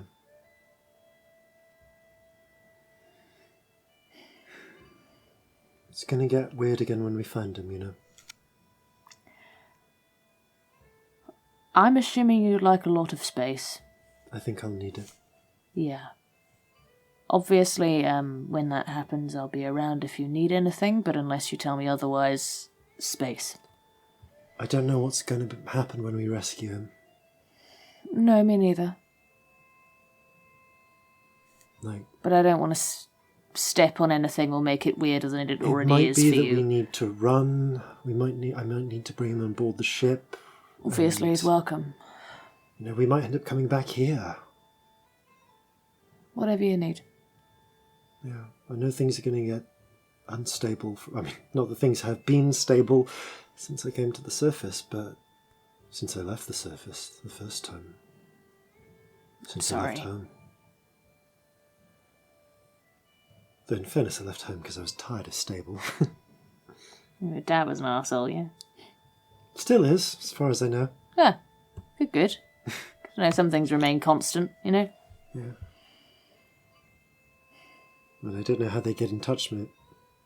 Oh, they're rich. They'd probably pay someone to send to me if there was a funeral. Wow, you really don't like him, do you? Some words may have been said. Fair enough. If you want to talk about shitty families, you know where I am.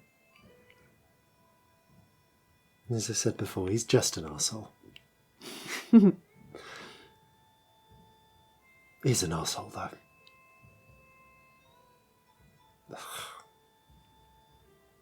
Yeah, he doesn't have to have invented the Ebon Guard to be an arsehole, you know. You can still talk to me about it, it's alright. He's just a complete banker. Some people really are complete bankers, aren't they? Yeah.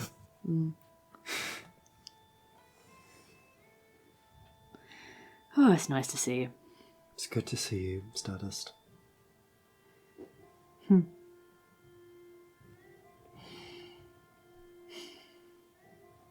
probably eat my rat, shouldn't I? Eat your fucking rat. It's not appealing. It's still got feet, you know. Just debone the feet and work around it. Ugh. Oh, come on, you ate much worse things than this that were served up as delicacies. It's true. No appetite at the moment. I know, that's why you need to eat. Fine, I'm eating. Look, delicious rat. You put some in your mouth. It's actually quite a nice glaze. Like, everything tastes a bit like cardboard to you in your current state of mind, but you've a vague awareness that this would be nice if you were in the mood to eat. It's probably decent.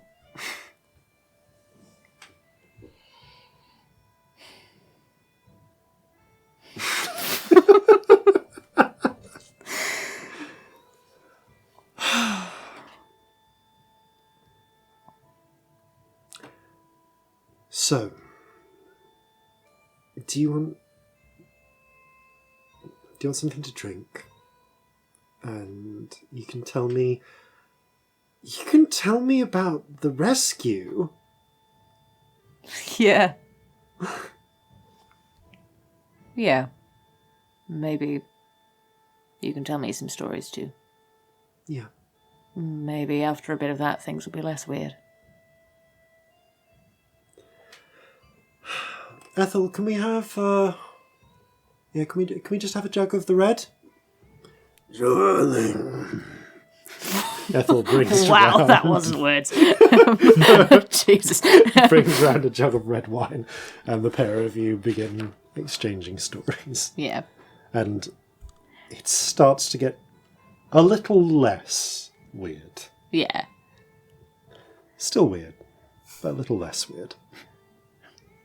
I become like, not Hugh Grant at his most tense in a rom-com, but still Hugh Grant in a rom-com on a calmer day.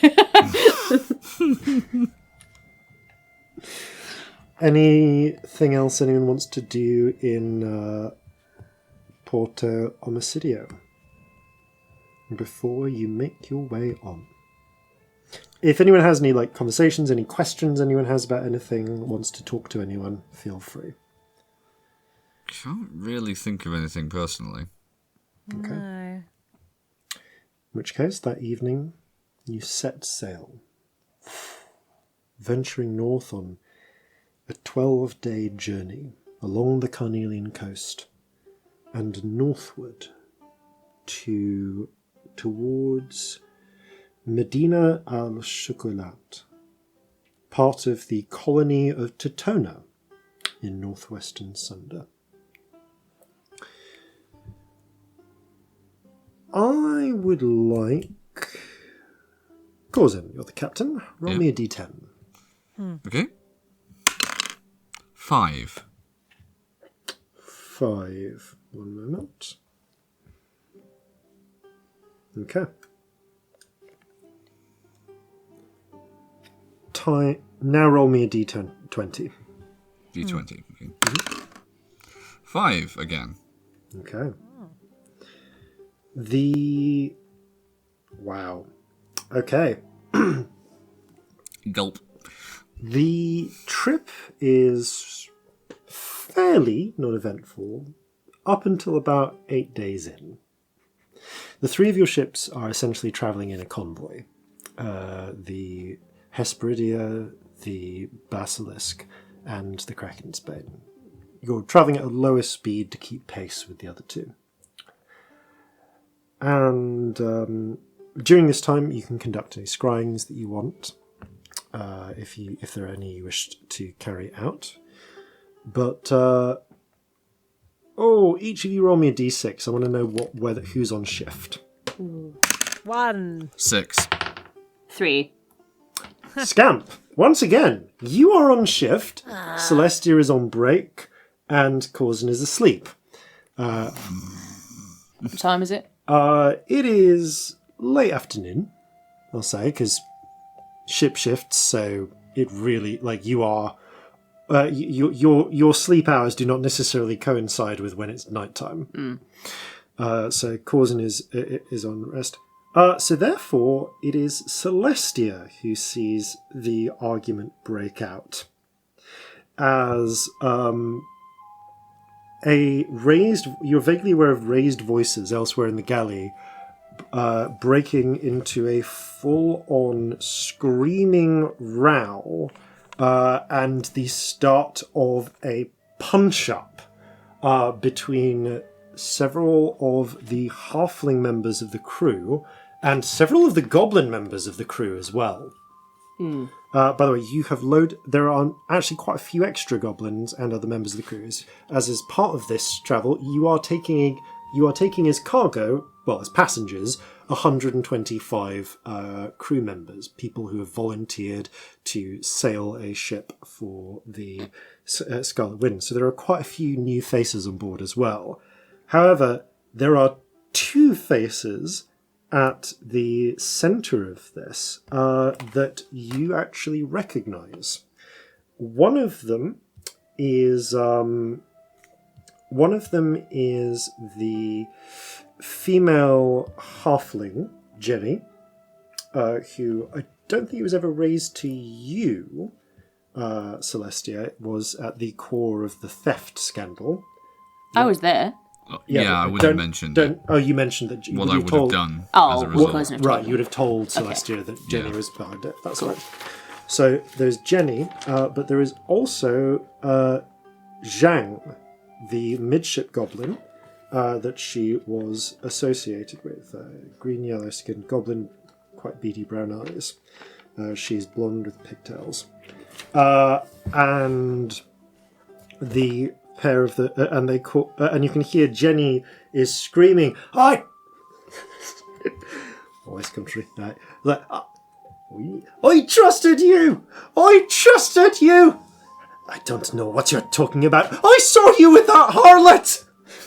There is... there is a fully Jenny's changed her fucking tune, hello. There is fully fledged relationship drama has broken out, and it is turned into a fist fight between the goblin how and in halfling progress members. is this fist fight? It's early stages, so like a couple of people are wrestling. But we've yet to hit the point where people are bludgeoning each other with tankards. How many hit points do normal people have? Normal people have around 11 hit points. No, that could kill people. 2d8 could really kill people. Yeah, you can choose to do these things non-lethally. I'm going to go over first. Yeah. There's like a full-on tavern brawl in process. And it's like full-on galley brawl in process. No, it's not quite. How many people involved? One moment, let me roll that for you. So at this point, there are currently 19 combatants. Oh my god. Okay, no, maybe we do need to do something drastic, right? As the fight progresses, I'm going to say this is loud enough that Scamp, you hear I know what I want to do. I think you hear the fighting breaking out from above. I mean, I'm going to go in and ask them to break it up. Okay, and so try and be go on. You call loud first. I mean, I try that once. I'm like, okay, break it the fuck up. Are you doing? Give me an intimidation check, since you're being quite forceful about this. I mean, 27. 7. Like you just call out. All right, break it the fuck up. And you kind of stamp your foot as you say fuck, and it's rather than being like a bit of a petulant stomp, the rainbow spirit flares behind you, and you just get that flash in your eyes and hair, and it's almost like a momentary inverse of the inspiration as everyone freezes in a tableau, like fist raised above people's faces. I'm going to invoke Mantle of Majesty and give myself a wondrous appearance. Yeah. Yeah, that actually happens. It all then. gets very rainbowy and ethereal, the hair's floating out. Are you going for the... I think you get a choice between appealing or terrifying visage, don't you? Yeah, scary. Okay. As that happens, I mean, it just says wondrous, I think just it wondrous. can be. Okay, fair enough. Let me just check the rules. Oh, because I've got Xanathar's down here. Why did I put it at the bottom of all of my other books? No, I think it's beauty with Mantle of Majesty. It says beauty, so I can do it for up to a minute. Cool. Yes, you do. That makes others want to serve you. Oh yeah, Unbreakable Majesty is the other one. Yeah. And you don't get that till 14th level. But yeah, everyone stops and looks. Has anyone still got hold of anyone? Yeah, there's a few people, like, they've literally frozen, like, hands gripped around collars and fists raised, and there's just this awkward look as they've all frozen mid-tableau. Each of these takes 6 seconds. Yeah. I have to go drop, drop, drop, drop. Everyone drops. Alright, what the fuck is going on here? Come on. Spill. Sorry, we didn't mean to disrupt things. With a 19-person fist fight. We didn't mean to have one. It was an accident. She is casting aspersions against my character. You shouldn't have been... I've seen the way you've been... Quiet! Come to the captain with me, both of you. Everyone else awkwardly steps back as was it just these Zhang, two involved? Anyone else involved? Jenny mouthlessly, wordlessly points at a... You guess comely. You're not really familiar with goblin appearance standards. Goblin, who appears to be one of the newer arrivals. Yeah, rest of you who are fighting, don't think I've forgotten who you are. We are having words later. Come with me. If they refuse to come. You take the three of them up to Corzin's chambers, and Corzin, you're awoken by the rapping on the door. Corzin, we've got a crew issue. Sorry to wake you. Alright. He screws the tricorn on and then says, "What happened?" Romance gone wrong. I think these three should probably explain it, but there was a 19-person fist fight by the time I got over there. 19? Thought it was worth waking you for. Alright. I'm looking forward to hearing this. Yeah, I'm all fucking ears myself, darling. Go on, get on with it. The look between them. Zhang starts. Jenny has been saying making some flattering accusations about my character. Some of my companions felt the need to defend my honor. You lost your honor when you started flirting around with that floozy there. The third member, Corzin pinches the bridge of his nose. As a new arrival. So are you two fucking now? Is that what's happening? says, I object to being called a floozy. So do we want to, turn the heat down on this one, please? Fucking hell. Have some class. Jenny narrows her eyes. You know what you were doing, eyeing him up like that? What can I say? He was on serving duty. I thought I could get a double helping. She bats her eyelids at Zhang. That wasn't a euphemism, was it? It could be. You're still going for this now? Do you think this is the moment? I mean, don't get me wrong, I love it, but fucking hell, really? Well, you know what they say, Celestia, love conquers all, including some of the things it really bloody well shouldn't! I don't think all we're three seeing... of them kind of recoil a little. Don't think we're seeing any kind of love here, darling, if I'm perfectly honest. But apparently not. Jenny looks red-faced at the ground. So you two are like a thing, yeah? Well, I thought so. Jenny, I reassigned you to the midship section, specifically so that you could get better acquainted with the goblins, and... Well, apparently she's achieved that, darling. It seems like you rather misinterpreted the intention here. But you're perfectly at liberty to do whatever you want with your spare time, as long as you don't beat each other up over it. Fucking hell.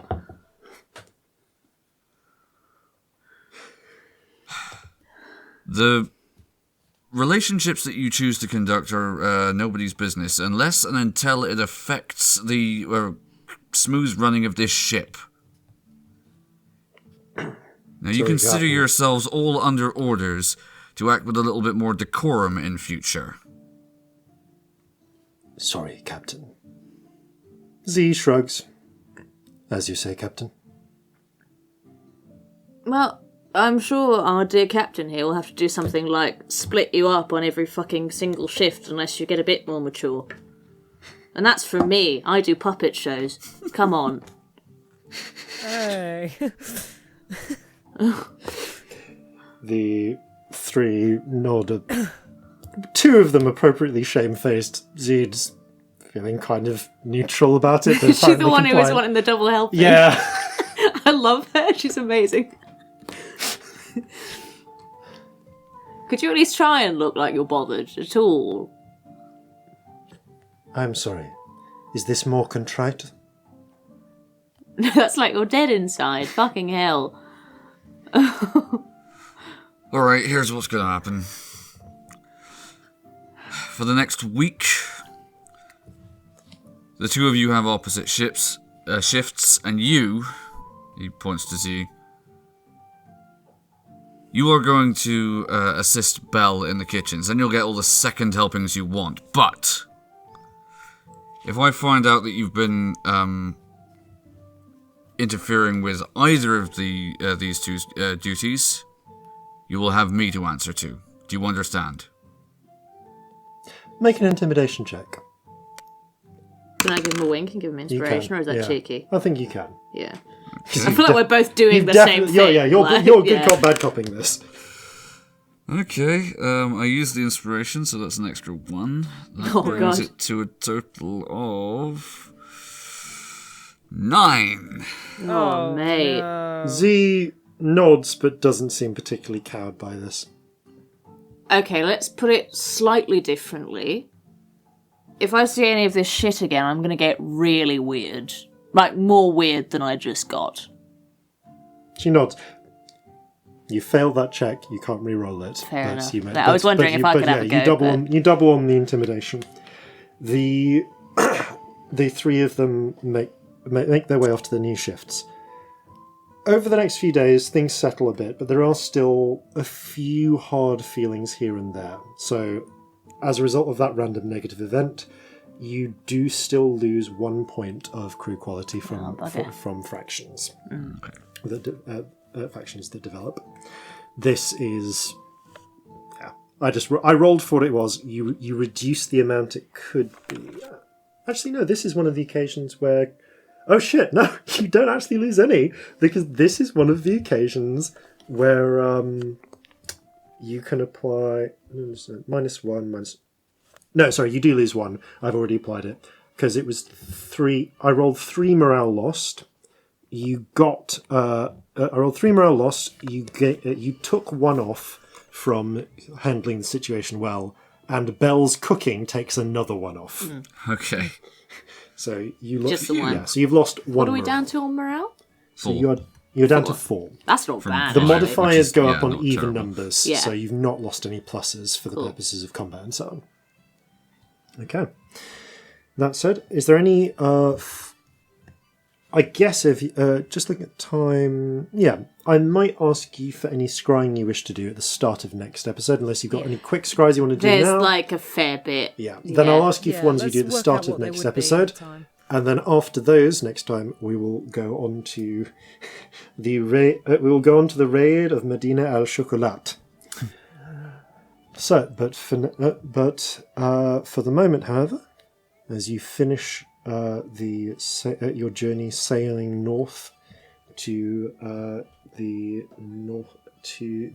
colony of Totona, we'll pick up there next time.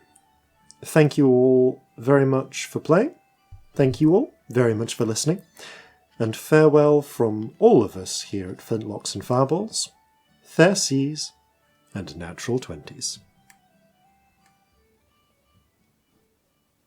There's some folk who'd call me a cheat. For fencing, hey, I've got to eat. But I'm more fair than those fat cats who rule in old El Chocolat. So gather your muskets, gather your spears, we'll plunder the shores of Calcinea. No kraken, storm or spell we fear, so come and sail with us, my dear.